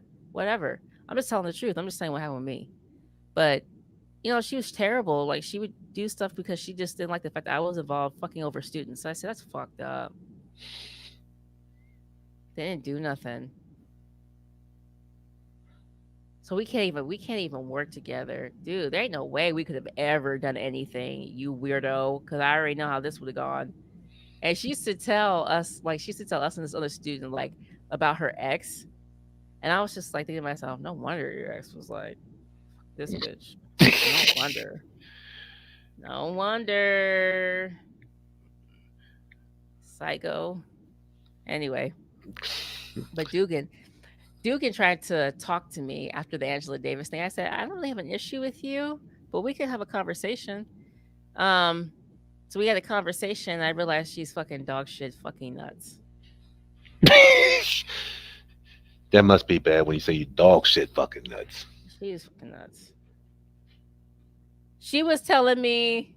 So what happened was when she confronted a student in my office, right?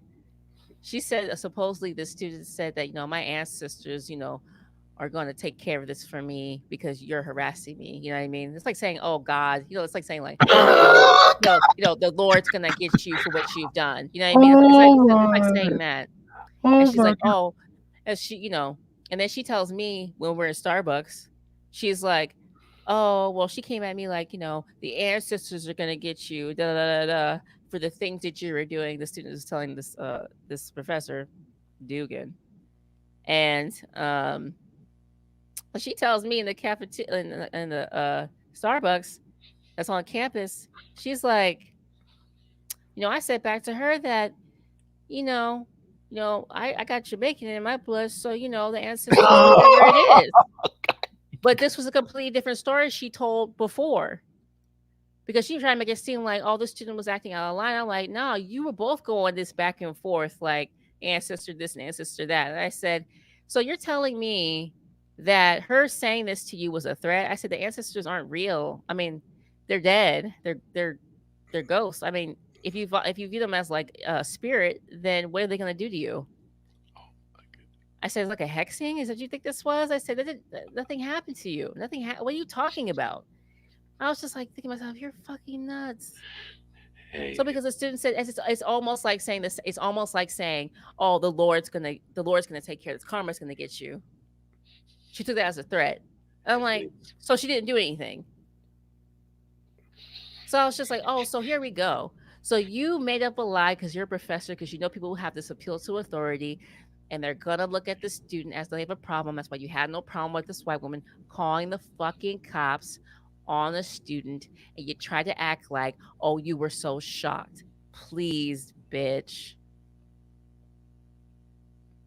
Why didn't you call the cops? Bitch, why did you come down to my office? And when I asked you to leave, when you started getting loud with the student, you barricaded the student in the office, and I had to tell your ass to get the fuck out of the way. You can't hold students in the office. These people love to barricade people in.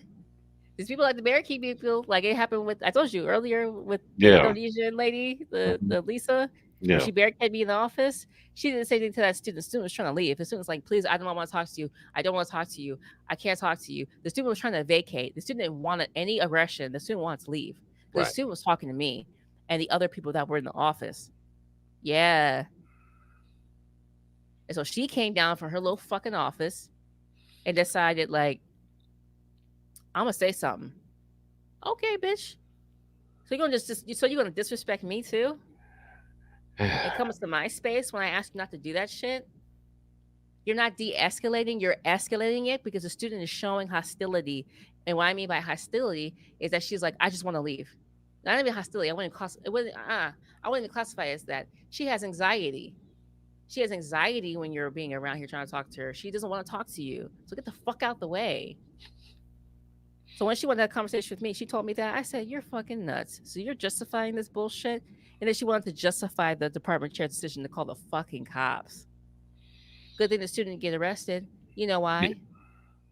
Because you were there. Because the student had left and got in their car because I had another student escort her out. Okay. So that she could leave because she was trying to leave. And that fucking woman was trying to keep her in the fucking office. So the student escorted out when the police, because the police showed up. And I've had several interactions with the police because Black Student Union Advisor, they just love to fuck with Black people. But it's not just that. I do a bunch of other stuff around the campus. So they knew me already. Right. So I greet them. I'm like, hey, guys, what's going on? Well, before that happened, I see the cops outside questioning the student that walked the other student to their car. And I was like, oh, no. And so a professor is also in the office and was like, oh, what's going on? Why are they stopping the student? I said, I'll take care of it. Let me go over there. And so the other lady and she's all getting all teary-eyed in my fucking office and shit after she put that fucking stunt. And I'm like, whatever, woman. And I'm like, and she's like, oh, why would you call the cops? Looking up at the department chair. And I said, you know why she called the cops. She's a white woman. I'm walking outside. And I say, hey, what's going on, guys? And they're like, hey, we heard that there was a call for blah, blah, blah. I said, oh, really? And I said, the student's not here. And I said, you can come inside and talk to me if you want. And they're like, oh, yeah, we can come inside. I said, yeah, but this student has nothing to do with anything that's going on. So you can leave the student alone. And then, of course, this fucking dumbass bitch, Dugan, was like, oh, what's going on, guys? Yeah, they were just having a conversation, blah, blah, blah, blah, blah. And they're looking at her up and down. And they're like, who are you? They didn't even know who she was. How about this? They start asking her questions as though she was the student, because guess what? Her and the student, same height, both have dreads, long hair. I can say this now because I don't fucking work there. Similar in height and size, yeah. So they thought that it was her. And I said, she's a professor here. She has to be department chair. Y'all don't know that? And I was confused by that because I'm like, haven't you been working here forever? They don't know who you are. They knew me though. So after all that was said and done, they come into my office, we're talking everything, and and they're like, hey, Kelly, you still gonna do that podcast with us? I said, I'm trying to, but you gotta get your boss's approval because I'm gonna ask you questions that are uncomfortable, so I don't want no problems. So I said goodbye to those guys because I knew them. The woman wasn't banking on that. The department chair wanted to see a fucking nigger get arrested. clearly. Didn't happen on my watch. Sorry. But these are the people that school is boasting up. People who have no problem with white people calling the cops, utilizing, weaponizing the police on students, and a whole bunch of other stuff. These are awful people. There's And that's just, I can just talk about more people. This is just these two. I had to go and fight. I had to go and do a whole thing with the ombudsman for one student. Oh wow, y'all actually got ombudsman. Yeah, it ain't real. None of these people actually do their fucking job. I'm gonna tell you right now. I went through the process and I said this process is fucking bullshit. Like blatant racism happens in the engineering department. Blatant racism and discrimination and nepotism happens throughout Bakersfield, but especially in academics and especially in the engineering program. I can tell you stories.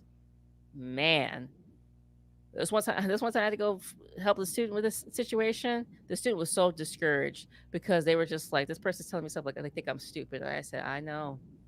These motherfuckers ain't shit. So I went through a lot on that fucking campus, man. When I tell you it was an emotional ride, dude, it was an emotional ride. It's amazing. I learned a lot, and I would not say that I learned like a lot of good stuff, academic, good, you know what I mean? Like, yes, I learned a lot in my academic field. Like, nah, I learned way more from just my own studies. Like, these people are just they're not even, they don't offer information, nothing. These people are terrible. I'm just telling you. It sounds like they just mainly want to keep a shit storm going. And a bunch of cowards. Yeah, and they're a bunch of cowards. It's cowardly. That's the only way I can put it. I mean, and also, I don't understand. You don't love yourself either. How can you be in a place where you're being abused all the time? How? It's not healthy. It's not good. And then nobody wants to change. Nobody wants to improve. Like, let's say it was abusive situation, an abusive relationship, but you both are working towards making everything right and healing. Then that's the way. Then that's what it should be, I guess. But they're not working any kind of efforts. None. They think their effort is them just existing in the space. So thus they're changing it by just existing in the space. No, that just makes you a token. True. That's what it makes you. And that's what you'll always be. Karmic loop. It's a karmic loop. That is a karmic ass loop. And that's trash. So, but yeah, working, I will say this. One of the highlights was meeting some really cool professors like Dawkins and obviously Dr. Davis. Dr. Cherry was real cool. I liked her presentation. Oh, I got to tell you about that. That situation was funny.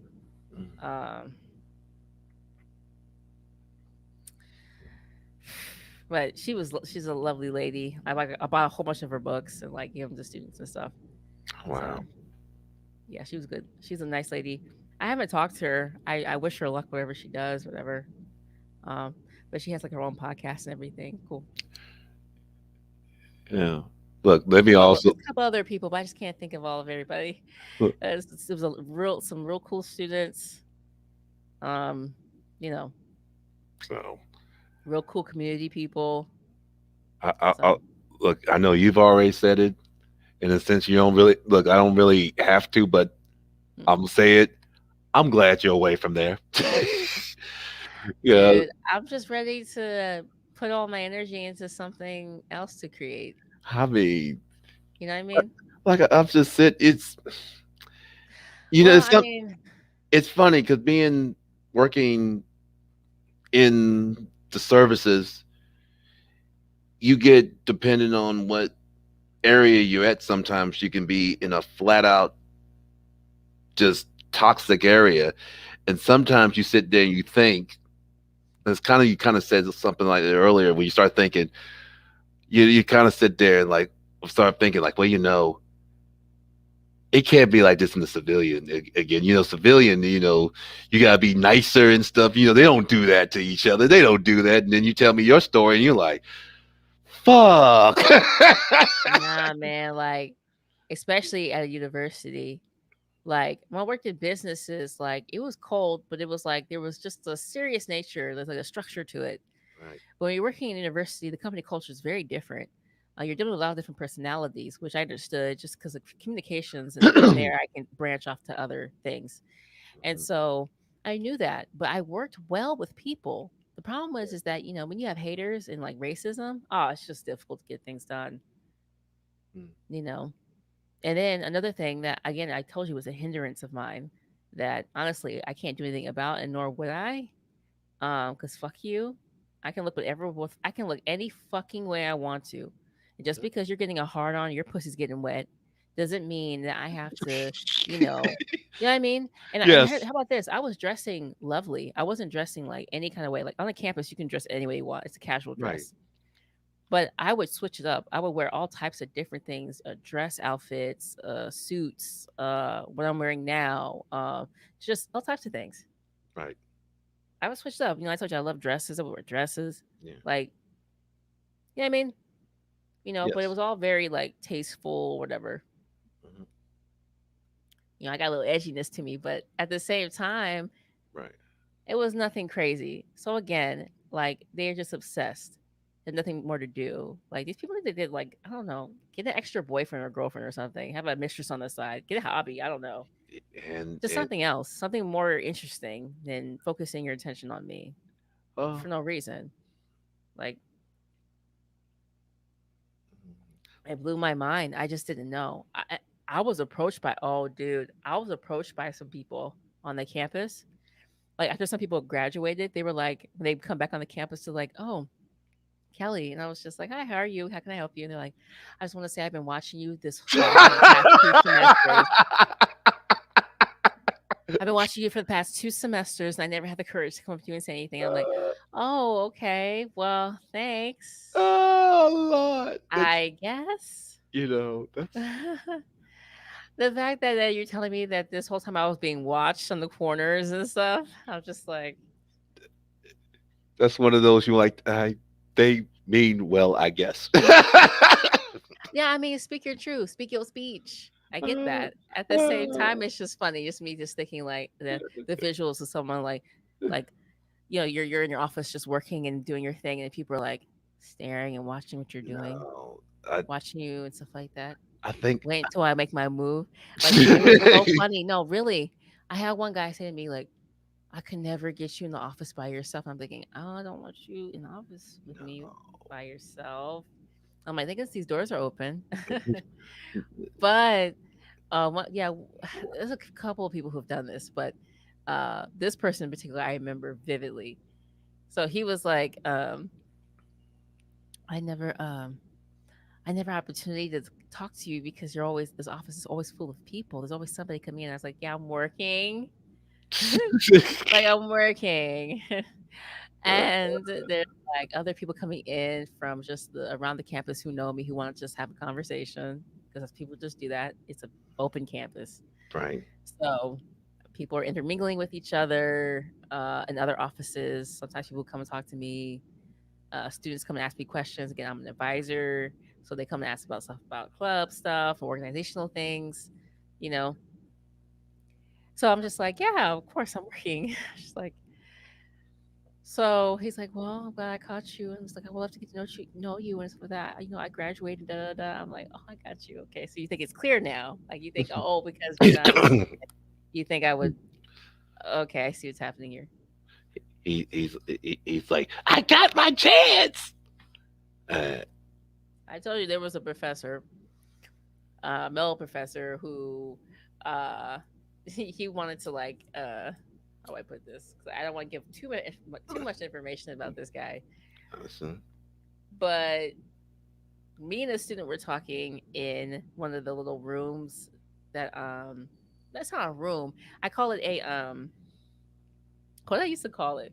But it was like a corner store on campus. It's like a mini corner store on campus. Okay. And so I'd always go in there to say hello to the ladies. And I think Cynthia was her name. We would always be talking, and there was another student workers that would be working in this little like corner store thing. So I go down there often to get some stuff, and I was running. I was like doing a paper, and I ran down there to go get some snacks because I need energy. I'm running out of steam. So, and I was like running out of time to turn this paper in, and so I was like, okay, cool. So I run down the stairs. I go to the little mini store, and I see the student that I know, and they're like, "Hey, what's going on?" I said, "Oh, girl, shoot, I'm trying to get this. I'm trying to get my paper done." I said, "I had to come out here and get some snacks real quick." I said, "I'm a bad communication student. I'm a horror." I said, "I'm so bad. I'm such a bad communication student," and I say it like that, like I'm exhausted. Right. Probably a little deeper, and I was like, I'm a bad communication student." I say it like that. All of a sudden, I hear this guy. He's like, "Oh, you're a bad communication student." Uh-oh. And I turned around, and both me and the student was like cracking up. I said, "What?" I said, "Excuse me." And he's like, "Yeah, you're a bad communication student." I said, "Oh." I said, "Who are you?" And then he introduced himself as Professor blah blah blah. And I was just like, "Oh, okay." I said, "That wasn't subtle at all. You really like, because how he said it was like, 'Oh, you're a bad.'" Like he said it Yeah, bad. I could just admit, like, uh-oh. Yeah. Yeah. And I was just like, so you're not even like hiding the fact that you're like all, totally interested. all of a Awesome. sudden, he's like, somebody gonna be knocking the Somebody knocking knocking them the boots. boots. No, sir. But that was funny. And then he would Oh. come by to my office often trying to talk to me and stuff. And I'm just like, "Sir, no, thank you." Uh, but there were other people who were interested. You know what I mean? But it's what it is. It's just what it is. And I remember having a conversation with a student who told me like, "Oh, there was always the student." I don't know. He was like, there were instructors having like relationships with students and stuff. He's like, it was pretty normal for it to happen. And I said, okay. I mean, Yeah, I guess. I mean, I don't know. I already told People, you, I like, guess they do, but I was trying to keep it business. But I mean, whatever. I told you on the Haze Gray Underway. I sold boat booze and stuff, and you, you, you, you s- all of a sudden you see couples, and then all of a sudden when they pull back to home port, then all of a sudden the couples end, and they, it's like, okay, All I know is this: if I'm gonna lose my job, I don't want to lose my job for sexual harassment. Like, it's okay to tell someone that you think they're attractive. I think, but yeah, I feel like that's can be a bad situation. Like, it's just to avoid it. It's best to just to try to avoid the best you can. But yeah, I don't know, people are gonna people. Humans are gonna human, regardless of whatever's going on. Because there's plenty of people on that campus who are dating and married, and like yeah. plenty of intermingling happening. Um, Whatever. No, that's And I believe actually it to be true because there were too many people who were trying to hit on me and trying to get at me. So there was, I'm nobody special. So I'm just a normal person so. out here trying to live life. So there's a person that when they basically were at the same command, and this person Hmm. who she's married to right now, well, when they first were together, she was a lowly ranked person, and her now husband was an officer, which is, Hmm. you cannot do that. No, And I said no, no. that's a no-no, and everybody knew it. And like I said, she got out. She married him. They got like three. No, they got like three kids, three or So four she kids. she left for him.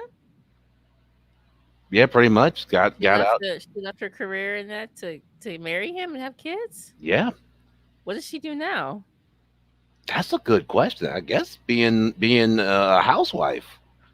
Yeah, Yeah, because I well, mean, I still we still I Facebook. guess I could never be anybody's housewife. I guess like It's because I definitely don't have anybody paying like my personal bills. Like, so I like you already my parents were divorced, and I kind of No, I mentioned, wouldn't like that. Trust me, not paying no bills would be great. And if I had money too coming in, shit, that'd be great. if I for mean, me, that's anybody though. but preferably, I would rather have them work.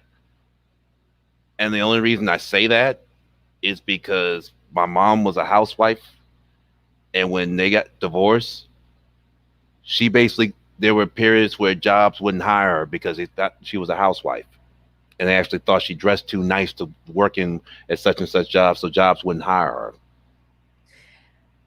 It's just another lie. Well, I mean, if you look at the structure of the society, like they could have hired her, but yeah, it's just bullshit. This place is so fucking backwards, and it's so fucking it's so unproductive. yeah, but, Not to hire a woman because you said that she doesn't look like she could handle it. you know, Unproductive. yeah. Uh, but yeah, I got. Well, like I said, I got being in it for, like I said, going on 20. I got some doozies. I could tell Oh you. yeah, definitely. I mean, look, the little bit of work I have, you saw on my resume, the work I've done, dude, every Mm. place has a fucking story. Every place has a Oh story. boy. I But it's mean, like, oh, you know, that's what it so, is, yeah, unfortunately. some are hilarious. Like the time where, Honestly, that the one with the gummy bears is really funny because the fact that she actually did it. yeah, I don't know. Don't play with people's food.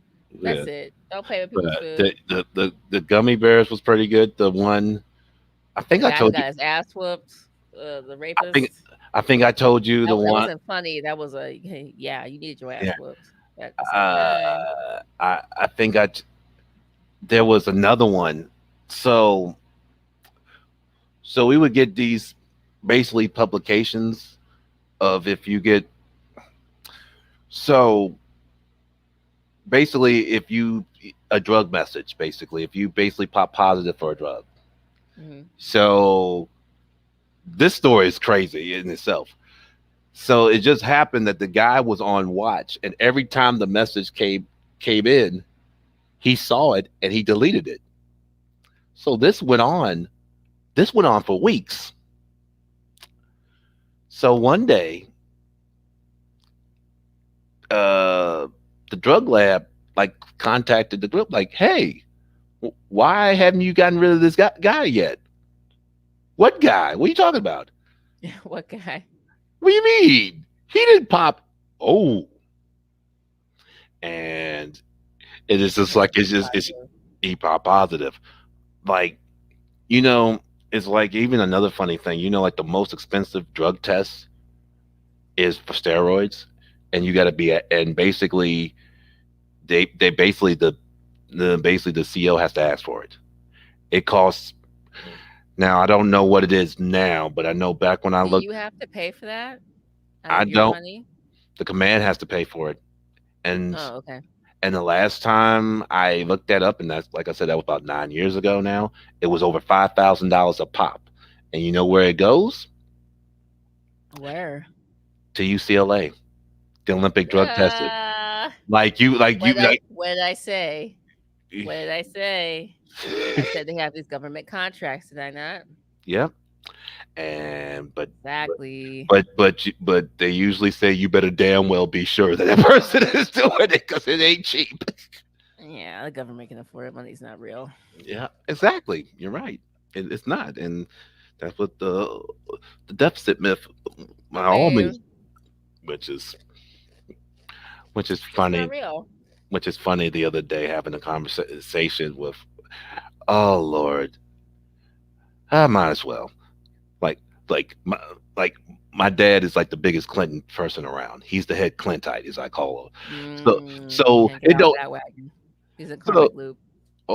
that cosmic loop, and it's just like he's like, and it's to the point now that I don't even go ahead and say because I've given all the reasons before, and every time it's just deflect, deflect, deflect, deflect. I'm like, so I make a joke out of it now every time. I'm saying for crying out loud, the way you defend them, You're like, I'm gonna pull up on ancestry.com one day and I'm gonna look up, and then next thing I know, I'm gonna find out that Bill was my cousin or something. It's like great, yeah. Great. I'm like, oh, he ain't no family. I'm like Yeah. he's either, I mean, either he's related or you getting paid by him. So I know you ain't getting paid by him. He's like, I ain't So, see no checks. I ain't getting. That's like, oh, I'll be messing with him. I used to be like, I Mhm. said, I keep telling him, I said, you know what she should. I said, you know what she should have did, right? It's like, What? what? He's like, what? She should have gotten the OJs and be like, money, money, money, money. I said, I sit there like y'all fucked up. Y'all should have just gone ahead. He's like, Y'all done fucked up now. y'all fucked up. Y'all could have. I said y'all could have had her, and then y'all could have had like money just fall out of the sky. I'm like, oh, Oh, yeah, what? And it was just like, it's funny because it's like, well, why are you so so hard on him? And I did good when I said that's the problem. You're looking at how you did. I said not everybody did good, and I'm like I said, it's just like, it's comical because it's like he just brings it just random, like he sit there. It sounds like a mess. Oh, it is. It's like, It's a I mess. wish I look back on it, like some of the comments, I wish I kind of taped them and because they're just hilarious because it was just like, I'm just sitting here just shaking my head and it's like, I don't know what is it what is about old white women that just bring an ire out of you. I'm like, really? That's what we're going with now. He's like, I'm like, he's like, Wait, did you say that you were like almost done? Like you were about to like retire or in about something? in another 2 years. 2 years. I don't know what the fuck I'm gonna be doing the next 2 years, dude. I don't know what happened to the last 2 years. Well, I mean, I don't know what happened to last year. Last year was full of like staying at home, like still, like today, still. I mean, like I said, it's still like we're slowly coming I back. mean, the slow is like agonizing. Like this is, you know what? You know my karmic loop is What's your comic loop? patience. Like people keep telling me patience, and I said, nah, nigga. That y'all talking about patience. Y'all want me to be like you all stuck in your cycle, perpetual bullshit. But I don't know what my karmic loop is. I don't know. I have no idea. I honestly be thinking I'm doing the right things. I think maybe I'm too giving. Maybe I felt like could that be that. I before, feel like it. I feel like possibly too giving, but too but caring, while everybody else is just sitting around, just not giving a fuck. I think I just yeah, care too much. it's like to make I feel like that's a problem, though. I think like all this stuff is a problem. Like disconnecting from your humanity is a problem, it, yeah, and you can't. Like it causes mental health problems. right. It's it's kind of, matter of fact, I actually, what the People reason. tell you to become. People tell you that you should be like more isolated now, and I was thinking like isolation. I don't think that's the key. I No, don't think that that's the key. I mean, yeah, you can be in isolation when like at times, but we're social creatures. yeah, if you We find ways to communicate. If we didn't, we wouldn't have stuff like video, stuff like this. yeah, We wouldn't it's have like microphones to amplify our voices to it's fun. travel. It's funny because the one of the major reasons I moved back over here was partially 2017. I damn near thought I was gonna have a nervous breakdown, which that whole year, it's just, to make a long story like I said, I'll go into great details at some point, but I had about, at like a 9 month period, I had like 9 people in my life die that I was close with. It was like back to back to back, and I'm like, and my mother got sick at one point, and I was at the Good Ship Lollipop, which, like I said, I got a lot of great stories about that place. Fuck that place, but most Right. toxic most toxic environment I've ever dealt with in my whole career. Oh, I And and it stuck with you. It left a lasting mark. and I could have gone ahead and go somewhere else in advance, and I said, "Fuck it, I'm done." I'm like, I was like, I don't need this. I'm drinking energy drinks to go ahead to get myself up, and I'm taking sleeping pills to go to sleep at night. And then there were times I couldn't even go to sleep, and it was like it was at there. It was just a and yeah, it's but so I took orders to basically I said I'm going DMV. They said DMV. What the hell is DMV? DC, Maryland, or Virginia? And I'm like, it's e and I'm like, I don't care which one it is. I'm like, I can't. DC, Maryland, or Virginia. Yeah. And I'm like, I wish I could have done that with the place I worked. I like to be transferred. Like I had asked like several times to be transferred. And even when I was ill, I was like, I can't do the position that y'all want me to do yeah, because I need the time off for my illness. I need rest. There's nothing I can do. It's chronic. yeah. And they're like, no, we're not moving you. And I was Which like, so this is what y'all gonna do. which is funny now because I'm actually which in about you might say in 10 days, I actually am taking a week off from work. Even though I'll still be like in the area, I'm not gonna be like but I'm actually gonna which You is need to act take a break. You need to take a break. Fuck yeah, that. Take a break. Take yeah. everything. Take bereavement. Take COVID. Sorry, So Cavassier. Take take so a sick time. Take vacation oh time. Take PTO. Take FMLA. Take so everything. So here's something funny. Another funny thing when I talked to my dad, because my dad's some he was like, "Dad going marijuana." Well, hold on. I better not say nothing about marijuana around you, because you always defend it, even though you never smoked it, but you always defend it all the time. I'm like it. I'm like it. I said people shouldn't get arrested for it, and I mean hell, that shit is actually helping people and is health Hmm. is more healthier. So fucking be it because it's like everywhere. So the last two places, like I said, I Well, was scientifically, it is. I yeah, mean, I said this before that smoking it is not like good for your lungs. No smoke is good for your lungs. right. Uh, I mean, your lungs will like do what it can to repair, but no smoking is good for your lungs, really. But tobacco specifically Yeah, it's and like air pollution is horrible for your lungs, opposed to comparing it to marijuana. and It's not carcinogenic. so for right now, I can't even take which is the last two places. Like I said, I was in Washington. Well, technically, I was in Washington and I was in California. Hmm. And I lived, like I said, and I always would see on it. Now I moved to Maryland, and I see CBD all over, and I'm sitting there like, oh, Yeah. it's so funny. I'm like, maybe I should. Next thing I know, I get a mess. You, I get you a got the message. CBD? I can't take CBD.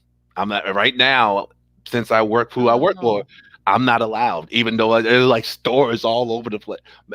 Like, well, it has to be federally, yeah. So right? we'll. So yeah. Well, even Well, though I even though there still would be restrictions like on jobs yeah. depending on the company, but but yeah, it's like it's kind of like funny because I had said to somebody one day, I said, maybe one day they might change this thing and change that rule. I said it probably happened after I'd be gone, but they'll probably, which is the story of a few rule of some rule changes, but yeah, I said I could see it. I said I could see that one being changed. I said maybe not per se smoking it, but I do see. Oh, yeah.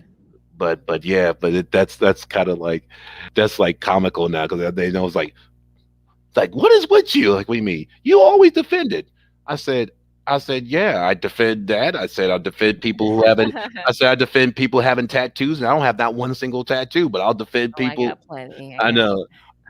You know what's funny? Because like I joke with that now. I say I think it's like a rule because it's like what do you mean a rule? Because like all my friends got tattoos, and I'm the only one that don't have one. You know what, man? I always wanted them. I wish I could have more, but I definitely, when I look at my body now, I'm like, before I wanted to get like a full, like my whole, like the whole thing done, Okay. just be like a full bodysuit.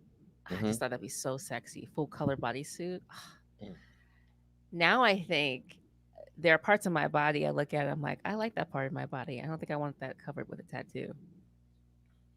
So now, like, I'm kind of thinking about probably just covering up some of the ones I have, like getting a different thing or improving upon the ones I have, and then adding certain things here and there. Because I also like symmetry. So now that I've gotten older, I'm like, yeah, I definitely like parts of my body that I would love to show and not hide. So Hey. Which is funny. yeah, In talking about that, my sister just got her nose pierced the other day. I started hell laughing. yeah, I start. awesome. I, Septum, that one right I there. don't. You know what? I didn't even ask her. I just asked her how she feel. Like, I'm okay. I'm like, all right. Oh, Yeah. okay. I sit there like that's. I've never tried that. I never tried I had one right here and I don't have it no more. Mhm. But um I I'm never thinking actually I'm thinking she did get that because it's like that's because it's funny now because whenever normally you see people now with nose, it's like that's the one they have now is that one, not the little. At least Oh, okay. it seems like it's more common because yeah, because like Yeah. and like I say, I joke with I it had like, my nipples pierced before, but I took those out a long time ago. oh my god, that I had this one and a girl, which I'm actually so proud of it because actually no, I met her. I did like eHarmony a long time ago, and Yo, I think I was probably a part of I probably was on that shit too. and Probably, maybe. I don't know. so when I met Possibly. her, I actually we've talked through correspondence. We've never physically met, but Mhm. when she got on there, it was the same time she lost her son. Mm. And when I saw it and I read the message, I felt compelled immediately to talk to her. I was like, look, and reading your message, and if there's anything, hey, if you ever need somebody to talk to, you can talk to me anytime, no matter what. Just Call me. call me. We had this funny Call me, conversation one day, baby. and she's like, "You never had a piercing?" No, I never had a piercing. You should get one. You you should get your penis pierced. I'm like, huh? What? Is that what she said? That's what she said.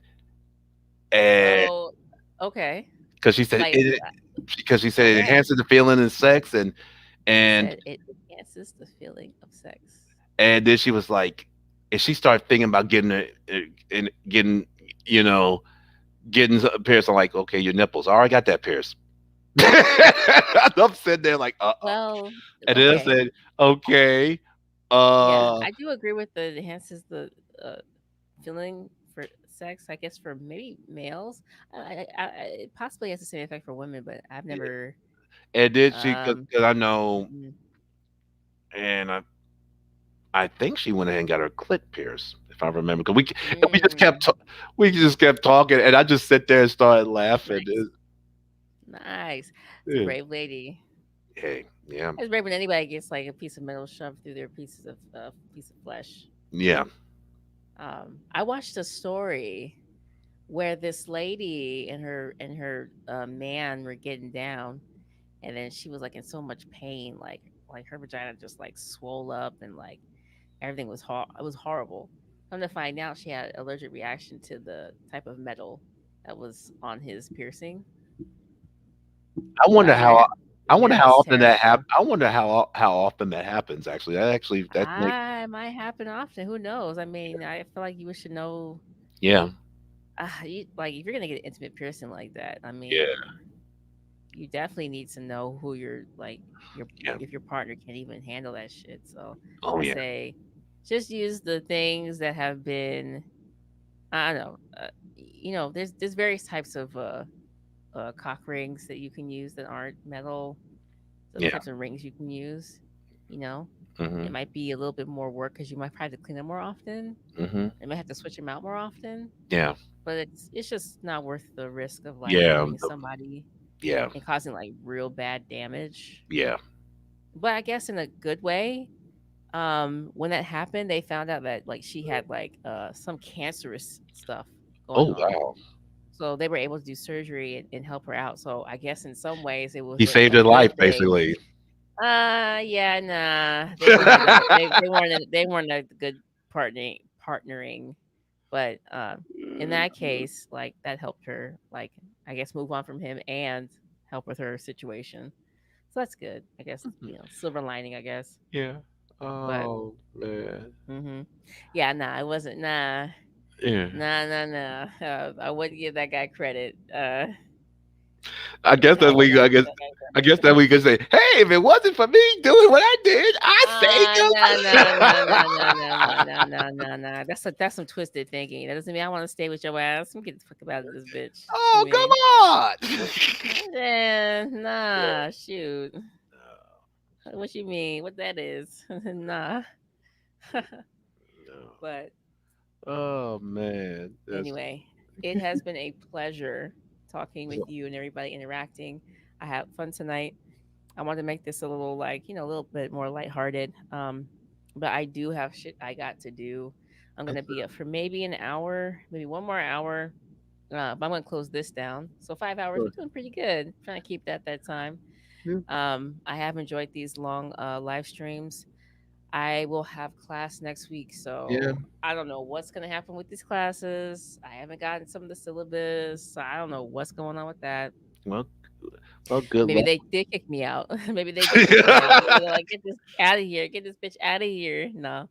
Oh, So I guess I'll find out this weekend or on Monday what's going on with everything, and I can plan out my coursework and see what I can do. I only have like a month, so it's a lot of work crammed into a short amount of time. So I'm hoping to get everything done. But wish me luck, everybody. yeah. Good luck Um, to you. Thank you. And I'm Right. gonna try to make my appearances on here when I have downtime.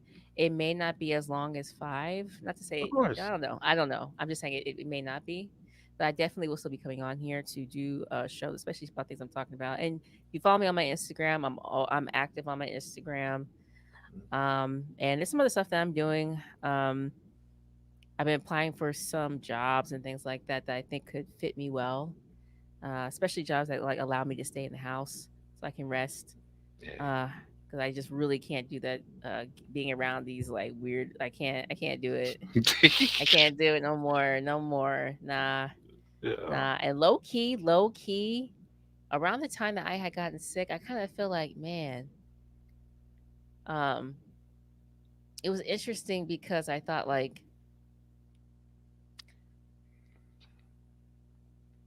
I can only imagine being that sick and then catching uh you know The cherry catching flavor something. of Cavassier. Yeah, exactly. I don't know. It just be I don't know. Silver lining everything, I guess. But yeah, so I'm gonna keep everybody updated about what's going on with me. Let you know what's going on with all the stuff that I'm still going through. So yeah, and Mm. also come on here and do some more shows. I think I'm gonna do that proposal next time. I think what I'm gonna do is do a show on the proposal that I did for Okay. um the Black Student Center. Hopefully somebody sees it who can actually get it built and you know with my help and I get credit too, okay? Mhm. uh and actually build it and make it amazing would be great. But anyway, so I just want to say thank you, everybody. It's been a pleasure Hey. as always. I really enjoyed it. I needed it. It was a kind of a bad day for me today. Oh. It was an emotional day full of bullshit, and I had to use a lot of medication today, so I was in pain. So I'm glad to come on here and talk and have a good chat with everybody. It was a Yeah. fun, cathartic, cathartic, therapeutic conversation. That's good. And for the people who are still watching, I want to thank you so much, everybody who came, Hassan, gamer, filmer, everybody who was just watching. Uh, and tonight was about the narrowing perspective of heroes and villains. Mm. And just some of the stuff we talked about today, how the issues that we were having with our work stuff and people calling you a villain when they were really the ones, or, your mutation and the things that if we had superpowers, the things that we would really want, or those kind of superpowers we would want. And you were saying that the changing Oh yeah. was one of those, and I think mine was any power, anytime I need Yeah, it. and I was telling you, you were Cyrus basically. You were just like Yes, yes, like yes, yes. yeah. Because at any given moment when those things would happen, I would know the right thing to do. Mhm. You know. Because actually, if I had the metamorphosis, then I would have to do all type of work and stuff. I had to make sure kidnap the guy and plan it all, Exactly. Exactly. and I had to do all, Exactly. and then make sure. Then I would have to hire people. Yeah. I'm It'd just be saying, like, like, I could be able to just get everything done and not have to, like, people say that life would be boring, but I would argue that it depends on the person with the power. mhm, Like, if all you do is just make everything happen for yourself, then that's the kind of person you'd be. But if you're just use it when you need it, mhm, then life would be life is cool. mhm, I guess. yeah. But anyway, they don't have these powers. So, uh, but thank you everybody for coming. I'm glad you all participated in this. I'm glad you, yes, I own the rights to this presentation. I own the rights to the paper, copywritten. You can actually look this up. Um, and it was important for me to do this because I had the opportunity of meeting this amazing woman, and all she could say was, I just reminded myself that I was not alone. She had her sidekicks and super friends. So I think that's pretty cool. So, everybody, thank you so much for coming tonight. It's been a pleasure. And I was enjoying playing with these different colors. I'm going to have different, like, things, I think, if I decide to keep the StreamYard going. But I want to say thank you, everybody, for coming. And I really enjoyed our conversation. And I will see you all next time. Enjoy your weekend, and I will too. Yep. All right, Virtual have a good hugs. night. Have a good night, Wallbanger. I will talk to you later, sir. And Yes, you everybody will. else, thank you. Have a good night, and I'll talk to you later. Peace, All right. everybody. Peace. Way up. I feel blessed. I'm so glad y'all came. Have a good night. Peace, y'all.